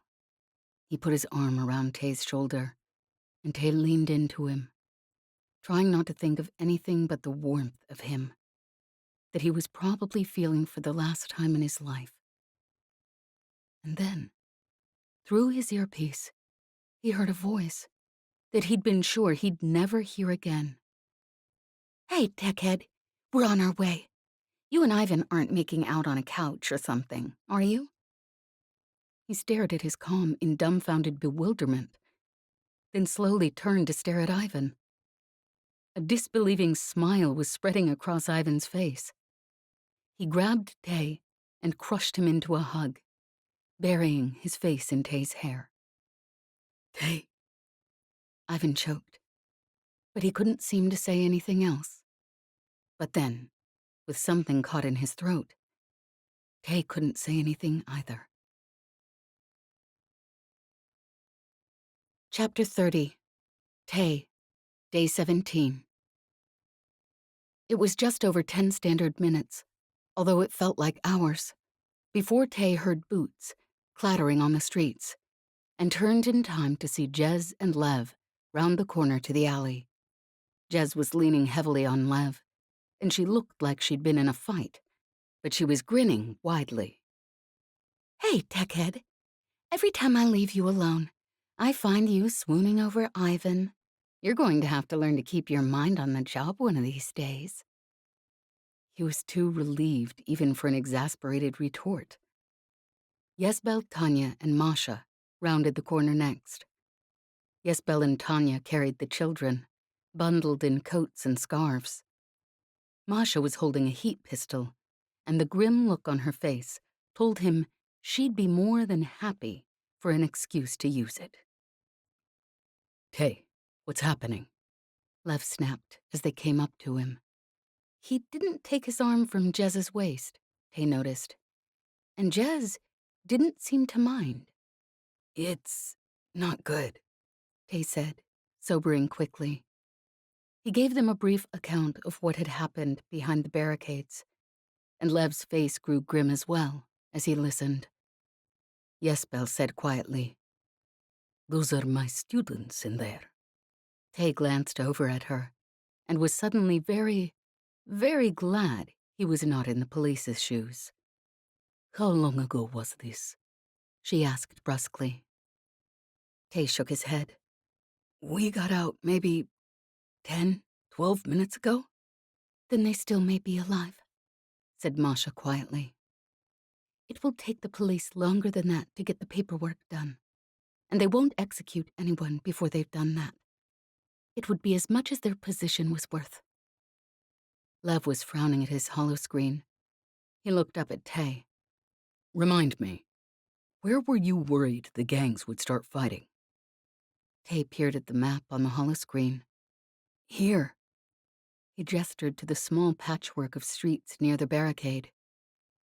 "We were hoping to push the barricades far enough so that, along with the police presence at the protests, it would keep them away. But we didn't have enough time to finish." Lev gave a quick nod. "That might actually work in our favor." He looked down at the map again, then slapped his hand over the screen, shutting it off, and glanced up at Tay again. "What would happen, right now, if everyone suddenly learned about Olyesa and Grigory?" Tay stared at him for a moment. Then he felt a small, grim smile creeping over his face. "I think," he said slowly, "the police would be a hell of a lot busier than they are right now." Lev returned his grim smile. "Not much to lose at this point anyways." He turned. "Masha, I assume you have the codes we were using to broadcast Grigory's and Olyesa's messages?" "I do," Masha murmured. "And I suppose you're right. The government already knows, and—" she glanced around wryly. "I currently fail to see how the situation in the streets could get much worse." Tay leaned back against the alley wall, almost dizzy with relief, and Ivan pulled him close. "Thank the lady," Ivan whispered. There was a note of forced humor in his voice. "I wasn't looking forward to seeing if I could handle watching someone else I loved die." Tay leaned over and kissed him wordlessly, and he could feel the tension in Ivan's muscles, the way his hands shook. "Tay, I need you for a minute." He glanced up quickly. Lev was watching him, biting back a smile. "Masha has the codes to the gang's lines, but not the police. I assume you've hacked into the police lines?" Tay straightened and pulled up his own holoscreen and pushed the splice through to Lev's comm. Masha stepped forward. She touched her comm to Lev's, and for a moment, there was complete silence. And then, a recorded video appeared, sound amplified through the comm. For a moment, Tay didn't recognize the scene, and then, suddenly, he did. It was the Pleasure Planet, an upstairs room in the Stronny house. The moment when he'd thought his friends had been killed, and they were all about to die. when Grigory and Olyesa first discovered that Masha had ruined them, that their entire empires had gone up in smoke. For a moment, he felt his muscles going shaky again, and only Ivan's arm around his shoulders held him steady. When the recording ended and Masha tapped off the comm, there was another long moment of silence. And then Lev said quietly, "Tay?" Tay started and pulled up his comm, tapping into the police audio. At first, there was only confused murmuring, and then shouts and running footsteps. Then sirens, student voices shouting, the unmistakable fizz of heat gun blasts. They looked at each other. Jez was grinning broadly, and that alone told Tay everything he needed to know. "Well," she drawled, "guess we should go show those police bastards what happens when you mess with our friends." Chapter 31. Jez, Day 17. By the time they reached the barricades, Jez had basically caught her balance again. Not that she minded Lev holding on to her. It was one of the few benefits of their current situation, actually. But the point was, it'd be hard to throw punches if she couldn't stay on her feet. The other point was, after seeing the drawn, haunted look on Tay's face, she was damn sure she wanted to be throwing punches. The streets outside the barricades were complete chaos. Students shouted and screamed and threw rocks and snow and chunks of prefab. Police, outfitted in full riot gear and brandishing shock sticks, waded into knots of struggling students. Tay glanced around, face still stricken. "The tent where they're keeping Dmitri and Vera is just behind the barricades," he said shortly. He took a deep breath, clearly trying to collect himself. "Jez, Lev, Masha, get as many of the street kids out as you can. I sent a message through to Petty, and she and Kaz will be expecting you. Ysbel, you come with me and Ivan. We'll get Dmitri and Vera, and then we'll see what we can do for the other students." "I would be happy to," said Ysbel, a grim smile on her face. Tanya wasn't with them. After a hurried conference, she'd ducked into an alley a few streets away with the two children, murmuring something about them being safe in the Ungovernable, but she'd be back soon. Ysbel had come with the rest of them. And yes, Tanya was scary as hell. But for something like this, Jez glanced around at the chaos, grinning broadly. Well, all she could say was, explosives might come in pretty damn handy. "All right," she whispered, turning to Lev. "You go. I'm going to give these bastards something to think about." Lev's expression was tight. "Jez, are you sure you can?" He closed his eyes for a moment and took a deep breath. "All right, just..." She rolled her eyes. "Be careful, I know." He put his hands on her waist, turning her towards him. His face was serious. "I don't want to lose you, Jez," he said quietly. "Yeah," she said, swallowing because for some reason, looking into his eyes, she couldn't think of anything snarky to say. "You too." He gave her a strange smile, then pulled her in and kissed her gently on the lips before turning away. "Masha, let's go." Jez stared after him, blinking, suddenly not quite as steady on her feet as she had been a moment before. Then she took a deep breath and pulled out her heat pistol. Hopefully those police bastards were ready to warm up in a hurry. Her first shot set one of the damn sky bikes that was parked outside the barricades on fire, which was a fairly effective way to attract their attention, turned out. Damn, she loved working with Ysbel. By her second shot, there wasn't a single person on the street who hadn't figured out something new had shown up on the scene. The police officers turned at the new threat, ducking for cover and scrambling for their weapons as Jez proceeded to cook the air around them to a blistering temperature. "Hey, you plaguers," Jez shouted cheerfully, hitting the voice amp on her comm. "You want to pick on a bunch of students and street kids? Probably a good idea to find out who they're friends with first."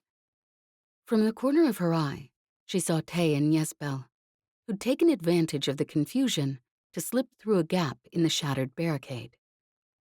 From their grim expressions, Jez was pretty damn sure the police officers inside were going to be in for a hell of a lot of excitement very shortly.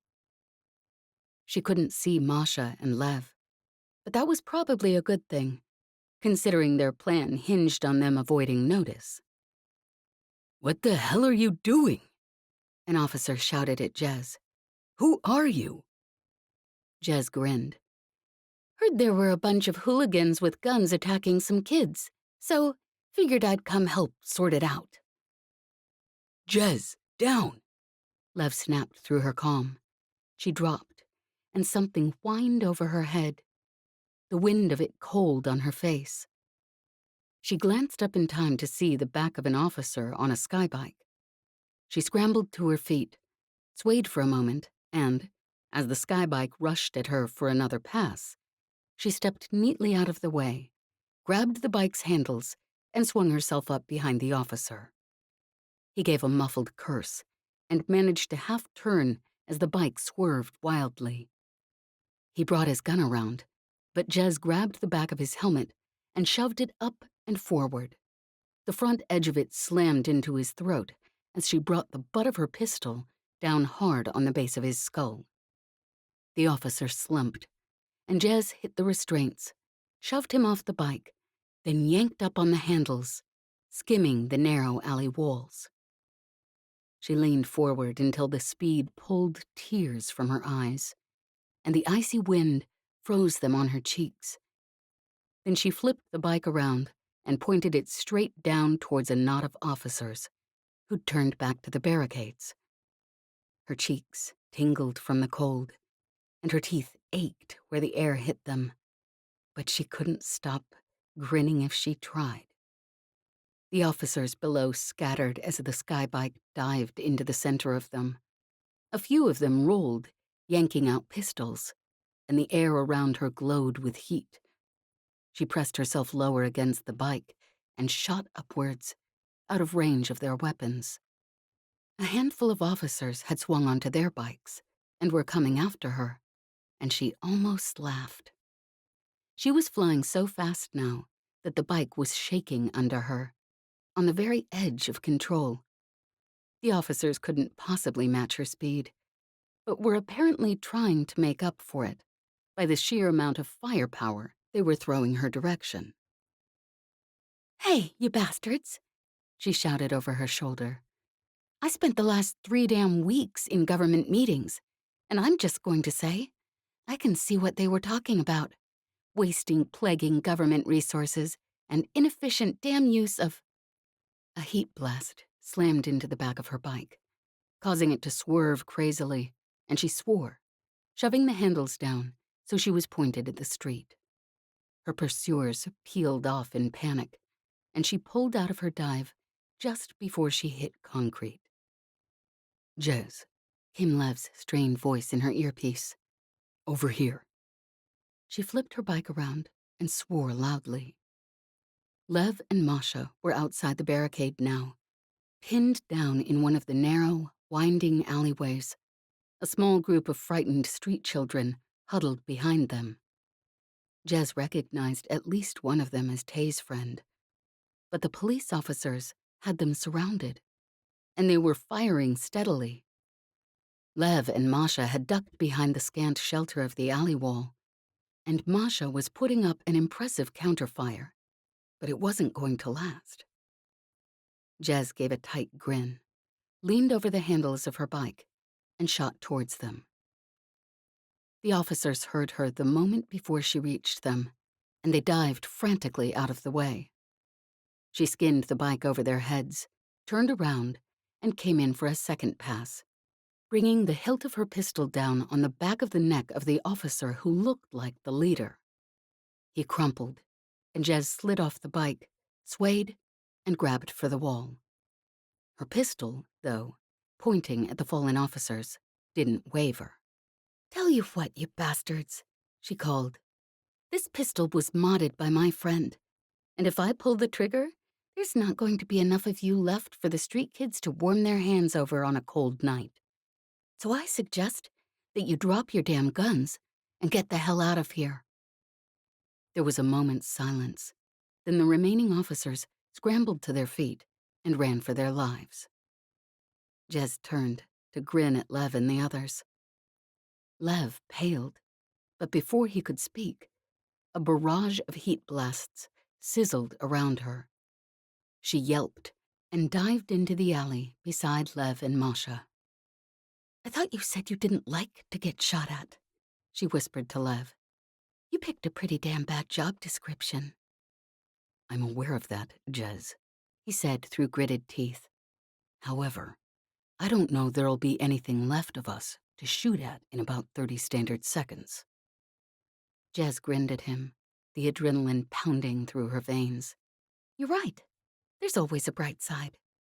She leaned out, peering around the corner of the alley wall, and ducked back as another shot blackened the wall beside her head. She'd seen enough, though. Her distraction had worked, and apparently, as between the unarmed students and the crew of the Ungovernable, the police had made a determination as to which was the bigger threat. Outside, a grim group of officers were dragging the massive ion cannon away from the barricade and pointing it in the direction of their alley. Lev drew in a quick breath, his expression irresolute. Then he glanced behind him at the huddled children and tapped his comm. Tanya, He said quietly. where are you? "I'm on my way back," she said. "What do you need?" There are 24 street kids behind me right now who are about to be killed. Is there anything you can do to take out the cannon? There was a moment's pause. At last, Tanya said, "There are a lot of things I could do to take out the cannon." She paused for a long moment. "You and Jez, I assume, are covering the street children?" Yes. said Lev. "All right then," she said. "Try to keep them alive for a minute, please." Her comm tapped off. Jez looked at Lev and raised her eyebrows, but he just shook his head. A thin, high-pitched whine pierced the air, setting Jez's teeth on edge. "Down!" Masha snapped, and then the blast knocked them backwards, shattering the wall they were sheltering behind and sending prefab dust spraying out into the cold air. Jez rolled to her feet, and someone caught her elbow, steadying her. She yanked out her pistol and fired at the mouth of the alley. And, hell, she could hardly see what she was shooting. But there were kids behind her, and she wasn't going to damn well let anyone get past if she could help it. Lev was beside her, his own pistol in his hands, a grim look on his face. She glanced quickly behind them. Masha was against the back wall of the alley. She'd put herself between the smallest street children and the force of the blast. But now she rolled to her feet. Her pistol was raised, her face hard. And Jez knew with a sudden certainty that whatever Masha might be capable of, and hell, she was capable of a lot, she would die before she let anyone hurt those kids. "Stay back," Jez called to her, turning back to the alley entrance. "Lev and I'll give them something to shoot at." There was that thin whine again, and she shoved Lev back against the wall as another explosion rocked the small alley. She'd been expecting it this time, though, and she scrambled quickly to her feet and crossed to the alley entrance, leaning out and peering around. They weren't going to last that many more shots back here, but then they probably wouldn't have to. After the gun had softened them up, they'd probably just send a bunch of riot police to finish them off. The officers at the gun were readying it for another shot. The sharp whine grated on her ears as it powered up again. And then she grinned, because far overhead, a dark, silent figure was lowering itself from the roof above the officers. They didn't see Tanya until it was far, far too late. And Jez watched dreamily as Tanya took out the officers and then the gun, as fluidly and gracefully as a dancer. Honestly, she could watch Tanya knock the hell out of people all damn day and not get tired of it. There was a moment of panic as the officers realized their weapon was gone, and then they grabbed their heat guns and started towards the alley. Jez stepped back, grinning broadly.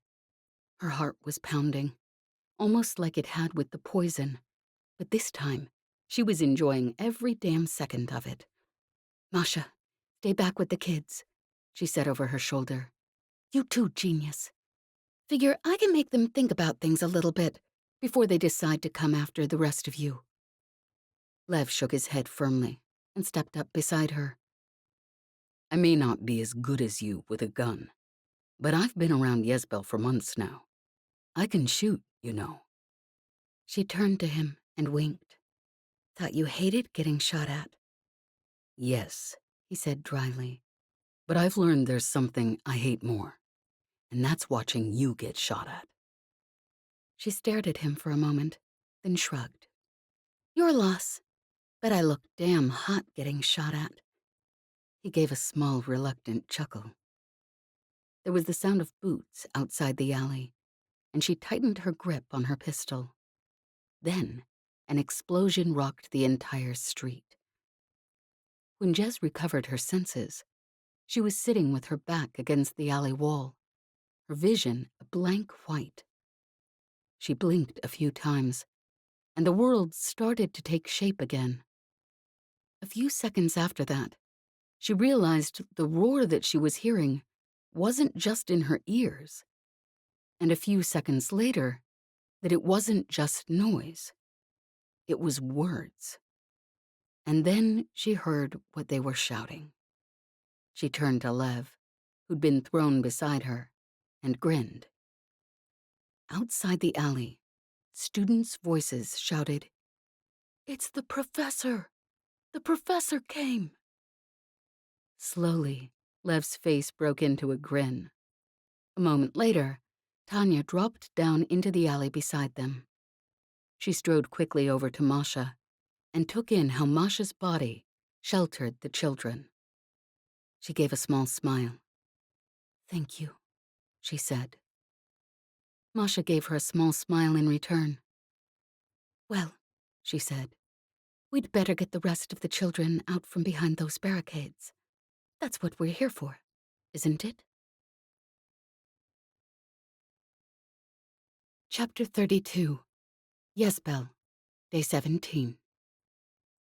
Ysbel smiled to herself as the students shouted and cheered. Tay had already ducked into the tent, and a moment later, Vera barreled out of the entrance, laughing and crying at the same time, and came screeching to a halt just in front of Ysbel. "Professor," she said, her voice choking. "Professor, I knew you'd come. As soon as Tay told us you were back, I knew you'd come for us." Ysbel studied the girl. Her face was haunted, cut with strain and fear, but she was smiling, and Ysbel could see in that smile the girl she'd taught. For a few memorable weeks, back in the University of Prasvishoni. She cleared her throat. Yes, well, I did make it clear that no one threatens my students, I think," she said, although her voice was huskier than usual. Dmitri appeared next, grinning that charming grin he had. His face was pale, his cheeks wet with tears. He didn't say anything, just looked at her, shaking his head in a sort of wondering disbelief. Ysbel turned away quickly. Well, she said, I think the point of this was to get everyone out. Am I right? Vera straightened with a valiant effort, shook her head, and blinked hard. Yes. Sorry, Professor. She turned quickly and strode back into the square, shouting and gesturing at the other students to get together, get ready to get out. Ysbel looked after her fondly, a smile on her face. Dmitri, Tay, and Ivan were gathering the terrified, panicked students into a group.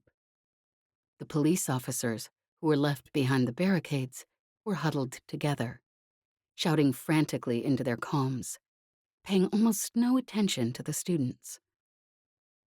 A few, though, had gathered in a small defensive formation, weapons drawn and faces grim. Ysbel stepped towards them, palming another of Tay's explosives. One of them glanced her way, did a double take, and shouted something to her fellow officers, terror in her voice. They scattered. Ysbel grinned. A few moments later, the others appeared behind the barricades. Ysbel's eyes searched frantically for Tanya, and she sighed in relief at the sight of her wife. Ysbel, Jez called. She wobbled on her feet, and Lev caught her, and Ysbel bit back a smile of amusement. What the hell are we doing, other than dealing with those bastards? She gestured at the police officers. Tay came up beside them.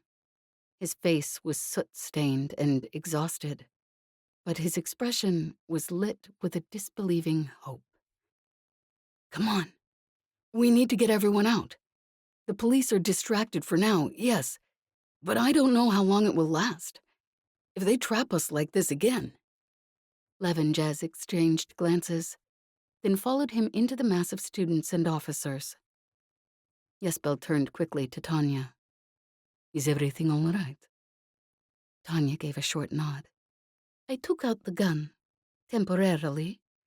Hopefully, getting it back online takes them long enough that we get everyone out.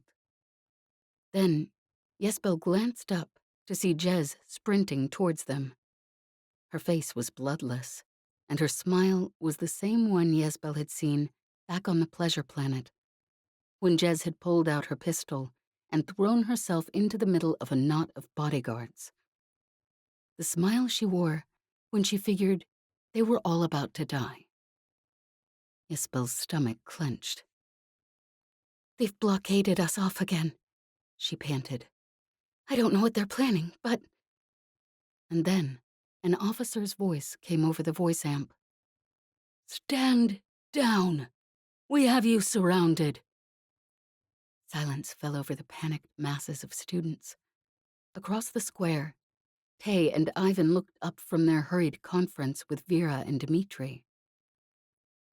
Masha stepped to the ragged hole that had been blasted through the barricade. Her posture stiffened ever so slightly. When she turned, her face was calm, but there was a sick resignation under her voice. It appears that we were not the only ones making contingency plans in the government, she said quietly. Ysbel frowned and stepped forward. The moment she glanced through the ragged hole in the barricades, she understood. The police were back in force. The gun that Tanya had taken out still sat useless, but already there were officers surrounding it, attempting repairs. But that wasn't what drew her eye. It was the silent ranks of grim-faced people flanking the small contingent of officers, and the deadly-looking weapons they held. Better weapons than the government had, certainly. And Ysbel knew the colors on those uniforms very, very well.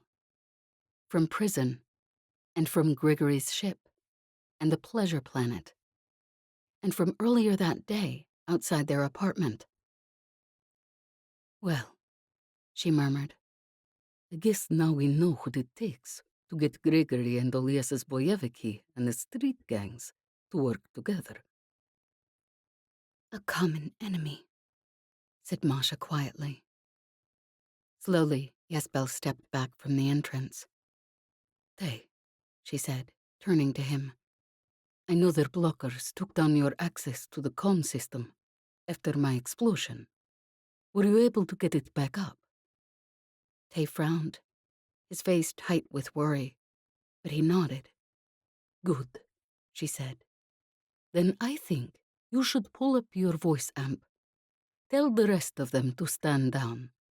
Maybe if the police have us to kill, they won't be so hard on the students. Maybe some of the street kids slip through the cracks.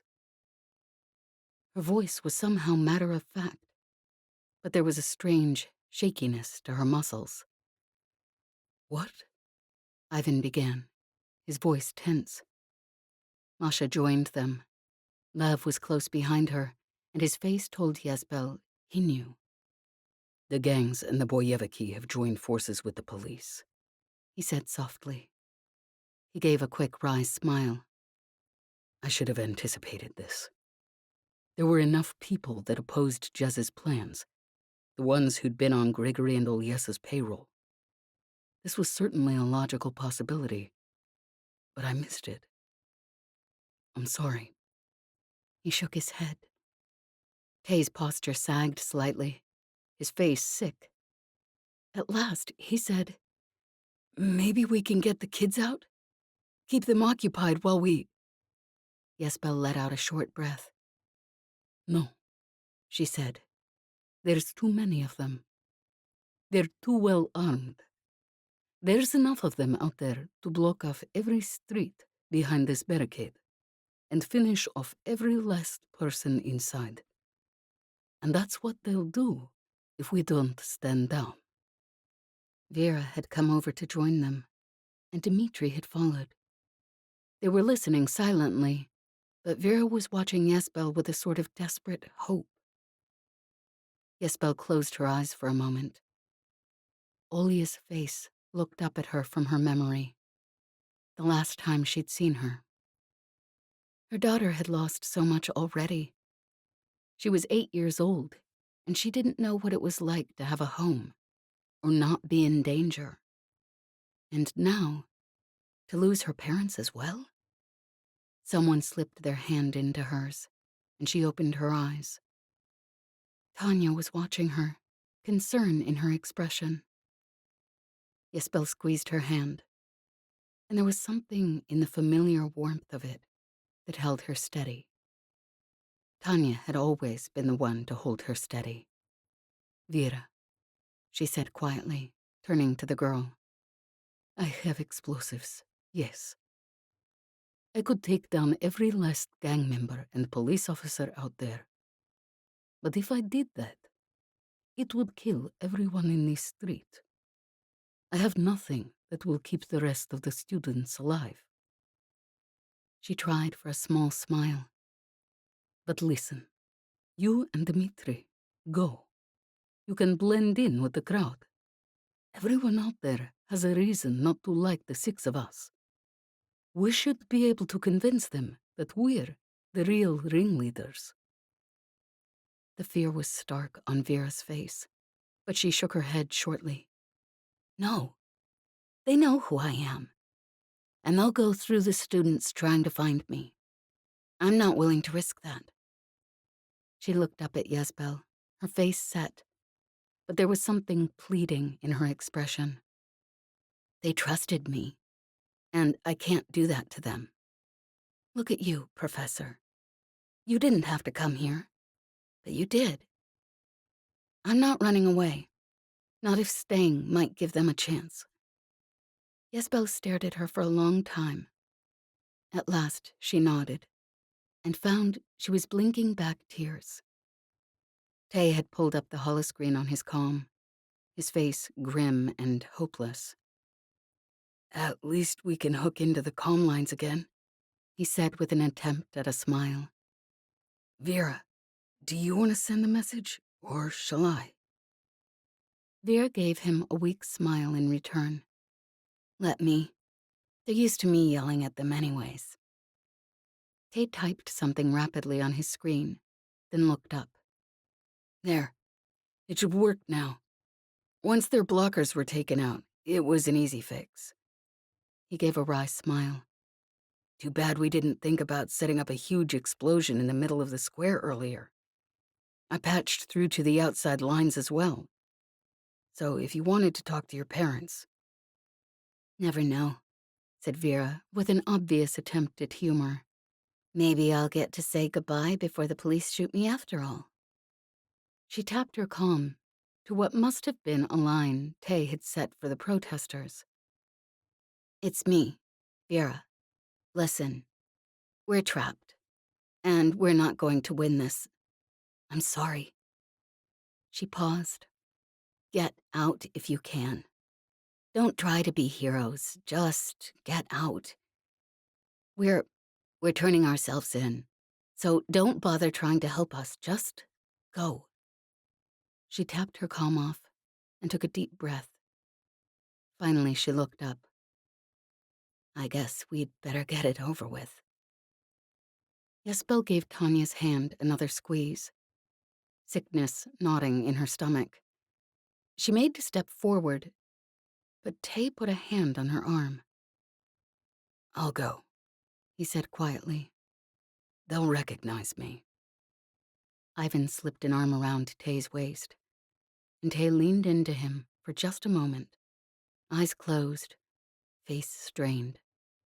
And then he straightened, and the two of them walked to the edge of the barricade. Tay hit his voice amp on his comm, and Ysbel watched the police turn at the sound of his voice. His dark hair falling into his eyes made him look younger than he was, and the quiet resignation in his expression made her chest tighten with sick helplessness. Olya, Misko. They'd lose their parents, but with her and Tanya dead, they'd be safe, at least. Tay wouldn't. Vera wouldn't, and nor would Dmitri. A handful of officers jumped forward, grabbing the unresisting Tay and Ivan and shoving them roughly to the ground. Then other officers swarmed through the barricade, grabbing her and the others, yanking their arms behind their backs, shoving them down. Ysbel didn't try to fight. It wouldn't do anything anyways. And perhaps if she didn't fight, the officers would be less likely to hurt the others. Across from her, she heard Jez's muffled curses, the sound of blows, Lev's sharp gasp, and finally, stillness. The only sound that interrupted the silence was the dull thud of an officer's boot against an unresisting body. She didn't look over. She wasn't sure she could bear it. At last, even that sound stopped, and the officers stood there, breathing heavily, riot helmets still pulled low over their faces. The students, still trapped behind the barricade, were huddled in the center of the square. More weapons than Ysbel could count were trained on them, and one move, one word, could get every one of them gunned down. Over against the wall, all of you, an officer shouted. There was a moment's hesitation. One of the officers stepped forward and swung their shock stick, and a student crumpled. Ysbel bit back a curse as the officer swung the stick again into the student's prone body. I said, back against the wall. The students backed away, some whimpering or sobbing, others pale and silent. Officers waded in after them, swinging their shock sticks at anyone who didn't move quickly enough. You thought you could start a revolution, one of them growled. You and those vermin street kids. You damn innocents. The man's voice was thick with disdain. The officer in charge strode over to the Ungovernable crew. Behind her, two other officers shoved Tay and Ivan forward, roughly enough that they landed hard on the concrete, unable to catch themselves with their bound hands.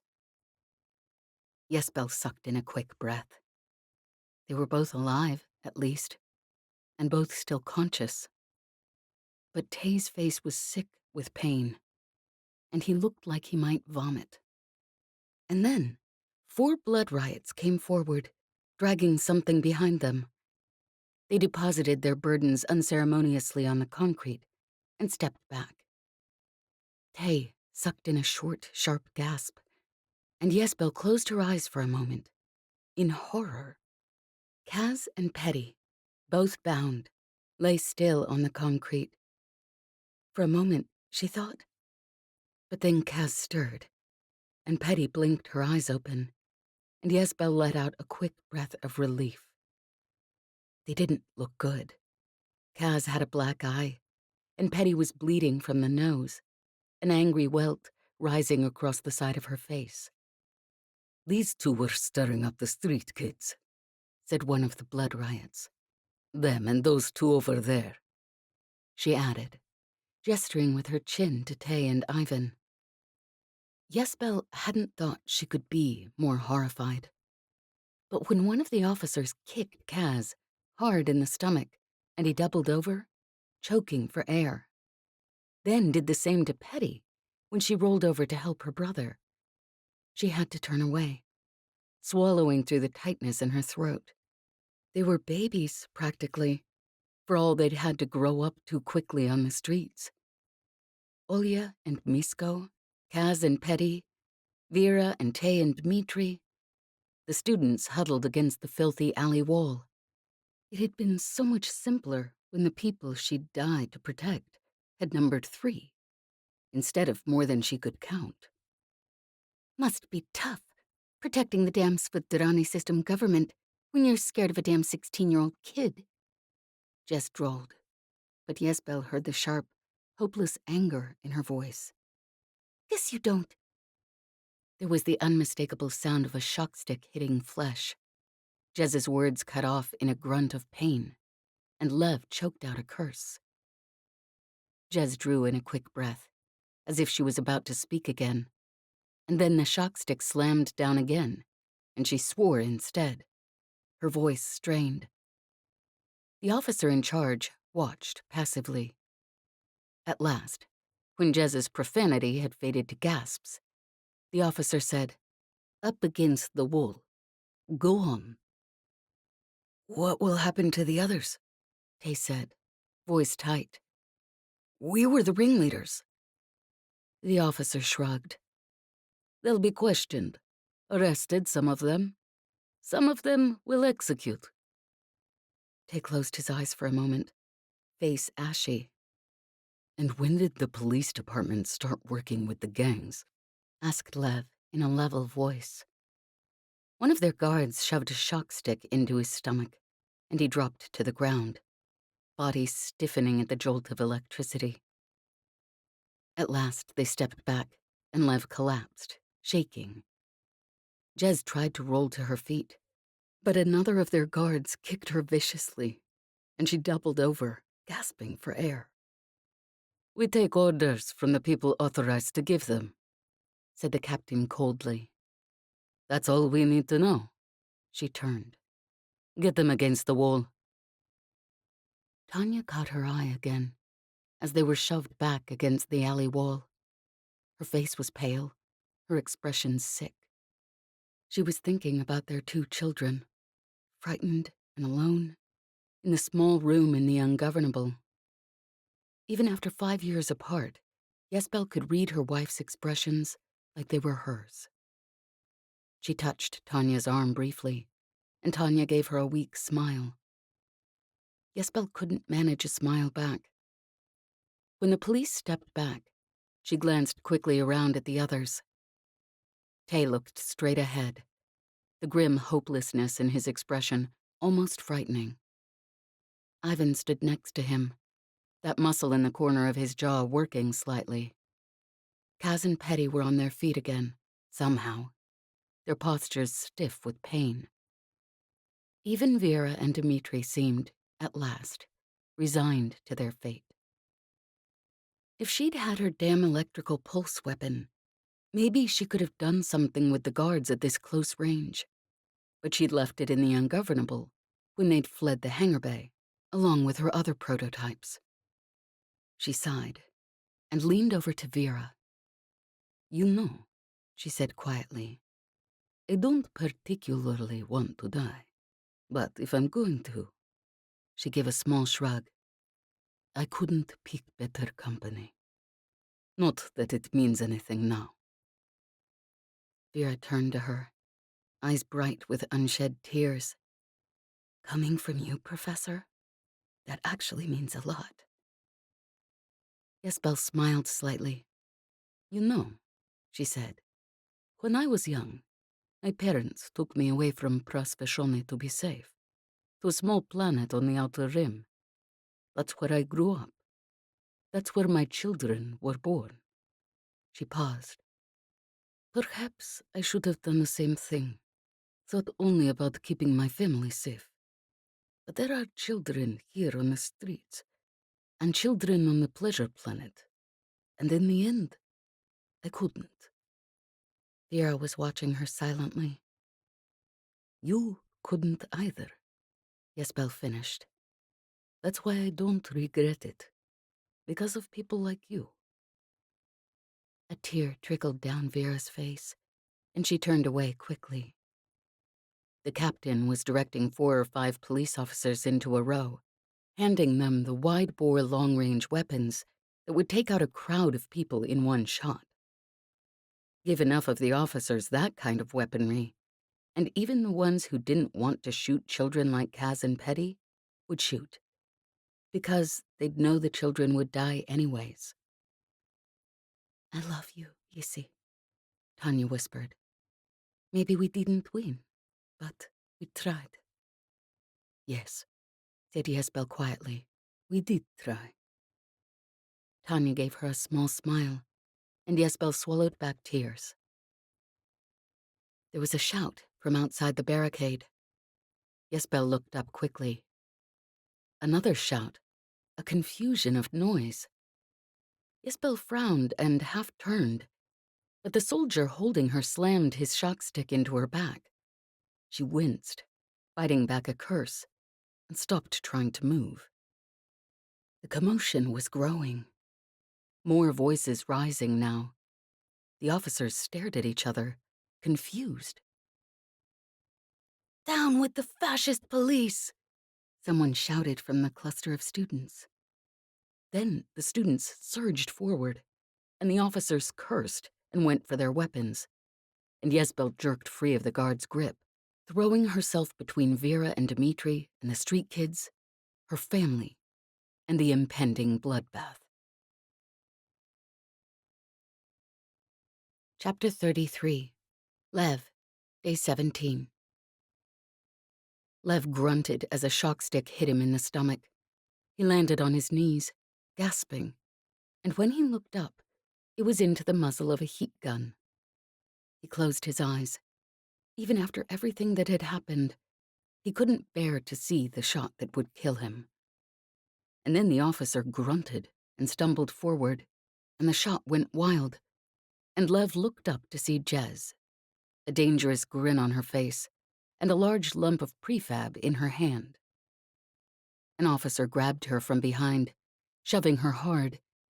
There was a dull crack as her head hit the wall of the university gate, and Lev staggered to his feet, swearing, and glanced around quickly for something to distract them. Perhaps they were all going to die. All right, probably they were. But as long as he was still alive, he'd be damned if he let someone hurt Jez. Through the chaos, he could hear Ysbel's strained cursing, the students shouting, the fizz of a heat blast. An officer's amplified voice carried over the noise, but he couldn't make out their words. The officer who'd shoved Jez was stalking towards her, yanking a pistol from its holster, and Lev grabbed him by the shoulder. As the officer spun to face him, he stomped down on the man's dangling bootlaces. Caught off balance, the man staggered. Then Jez had shoved herself off the wall and kicked him hard in the back of the knees. He collapsed, and Jez planted a boot in his stomach for good measure, then grabbed Lev by the arm and dragged him out of what was now shaping into an impressive, free-for-all brawl. What the hell is happening? He muttered. Jez shrugged, still grinning. We're still alive, though, so... She was right. They should all be dead. There was no way the police and the gangs both should have been distracted enough for whatever the hell was happening to have happened. For the first time, his mind registered the noise from outside the barricade.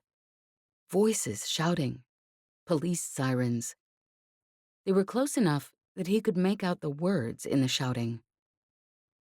Get off our damn streets. Down with the police. The police were stepping back from the melee, looking at each other with worry clear on their faces. One by one, they started towards the opening in the barricade, first at a walk, then breaking into a run, until they were all but fleeing. Lev stared after them in utter confusion.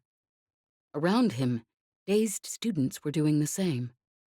Vera was staring at Tay, her expression slack with shock. What? She began. Tay, who stood to one side of her, looked dazed and only about half conscious. His face was smeared with blood, and his torn shirt revealed the spidery burn of a shock stick across his chest. All right, techhead, what did you just do? Panted Jez. Tay blinked at her. Then he turned and blinked at Ivan for a few moments, and then at last, he turned back to Vera. You remember that first day? He began slowly. When I got a line through to the outside? And how just now, Ysbel's explosion took out the blockers, and I got it working again? Lev grinned suddenly as he realized what the kid was saying. I guess the rest of the city didn't like this any more than we did. Tay finished. Vera stared at Tay for a moment. Then she turned and grabbed Dmitri, who'd come up behind her in a bear hug, laughing and slapping him on the back. Dmitri, people from the projects came out. They're fighting back. You think that'll keep the police busy? Dmitri was grinning widely. You know, he said, I think it just might. From outside the barricade, there were shouts and screams, the sound of shock sticks and heat guns. Vera straightened, suddenly businesslike. I'm going to let everyone know. Sounds like the people outside could use some help. And thanks to Ivan here, some of us have learned how to make a hell of a lot of chaos. Jez grinned broadly. And some of us knew how to make a hell of a lot of chaos before we even met Ivan. She turned to Lev. Right, genius? Lev was smiling like an idiot, his entire body light. Vera hit her calm through to the student line and shouted, There are people from the city outside. They're coming to stop this, and they could use some help. Students whooped and shouted, giddy with relief. Jez grabbed her heat pistol from its holster. You coming? She said to Vera. Vera grinned back, and they shoved their way forward. Lev stooped and grabbed a fallen heat pistol, then straightened, looking around quickly. Here. Ysbel shoved something into his hand, and when he looked down, he saw it was a flashbang. This should give you a distraction if you need one, she said. She was smiling, but there was something about her smile that would have scared the hell out of him if he didn't know she was on his side. He shoved his way through towards the barricades. Whatever was going on, it would be easier to come up with a strategy if he could see it clearly. He could still make out Jez through the crowd at the entrance to the barricade. She was clearly in her element, shouting slogans, most of which probably didn't make sense, and all of which contained an exorbitant amount of profanity, and firing with deadly accuracy at any officer who had the misfortune to be momentarily exposed by the shifting crowd. Ivan had reached the barricade, and he scrambled up to stand on top of it, shouting instructions through his voice amp. Lev pushed his way through to the barricade and followed Ivan up the side. The streets in front of them were chaos. People shouting, screaming, attacking police officers and gang members alike with bits of broken prefab, ancient heat guns, even branches pulled from some of Prasvishoni's sickly trees. He could make out familiar forms here and there. Masha, Vera, Jez, who'd made it through the press at the entrance to the barricades and was now shouting cheerful insults as her shots took down officer after officer. She must have switched her heat gun for a stun gun, because their heat shields were doing nothing. Ysbel was easy to pick out, because there was a wide, terrified radius around her. And Tanya was easy to pick out because of the officers and gangsters toppling like children's bricks around her. Lev studied the crowd for a moment, then tossed the flashbang into the most concentrated mass of police, who looked like they were trying to regroup. He hit the controller, and the police in a 10-meter radius dived for the ground as it went off.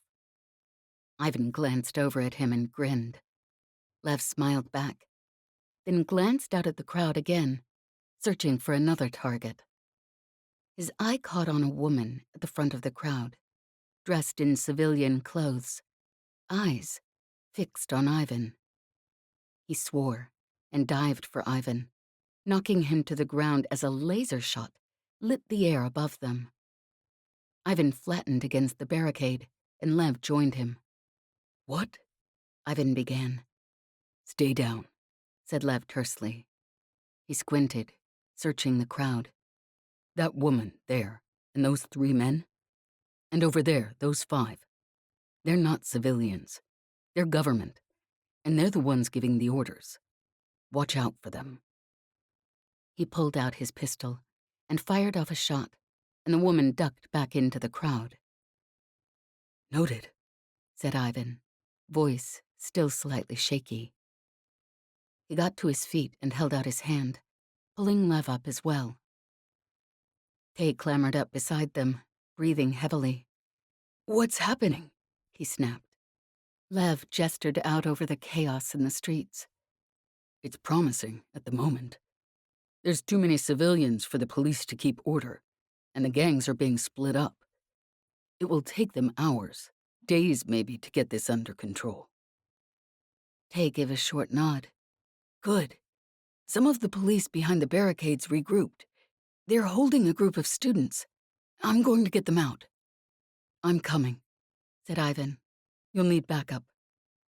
Below them, Lev caught sight of Jez in the center of a sprawling, chaotic brawl. As he watched, she spun, planting her fist in the solar plexus of one police officer who'd come up behind her, then dragging him around to crash into one of the blood riots. Both went sprawling, the gangsters' shot going wide. Jez looked up at Lev and winked. Then he noticed a plainclothes officer pushing through the crowd towards her. He swore and grabbed for his heat pistol, but he couldn't be sure of hitting the officer through the crush. Jez! He shouted, then gave it up and half scrambled, half fell down the front of the barricade. The street was chaos, people shouting and shoving and screaming in pain, officers and gangsters and grim-faced Prasvishoni citizens grappling in the streets. The police were beating anyone they managed to separate off, and here and there, a knot of the citizens had managed to pull an officer to the ground and were kicking them, or pelting them with rocks and sticks. Lev ignored it all, shoving his way through towards Jez, mumbling prayers under his breath to the lady that he'd get there in time.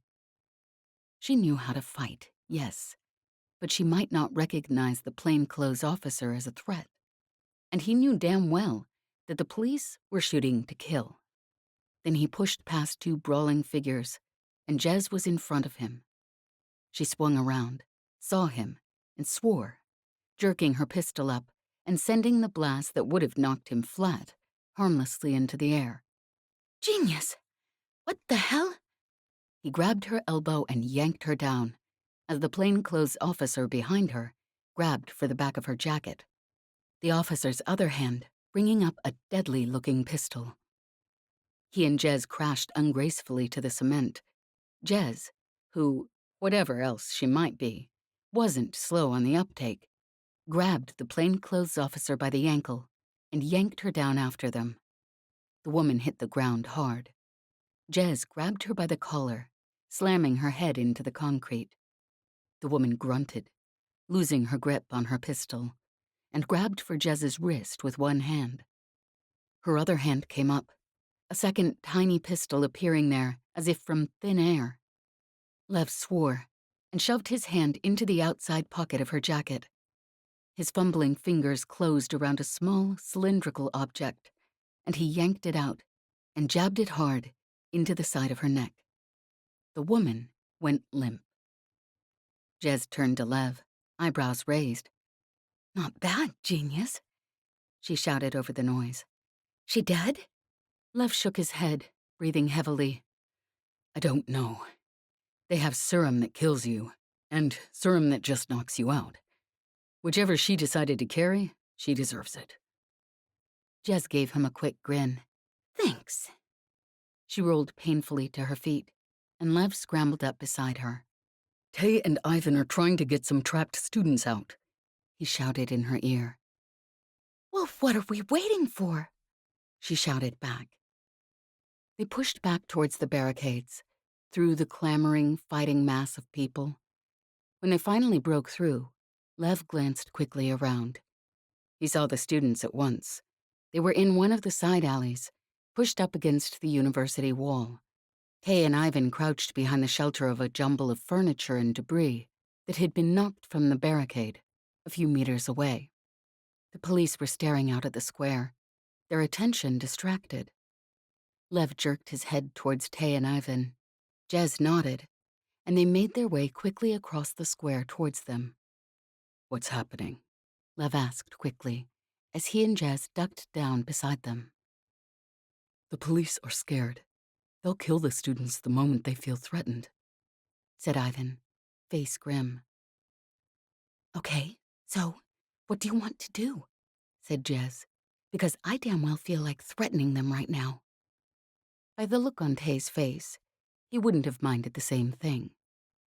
Lev paused. Jez, Bronca gave you a government code, right? Jez quirked an eyebrow. For the classified crap she kept sending me home with? Yep. She grinned, and I even remember it. Lev turned to Tay. The password should get us into their private line. If we send out a distress call, we may be able to distract them. Tay nodded tightly. Send it through to your comm, genius, said Jez, looking up. Lev tapped his comm, hit the code, and pulled up the police line. Ready? He whispered. Tay nodded. Jez grinned.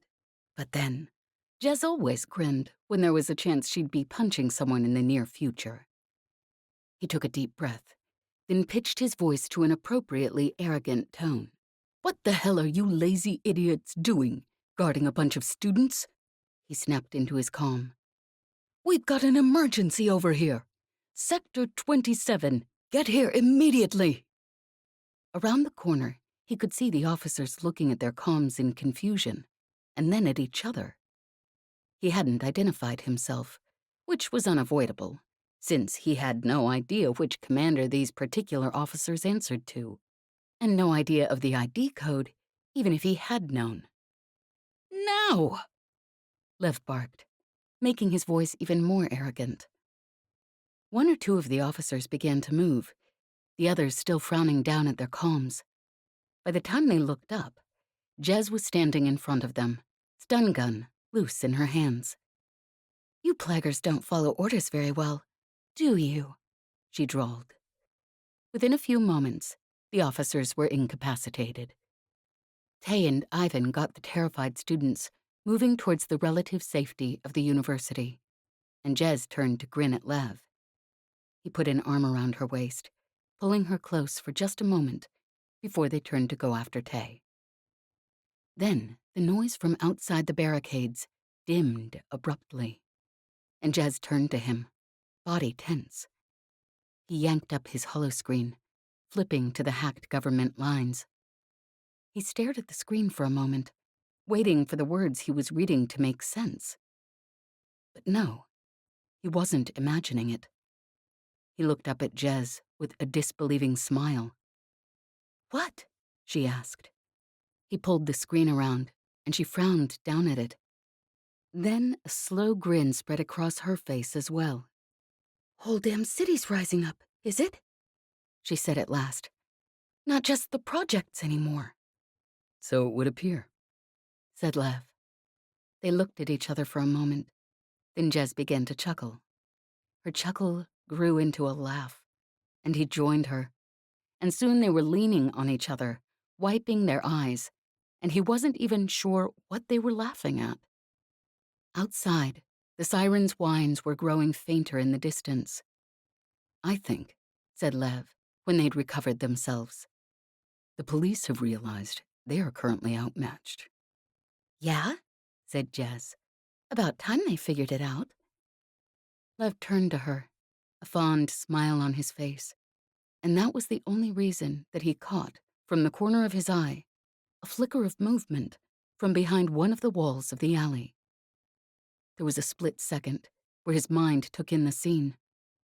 A police officer crouched behind the alley wall. The movement had been the officer lifting the gun, taking aim, and Jez was directly in the line of fire. He didn't have time to think, but then he didn't need to. He'd always somehow known what he'd do. He stepped forward quickly, between Jez and the officer, just as the gun went off with a staticky hiss. He felt the impact, but not the pain, and staggered back, and for a quick, disjointed moment, he was almost tempted to laugh. He hated being shot at. He'd always hated being shot at. And here he was, stepping in front of a heat blast. And then his brain caught up with his body, and a searing, burning agony blossomed in his shoulder. He was falling, but he didn't really feel it, because he couldn't feel anything but the fiery pain. Distantly, he heard Jez's wordless shout, heard running footsteps as the officer took off down the alley. Lev blinked a few times, trying to bring the world back into focus.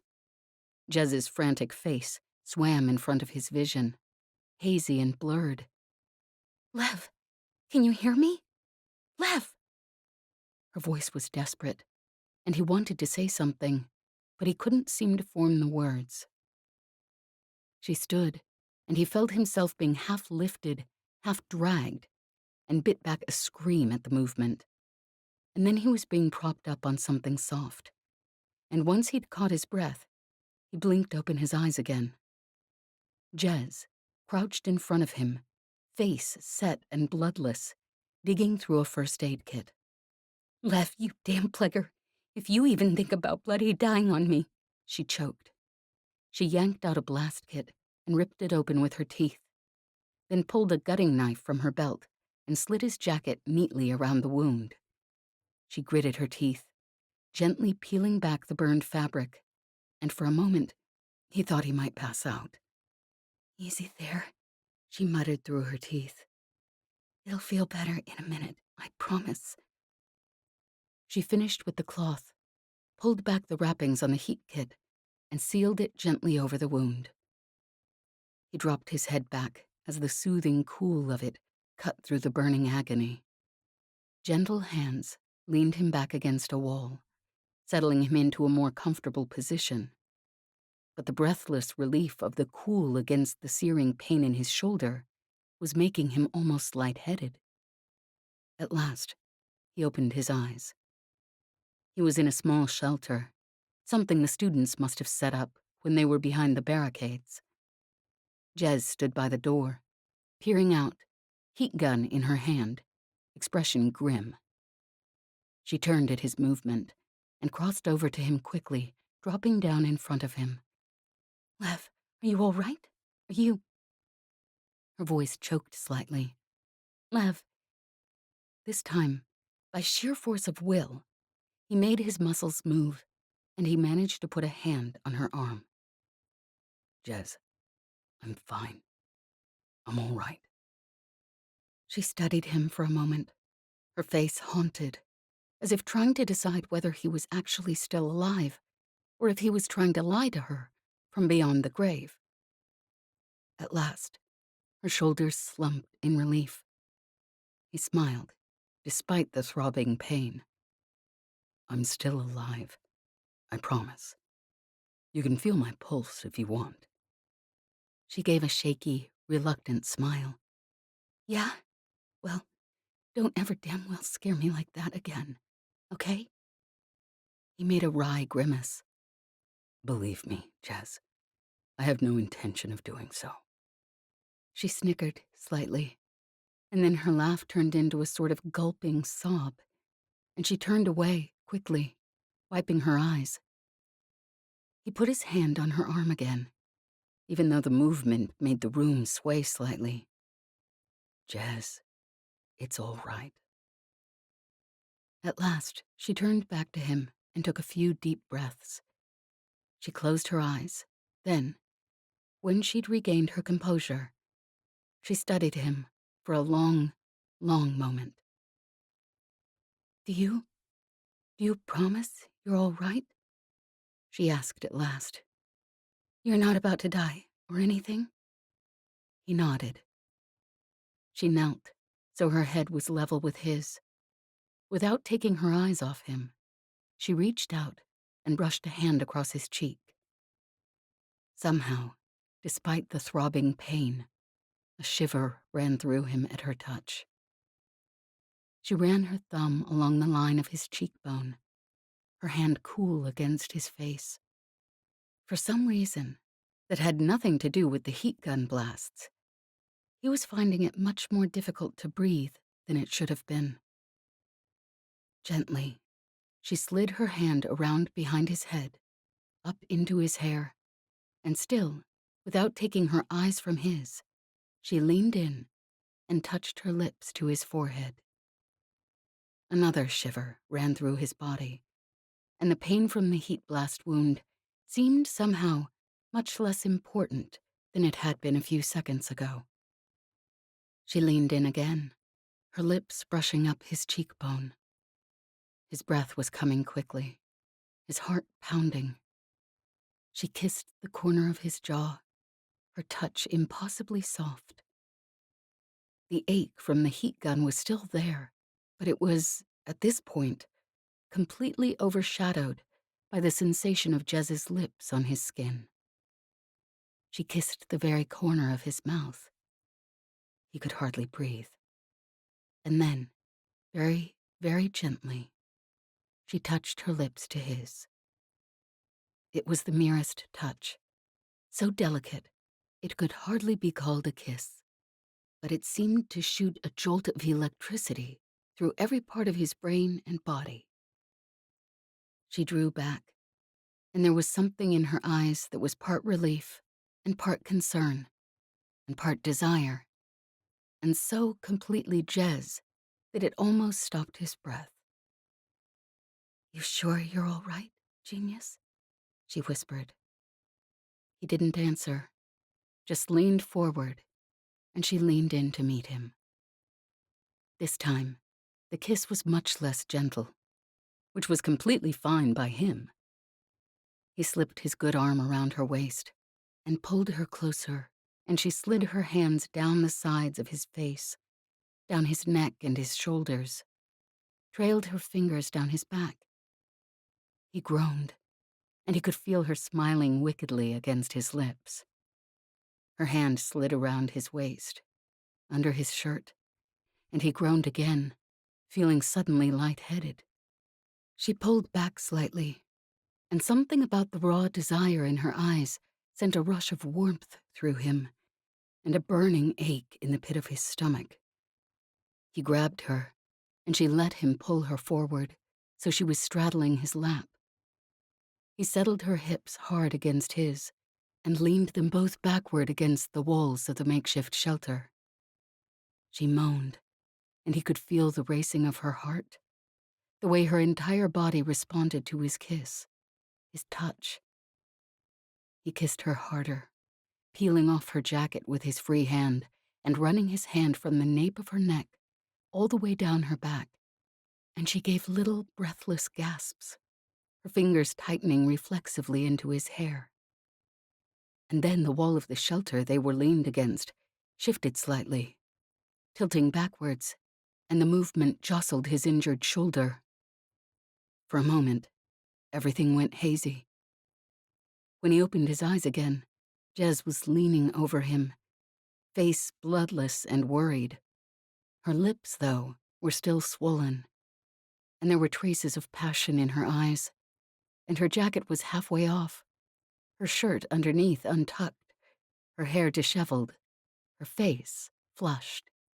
And for half a second, despite everything, Lev wanted nothing more than to grab her and pull her back down again, passing out be damned. She scowled at him and said, her voice unsteady, "Genius, why didn't you tell me you were about to bloody faint?" She stood quickly, hitting her calm. "Ysbel, Tay, anytime you feel like showing up, that would be great.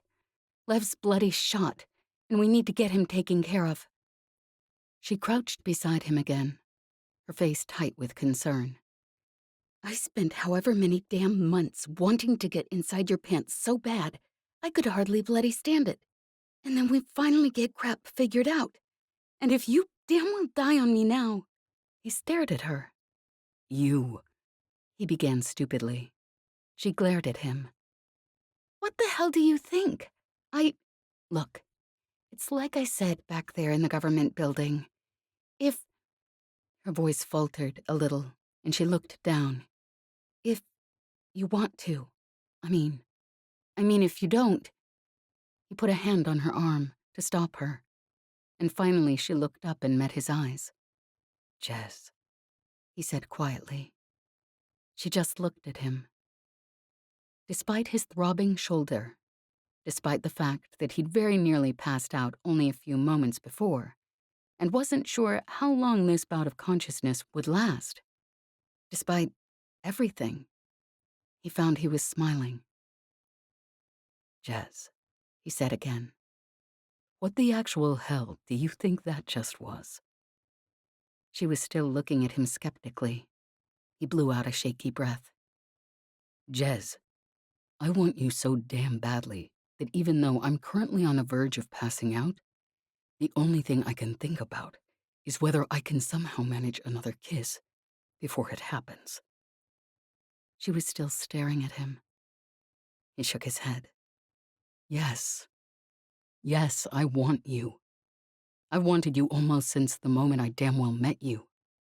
I want to have sex with you, more than I can possibly express right now. But that's not all I want. I want you. I want you with me. I want to wake up next to you, want to hang up your coat when you come in on a cold winter day. I want to sit in the cockpit beside you, see everything you see when you look out that window. Jez, I want you more than I've ever wanted anything in my life." His voice choked slightly. "Yeah?" she said. Her voice was shaky too, and thick, like she was fighting back tears. "Well, if that's true, guess I'm going to have to stop calling you genius, boy." He managed a fond smile. Then he fainted. Chapter 34. Masha. Day 17.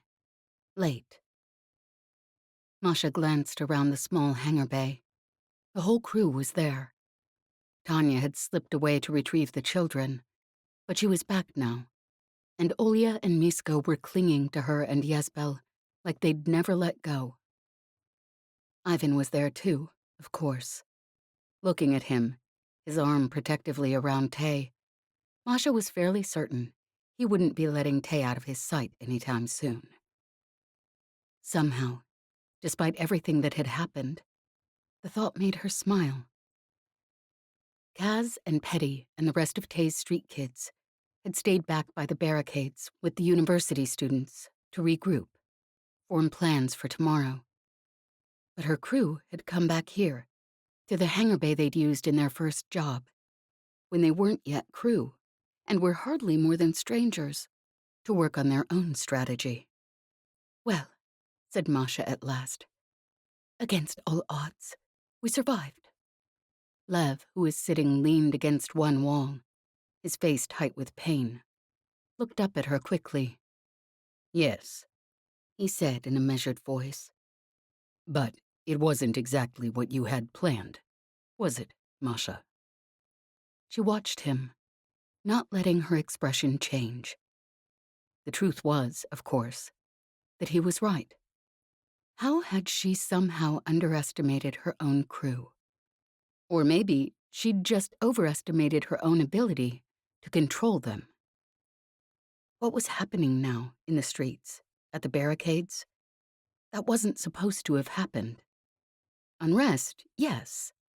The police busy with students protesting, with street kids in places they weren't supposed to be, with gangs who couldn't start their bloody war because the street kids were blocking them. That's what was supposed to have happened. Not this. Not a full-blown revolution. The police had been routed today, yes, but they'd be back tomorrow in force, and they'd likely bring the army. The government wouldn't tolerate an assault on its sovereignty like this. It couldn't afford to, especially not with Grigory and Olyesa gone. It was never supposed to have happened like this. Jez was crouched beside Lev. She'd slipped her hand into his, her knuckles white, her grip almost desperate. She glanced up at Masha's words and gave her a small grin. "Well, those bastards in the government damn well did what we wanted." She paused. "Other than Branka trying to torture us to death, I mean." Masha smiled faintly. "I suspect you're correct, Jez," she said quietly. That was the other thing she'd underestimated.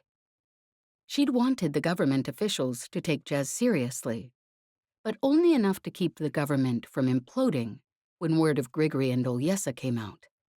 Nothing more. Instead, the crazy lunatic pilot, with Lev's unassailable, level-headed suggestions to back her up, had managed to strong-arm Branka into restructuring the entire government. They'd shut out Grigory's and Olyesa's people completely. Ultimately, it was the outcome she'd wanted, but not like this. There hadn't been enough time to get people used to the idea. The ministers in power now didn't have alliances built up, or the ear of the government power brokers. Even without the backing of Grigory and Olyesa, the officials who'd been ousted did.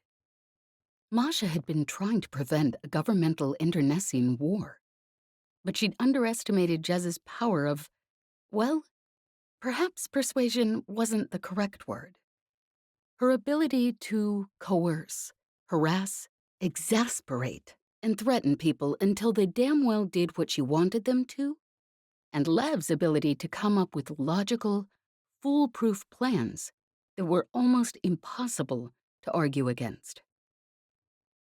She should never have left them to their own devices. She should have known better. But then she hadn't had a choice.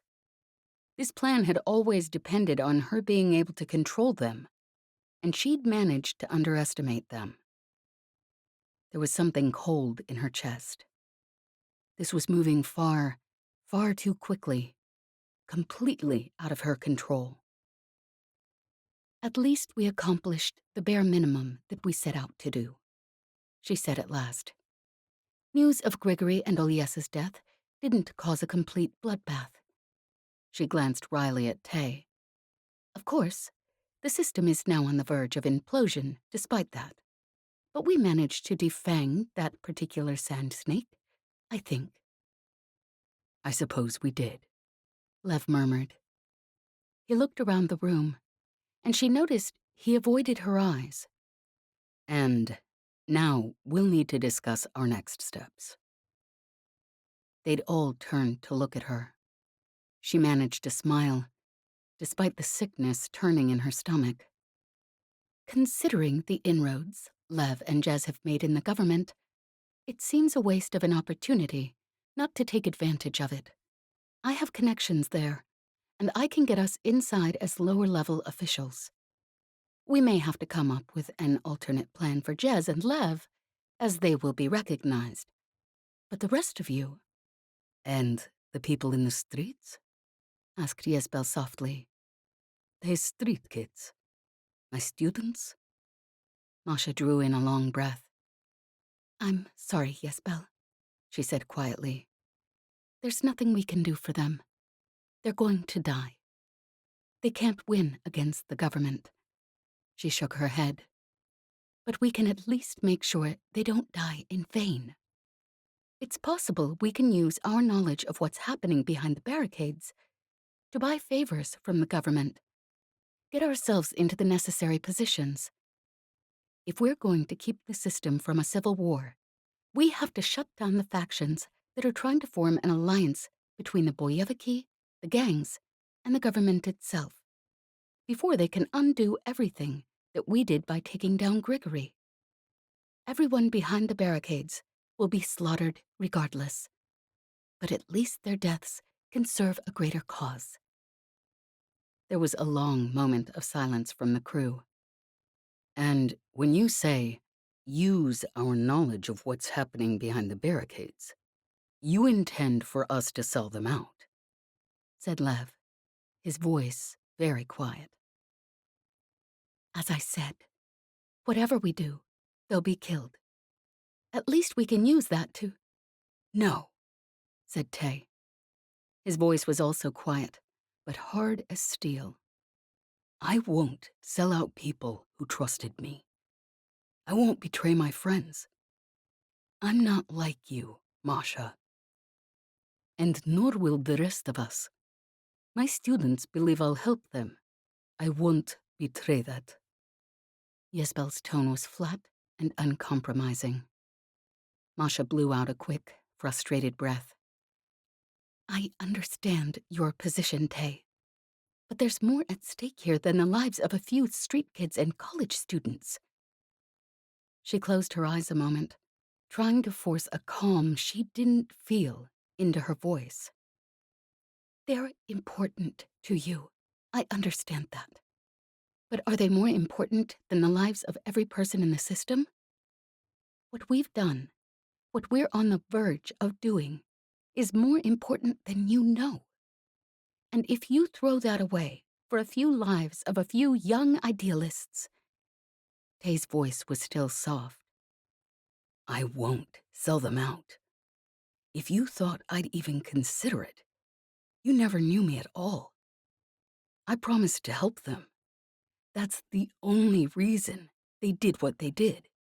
And if your version of saving the system means I stab them in the back and leave them to die, then it's not a system worth saving. Masha watched him for a long time. There was something about him that hadn't been there when he'd first joined the crew. A determination, a quiet self-confidence. He'd changed. All of them had changed. And that's what she hadn't taken into account during all those long years when she was forming her plan. When she'd brought them together, they'd been her perfect tools. Skilled, talented, brilliant, and alone. Angry at the system, angry at the government, with nothing to live for and no one to care about outside of their small crew. And now, she wasn't entirely sure when it had started going sideways, when it had started spinning out of her control, and she'd been blind to it. No, she knew. It was when she'd stopped thinking of them as tools and started thinking of them as her crew. She'd known it was dangerous, and she'd done it anyways. And that had been when she begun to let everything go wrong. She took a deep breath. "I understand your concerns, Tay," she said quietly. "However," she paused for a moment, almost unable to say what she was going to say next. Because it hadn't been just her crew she'd misjudged. She'd misjudged her own ability to see the situation clearly, unemotionally, as she had to for her plan to succeed. And she didn't want to say what she was going to say next. She didn't want to say it and then have to meet the eyes of the lanky, cocky pilot crouched next to Lev. The one who, when all the rest of the crew had been willing to sell her out in exchange for their own safety, and if she were being honest, she would have deserved it, had talked them into coming to her instead. The one who'd trusted her. The one who still, perhaps, trusted her. At least, until she finished her next sentence. But she could only put it off for so long. Somehow, she managed to keep a faint, bland smile on her face. "I think, perhaps, you may decide to come with me after all," she said quietly. They were watching her, and Jez's face had a look of faint curiosity. Masha forced her gaze to remain steady. "You see," she continued in her blandest voice, "the hangar bay, where we stored the Ungovernable, with all Tay's tech and Ysbel's supplies and Lev's information chips." This time, she couldn't make herself look at Jez.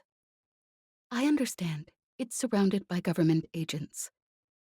I understand that they intend to blow it sky high, unless someone in the government tells them to stand down. And I have connections to the person who can tell them to stand down."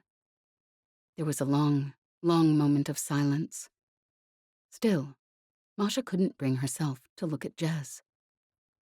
"Masha," said Lev quietly.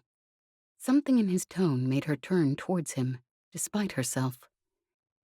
He was watching her, his expression almost pitying. "I have no doubt what you said is true. However," he paused. "However, Ysbel intercepted one of your messages. She passed it on to me, and I was able to track down who it was sent to, and then track down a copy of what was sent. And since that time, Jez took an afternoon off to run a small errand. I'm certain that the police are, as you say, surrounding the hangar bay at this moment. And I'm also certain that they'll use their explosives, something powerful enough to cut through even Tay's shields, the specs of which you passed along to them the moment your contact in the government gives the word. But the Ungovernable isn't there. It's somewhere safe, somewhere you won't find it. And so, Masha," his voice was almost gentle now, "I'm afraid that this time, you don't have anything to hold over us." She studied him for a long moment, something sick twisting in her chest. She had no doubt that what he was saying was true. She'd gambled everything, and this time, she'd lost. She still couldn't meet Jez's gaze, so she just looked at Lev for a long, long time. At last, she gave a faint smile. "Well, Lev," she said at last, "as always, your intelligence has managed to impress me." She glanced around the hangar bay. "I suppose you're right. I have nothing to hold over you. I can't stop you from going back to the streets, fighting your revolution, doing whatever it is you think you can do to keep these friends of yours from being slaughtered. I would say that's an impossible task, but you've proved yourselves more than capable of pulling off the impossible before." He frowned slightly, a small crease appearing between his eyebrows. "That's all?" he said finally. She was still smiling somehow. "I'm not entirely sure what else there is. I've told you what I intend to do. You've told me that you intend to throw in your lot with your revolutionary friends. And as you pointed out, I have no hold over you. So, she had to swallow down something in her throat, but her voice came out calm. I suppose we go our separate ways. She turned away quickly. She wasn't sure she could say anything further without her voice shaking, and she wasn't sure that she could keep the bland, polite expression on her face a moment longer. She wasn't sure, between the sick horror and the aching relief, which would win out. She'd lost her crew. After everything she'd done, everything she'd gambled, she'd lost her crew. But now, perhaps, they had a chance to live through what was coming next. If they were smart enough and skeptical enough, they might have a chance. She crossed to the end of the hangar bay, where she'd left her bag with the small number of possessions she still needed. She hadn't cried, not since she was 7 years old, not once. And now, she wasn't sure whether the tears stinging the corners of her eyes were tears of exhaustion, or tears of regret, or tears of failure, or tears of relief. She'd almost finished gathering her things when she heard a sound and looked up quickly. There was, of course, always the possibility that one of them would kill her. As she'd said to Lev, she had no more hold over them. It was Jez.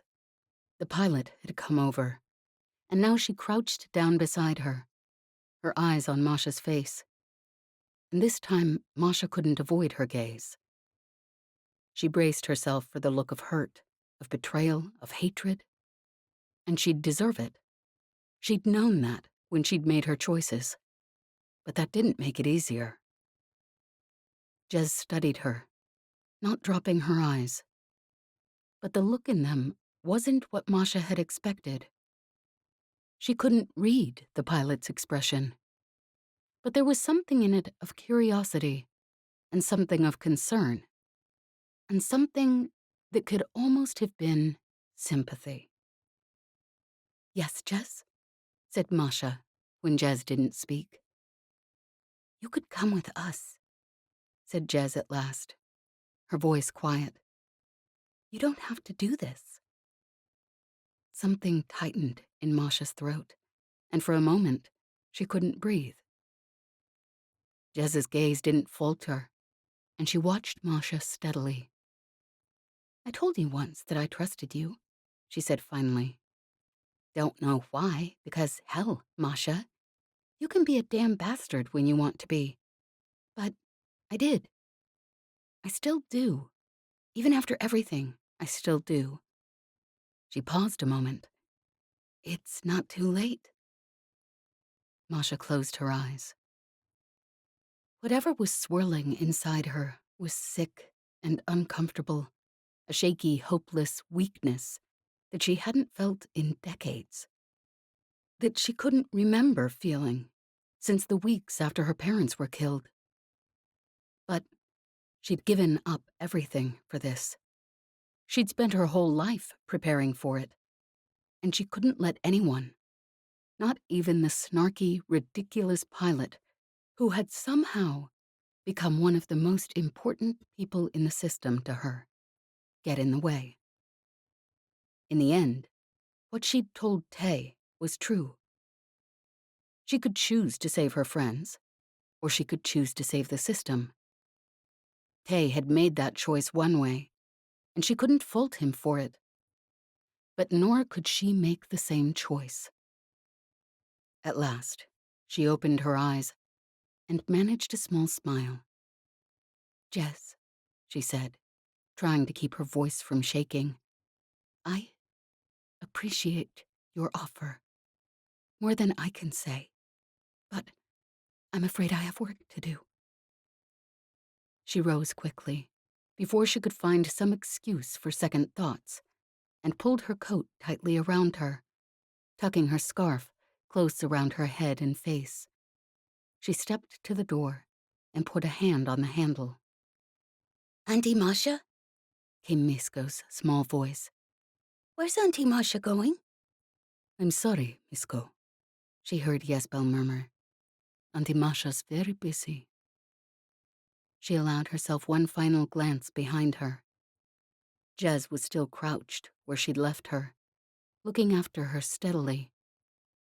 Then Masha turned and stepped out the door, closing it firmly behind her, and into the darkness and the swirling snow of the Prasvishoni winter night. Chapter 35. Afterwards. Jez felt an almost physical jolt of relief as her foot touched the loading ramp to the Ungovernable. She was back on her ship, and somehow everything would be all right. She closed her eyes and tried not to think how close she'd come to losing it forever. When Lev had told her, in his calm, quiet voice, what he'd learned about Masha, the message she'd sent, when she didn't think anyone else was listening, the shock of betrayal had been so sharp it hurt. And yet still, a few minutes ago, she'd crouched down beside Masha and told her that she still trusted her. She wasn't completely sure why she'd done that, but she supposed, in the end, in a strange sort of way, it was true. She gave a slight shake of her head. Not that it mattered now. Masha was gone, and something about the look on her face when she told them goodbye, stepped out into the cold, blowing night. Somehow, Jez knew she was gone for good. As of that moment, they were no longer crewmates. They were adversaries. And she knew damn well that Masha was a ruthless adversary. She'd expected to feel something stronger at that thought. Even still, something hard and sick clenched in her stomach at the memory of the look on Masha's face. A sort of resolve, a determination, and regret. Jez had seen that sharp regret. Regret, perhaps, for what she'd done, or what she'd tried to do, or what she was about to do. Honestly, much as she wanted to, she couldn't hate Masha for it, but nor could she give her another chance. Masha had proven, regret or no, she was a risk they could no longer afford. Not if they wanted to keep themselves and their friends alive. Ahead of her, Lev gave a sharp grunt of pain as he stumbled, foot catching on the lip of the final step into the Ungovernable. She stiffened involuntarily, but Tanya, who was supporting him, caught him before he could stumble again. Jez had offered to let him lean on her. Hell, she'd almost insisted on it. But Ysbel had pointed out, none too gently, that if Jez passed out or fell on her face, as she was increasingly feeling like she might do, it wouldn't do either her or Lev any favors. And in fairness, Ivan had had to let go of Tay and grab her twice on their way over. So she supposed Ysbel might have had a point. After what had happened, they couldn't stay in the hangar bay, where Masha knew where they were, and with no guarantee she wouldn't use that knowledge. Jez still hoped, somehow, she wouldn't have, but she wasn't willing to risk their lives on the chance. And so they'd made their exhausted, painful way through the icy Prasvishoni winter night, with Tay's tracking set up to alert them if they were being traced, to the small smuggler docking bay where they'd hidden the Ungovernable. Tomorrow, they'd join the others behind the barricades. But the smuggler bay was close to the university, and Lev needed a soft place to sleep tonight, injured as he was. Give the blast kit a night to do its work before they returned to the streets. When they took their seats around the Ungovernable's conference table, Lev leaned forward. Sharp pain was written across his face, but his eyes held the same keen intelligence as always. So, he said at last.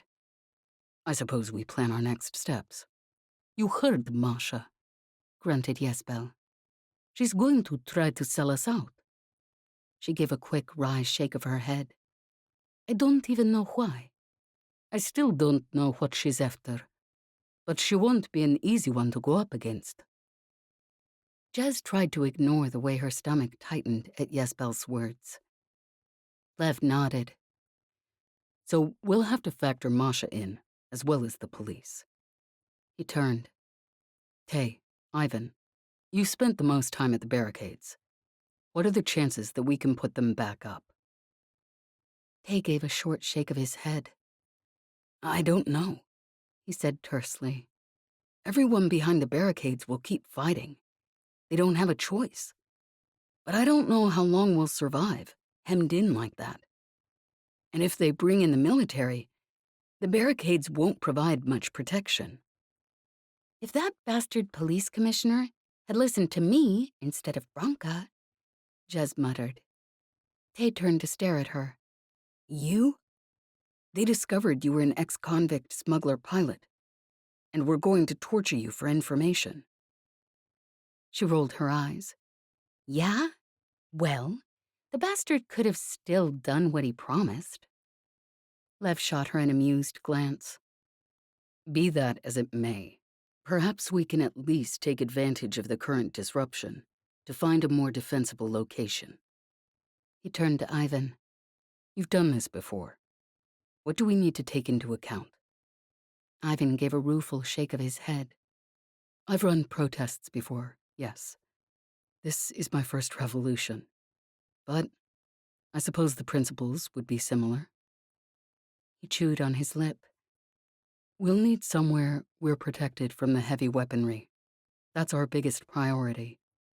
We'll need shelter and, if possible, enough ways of getting in and out that it will be difficult to cut us off completely. Lev turned to Tay. I'll look through the map, but I suspect your street kid friends will be better informed than I am. Tay nodded. Petty will be the best one to talk to. When we're back behind the barricades, I'll ask her to come find you. Lev looked around the table with a small, wry smile. It appears, after all that, we're doing exactly what Masha intended. We're going to take down the whole Svodrani System government, or die trying. Ysbel chuckled. Yes, she said. Who would have thought? Jez almost grinned. If someone had told her 6 months ago this is what she'd be doing with her life, well, okay, she wouldn't have found it all that surprising, to be honest. But the reasons she was doing it, that would have surprised the hell out of her. Olya stirred sleepily in Ysbel's arms, and Ysbel glanced down at her. I suppose I better get these children to bed, she said. Tanya nodded. I'll come with you. She gathered the sleeping Misko and followed Ysbel from the room. Jez, Lev, Tay, and Ivan sat in silence for a few moments, none of them seeming to want to be the first to leave. At last, though, Ivan got to his feet and held out a hand to Tay.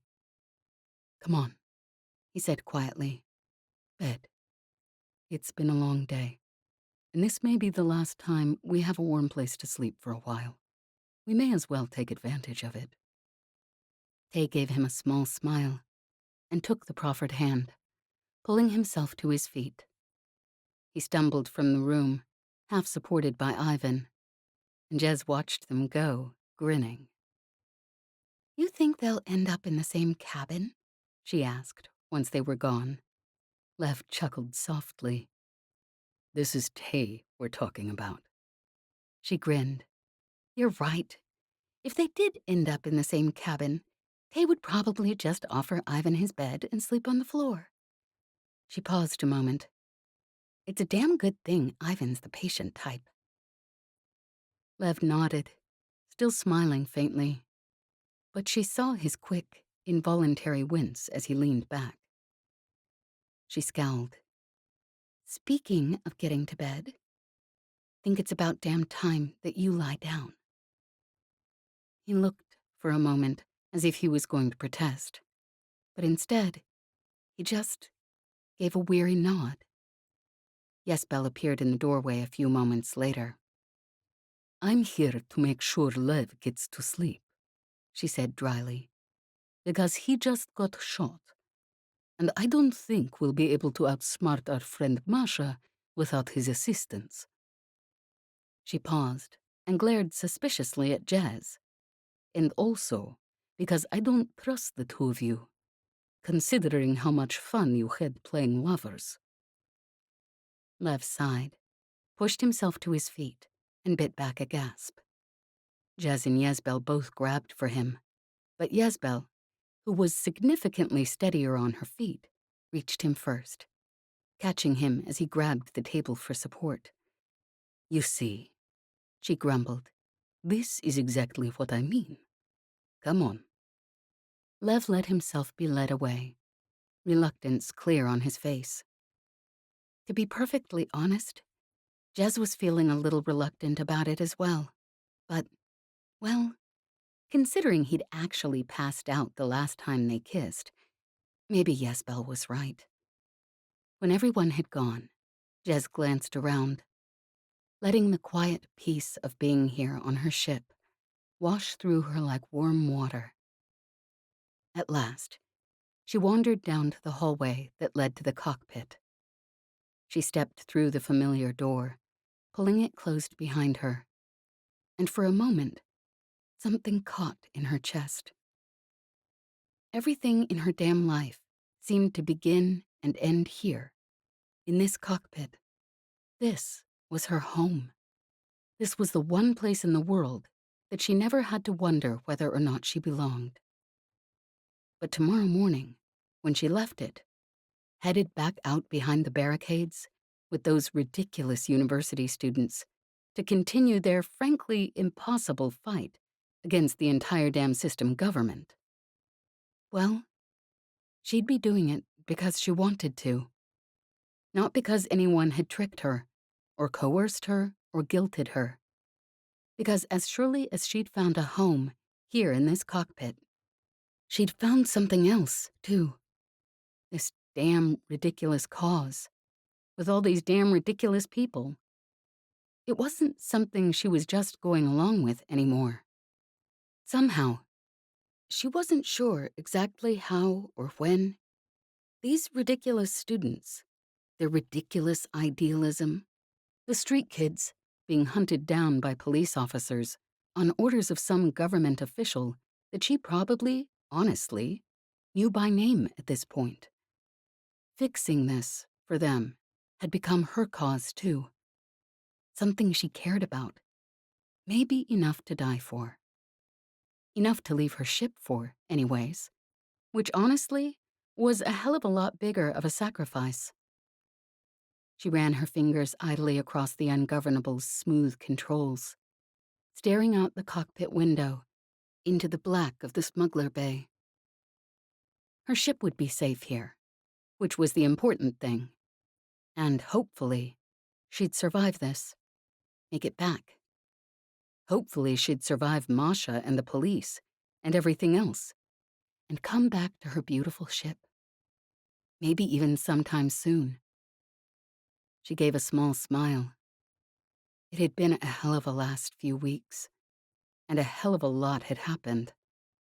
She still wasn't sure she could think too long or too hard about the way Masha had looked at her before she stood up, gathered her things, and stepped out the door. Because if she did, her entire heart might break in half. She wasn't sure exactly what she was feeling. Happiness, fear, nerves, heartbreak. But for the first time in a very long time, the first time in her life, maybe, she knew exactly what she planned to do tomorrow. And better than that, she knew why. Tay's head ached. His whole body ached, honestly. There was a throbbing lump at the base of his skull, and when he stood up or sat down too quickly, the world still spun dizzyingly. Somehow, though, He was alive. Somehow, they'd all made it through, at least for now. He glanced over at Ivan walking next to him, his hand half outstretched to catch Tay if he needed it. He looked, frankly, almost as bad as Tay felt. There were dark circles under his eyes, and the haunted expression on his face that hadn't really gone away since Tay suggested, insisted, really, that Ivan leave him to die and go back for the rest of the students. But he would have done it. Tay wondered when, exactly, he'd become so sure of that. When he'd first known, bone deep and without a doubt, that Ivan would be there and would do what needed to be done, whatever it cost him. But he could tell, in the way Ivan watched the street kids and the students. Ivan cared about them just as much as he did, and he'd do whatever it took, even leaving Tay, if that's what Tay asked, and what he needed, to keep them safe. Ivan paused in front of Tay's cabin door, a small smile on his face. "I'll leave you here then," he said, the usual good humor in his voice. Tay smiled up at him wearily, and again felt that strange, ridiculous rush of relief.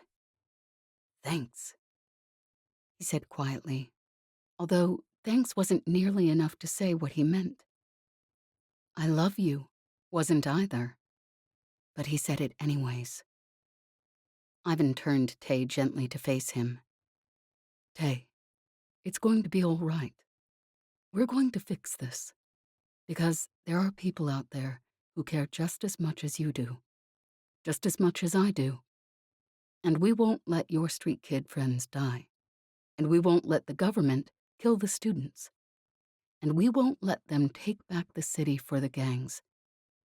It's not just you anymore." Tay looked away quickly, swallowing hard. It was true. Maybe it had always been, but for the first time, finally, he realized it. Jez hadn't had to go back into the government offices 3 days after she'd almost died from an attempted assassination. Lev hadn't had to put himself at odds with Masha. Tanya and Ysbel hadn't had to leave their children and walk into the middle of a battle. They could have taken Olya and Misko, found a safe place to wait it out. He wouldn't have blamed them one bit. But they hadn't. Ivan brushed the hair out of Tay's face and kissed him gently on the forehead. "Sleep well," he said quietly. Tay smiled and kissed Ivan back, on the lips this time. And like always, Ivan's kiss sent a warmth through his entire body. When at last they drew apart, Ivan gave him that soft smile that knotted something up in his chest, so he wasn't sure whether he wanted to laugh or cry, or maybe both. "I love you, Tay," he said quietly. He gave Tay's shoulder a last squeeze, then turned and walked down towards his own cabin. Tay watched him go until his door closed behind him, and then, at last, he turned to his own door. His cabin, here on the Ungovernable, was as comfortable and as much a home as any place he'd ever been in his life. But that wasn't what spread the comforting warmth through his chest. He wasn't alone. He hadn't been for a very, very long time. But it had taken him a long damn time to realize it. He closed the door and dropped wearily on his cot, and for the first time in a very long time, slept. Ysbel jerked her head up at the sound of a small cry from the children's room. Tanya had started awake as well, but Ysbel laid a hand on her arm. "I'll get it, my love," she whispered, voice rough with sleep. She rolled out of bed and opened the door that connected their room with the children's, flipping on her calm light. In its dim glow, she could see Olia, pressed against the head of the bed, blankets pulled up around her, eyes wide and frightened. "Mama?" she whispered. Looking closer, Ysbel could see the tears in her eyes. She crossed quickly over to her daughter and gathered her into her arms. "Ulyeshka," she murmured into her daughter's hair. "I'm here. I'm right here. What's wrong?" Olya buried her head in Ysbel's shoulder, and Ysbel could feel her small body shaking. I thought you were dead," she said, her voice muffled. "I thought somebody had shot you. I was scared, Mama." "It's all right, my Olya," she whispered. "Do you want to come sleep with your mamuchka and me tonight?" Olya nodded, not removing her face from Ysbel's shoulder, and Ysbel carried her back into her and Tanya's bedroom. Tanya shifted to give her room, and Ysbel tucked Olya in between them. She was asleep in moments. "What was it?" Tanya asked softly. Ysbel shook her head. "She had a nightmare that I'd been killed." For a long moment, neither of them spoke. At last, Tanya said softly, "They'll never be children like we were, will they?" It wasn't really a question. Ysbel shook her head, looking down at her daughter. Even in her sleep, Olya's face was tight with strain and worry. "No," she said quietly. "They won't." For a few moments, there was silence. At last, Ysbel raised her eyes and caught Tanya's gaze. "But," she said quietly, "if we fight this, if we keep fighting this, until things change, or we die trying to change them, maybe her children will, and maybe for them, it won't be a lie." Tanya studied her for a long moment, and then she gave Ysbel that wistful smile that Ysbel loved so much. "I think you're right, my Yesi," she said. Ysbel leaned forward and kissed her wife over her sleeping daughter's head. Lev wasn't sure what had woken him. For a few moments, he lay there in the dim half-light, coming, it appeared, from an emergency light bar someone had set on his desk. He stared up at the ceiling, feeling the comfortable, familiar cot underneath him, the familiar imperfections that would have told him exactly where he was, even if it had been pitch black. There was a small sound from the corner, the quiet brush of cloth against a hard surface, and he jerked upright, panic jolting through him. The movement sent a wave of pain through his shoulder, but he shoved it back. And then he saw what had made the sound, what had probably woken him in the first place, and smiled slightly, lowering himself carefully back down on the cot. Jez was sitting in the corner, propped up against the wall, her head tipped back, eyes closed, legs splayed out in front of her. She looked exhausted. He gave a rueful shake of his head. He could just let her sleep, but she didn't look comfortable, and he doubted he'd be able to fall back asleep himself, knowing she was sitting just a meter or so away, in a position that would certainly give her a kink in her neck, if not worse. "Jez?" he whispered softly.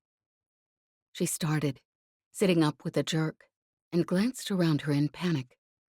"Jez," he said, "it's all right. It's just me." Her eyes found him, and her whole body relaxed. "What are you doing awake?" she asked, her voice cracking from sleep. "Pretty sure I remember you being hit by a heat gun. I think you're supposed to rest after something like that." He chuckled softly. "And I'm not certain you're the right person to be telling me that, considering your history." She rolled her eyes and pushed herself up so she was sitting straighter. "How are you feeling?" she asked softly. A surprising amount better, He said, smiling. It was the truth. Jerking upright had hurt, but if his injury felt anything like it had that afternoon, something like that would have led to him immediately passing out. The soothing coolness of the heat kit over the wound had done a lot to cut the pain, and he knew there was some sort of topical painkiller in it as well. "What are you doing?" He asked. She raised an eyebrow at him. "Came to check that you were still breathing, considering how you looked when you finally went off to bed. And guess I fell asleep." She paused a moment, and she looked away, not meeting his eyes. And, couldn't really sleep anyways. Guess I'm not used to sleeping alone anymore." He looked at her for a moment, eyes heavy with sleep, a bruise across her face, dried blood crusted down her chin, and gave a small smile.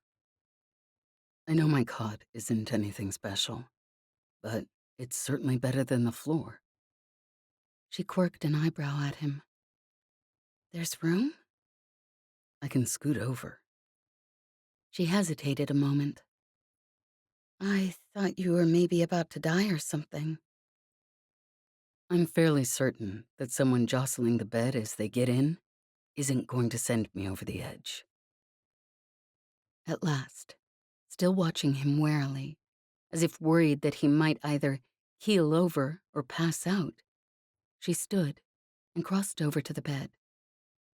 She hesitated a moment, and he scooted back farther. At last, she sighed and climbed into bed next to him, shifting as she made herself comfortable.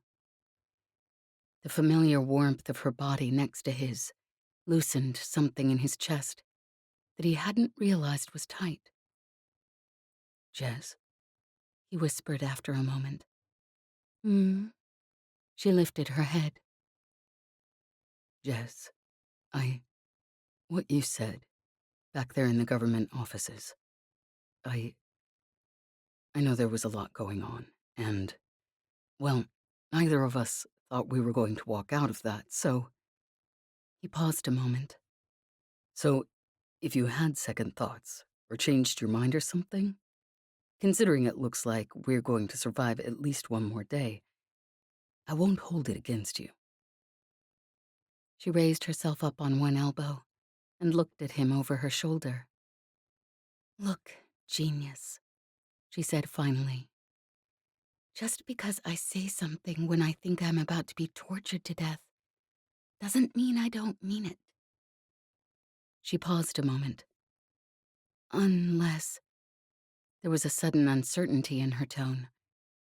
"I mean, unless you've changed your mind. Because hell, I don't—" He rolled up onto his uninjured side, tucked his arm around her, and pulled her close, fitting her into the curve of his body, her back pulled up against his chest. She gave a small sigh, and he could feel as her tight muscles began to relax. He buried his face in her short, disheveled hair, and for a moment, he breathed in the familiar, comfortable smell of her. Burnt ozone, ship's grease, the musky sweet of the Ungovernable's old wood paneling. Freedom, if it had a smell. Then he planted a light kiss on the nape of her neck. A small shiver ran through her, and he smiled slightly. "Does that answer your question?" He whispered. There was a moment's pause. "Not sure. You could answer it a bit more." Her tone was as snarky as always, but there was a slight breathlessness to it. He smiled a little wider and brushed his lips up the side of her neck, nuzzling the hollow at the corner of her jaw and catching the lobe of her ear between his teeth. She was pressed against him close enough that he could feel her breath, quick and uneven. To be perfectly honest, his breathing wasn't particularly steady either.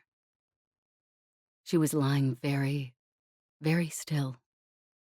Her only movements the rapid rise and fall of her chest, the quick pounding of her heart. He traced along her jawline with his lips, then grazed his teeth gently down the side of her neck, and she made a small, breathless noise. Which meant, of course, it only made sense to do it again. This time, kissing slowly along the tight line of her neck, down to her shoulder, the salt of her skin lingering on his lips.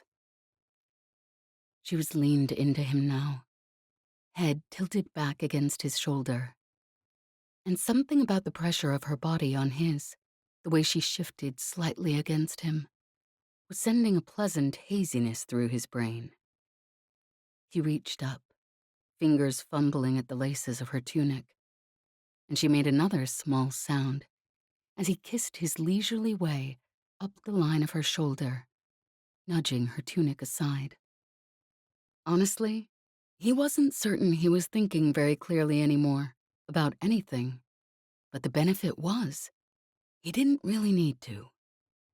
Because tracing a finger along the line of her collarbone, drawing lazy circles at the hollow of her throat, trailing a languid path down the line between her throat and her navel, didn't need any consideration whatsoever on his part. Her eyes were closed now, and she moaned softly. He raised up on one elbow, following the line of her collarbone with his lips. The laces of her tunic were almost completely undone now. She gasped as he bit softly at the corner of her neck and shifted so she was lying on her back. Her eyes were half-lidded and dangerous, and when he caught her gaze, there was something there that made his breath catch in his throat. She shifted again, propping herself up on one elbow, and a small, predatory grin played on her mouth as she leaned in. "You want to play that game, genius?" she murmured into his lips. "Because I'm damn good at that game." She leaned closer, lips parting, and just like always, the moment their lips met, every other damn thought disappeared from his head. Her hand trailed lightly up his spine. Then her strong, calloused fingers brushed along his jaw, traced down his throat, and began unfastening the buttons of his shirt with a quick efficiency. Her teeth caught his bottom lip as her fingers found the last button, and he groaned. And then he groaned again as her hand slid slowly up his stomach. He couldn't draw in a breath. He could hardly keep a thought in his head, and she was still kissing him, her mouth moving on his in a way that should probably be illegal. His hand came up around her shoulder blades, down her back, up under her shirt. Her skin was warm and soft, and the warmth of her, the wiry muscles under her skin, the way her lips caught at his, was short-circuiting every other sensation in his entire body. At last, reluctantly, she pulled her lips from his, and he made a small, involuntary sound that was halfway between pleasure and pain. She was breathing heavily, her hair disheveled, her face flushed and eyes bright, and he could feel the tension in every muscle of her body where she pressed up against him. You sure you're not gonna pass out again, genius? Because hell, I could, guess I could." Her voice was thick with desire, and saying the words seemed like it was almost a physical pain. Jez. He managed, snaking his arm around her waist. He pulled her against him with the quick, sudden jerk, and she gave a breathless moan. I think I'd have to be actually dead. You have no idea how damn long I've been wanting this. You have no damn idea. Oh, believe me, genius, she whispered into his lips. I do.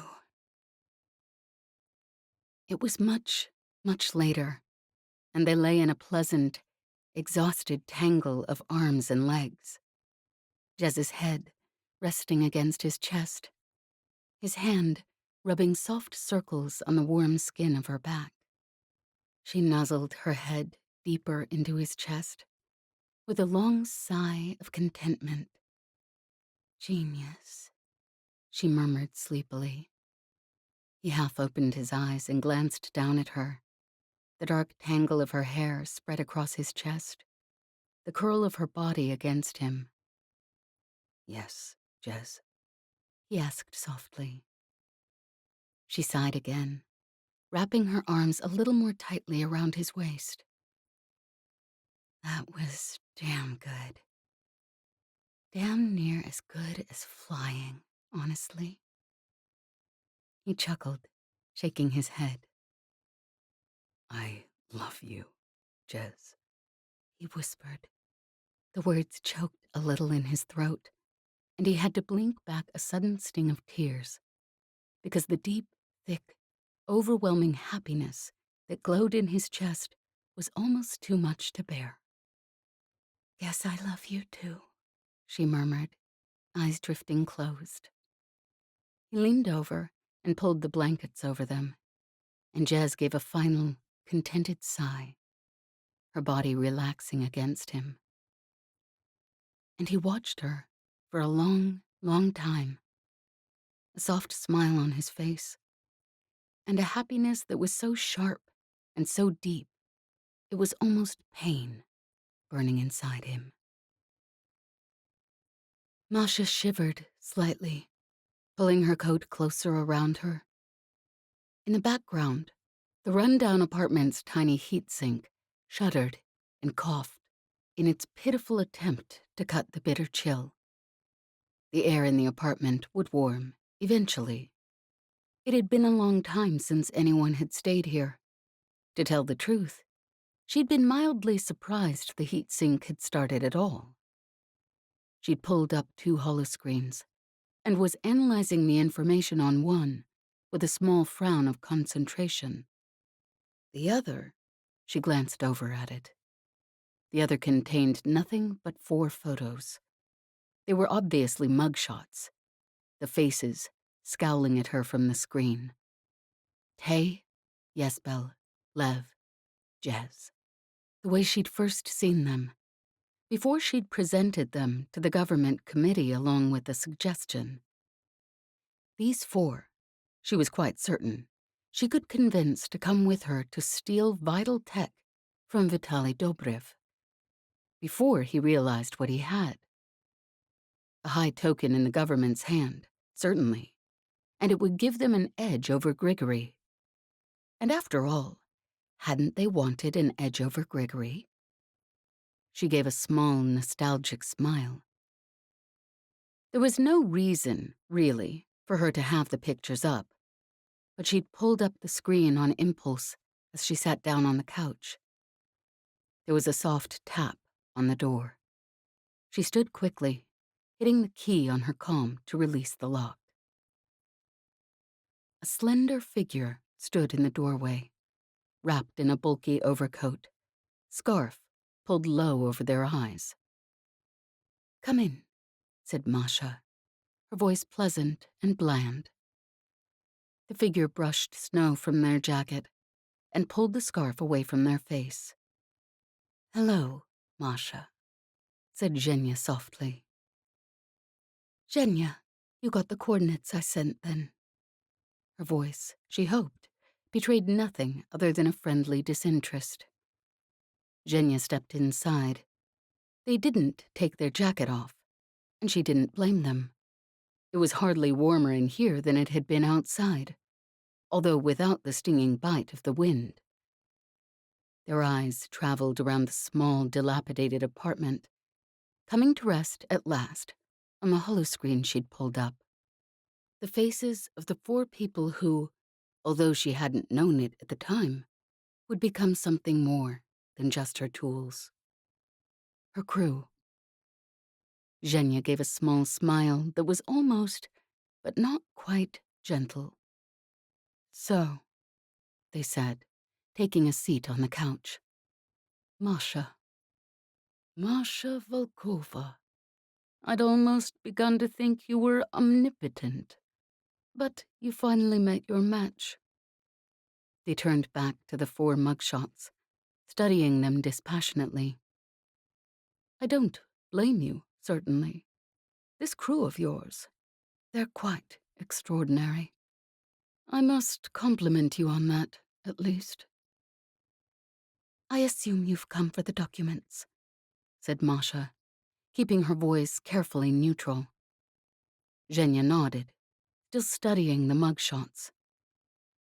Masha reached into her bag and pulled out a small box. She handed it to Zhenya, and they took it from her, opening it and glancing through it quickly. Everything you asked for, she said. The chips, the documents, the ID. Everything you need to get the government position you requested. When you walk up to the government offices tomorrow, even the minister's own brother wouldn't know you're not him. At least, not from anything in your documents. Zhenya nodded and clicked the small box shut. Thank you, Masha, they murmured. They turned and looked up at her, eyes sharp and ever so faintly amused. And so, they said, decades of planning and a type of single-minded dedication I've never seen in anyone before you. And here, at the end, they gave a small, eloquent shrug. You lost. Lost your plan, lost your crew, lost control of the situation. Prasvishoni is tearing itself apart from the inside. Still, she didn't let any emotion show in her expression, just watched them impassively. They raised an eyebrow. That's why I asked in when I did. I thought, at one time, you had a chance of pulling this off. I would have waited to see what you'd do, and that's high praise. I wouldn't have dreamed of having that sort of confidence in anyone else. But now, they shrugged. I suppose now we see what we can pull from the chaos. They looked at her a little more closely, then gave an amused shake of their head. And look at you, still. Anyone else in the system would have given up once their entire life's work had disappeared in smoke. And yet here you are, huddled in a tiny, freezing apartment, still unable to let go, even when you know you've been defeated. They smiled gently. I must say, I have a soft spot for people who can't admit defeat. It never serves them in the end, but I can't help but admire it. Masha studied them for a long, long moment. Zhenya, she said at last, I was more than happy to give you the documents, as you requested. However, I'm afraid you mistake me. She smiled slightly. You're correct that I had hoped my crew would continue to work with me, as they have in the past. It would have made things quite simple, but... She paused a moment. You and I have worked across from each other for a very long time. As you said, I've spent years, decades, preparing for this. Did you really think I made no allowances for this contingency? For the first time, there was a flicker of uncertainty in Zhenya's eyes.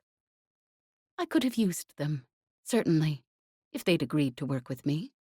But believe me, I can still use them, very well indeed.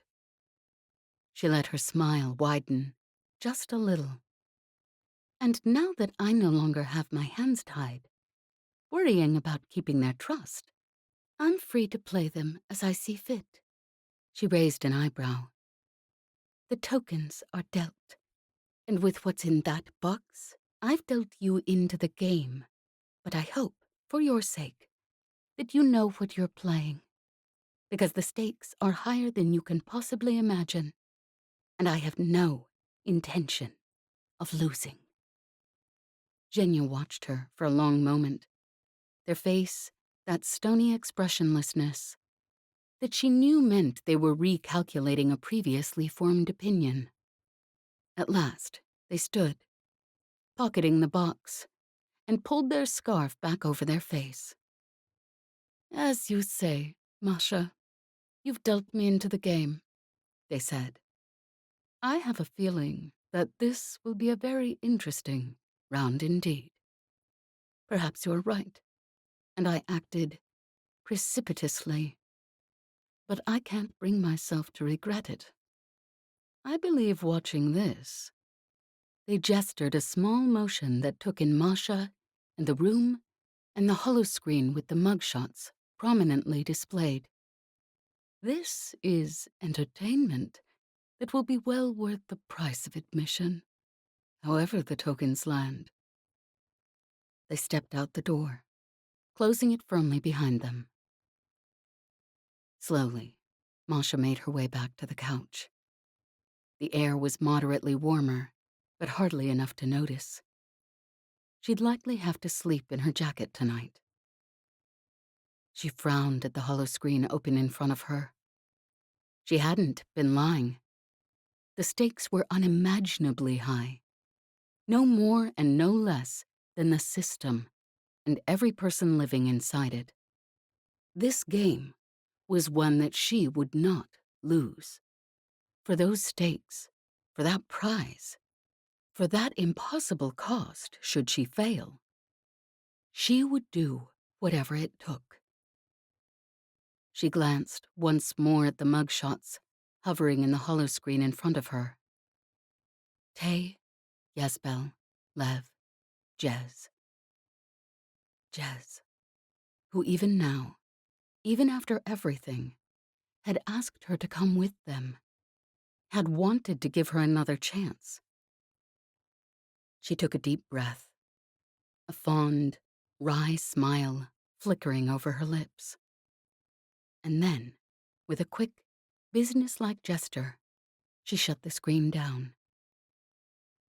The tokens had been dealt, and there was no going back. Winning this game would take nothing less than utter ruthlessness, and she knew very well how to be ruthless.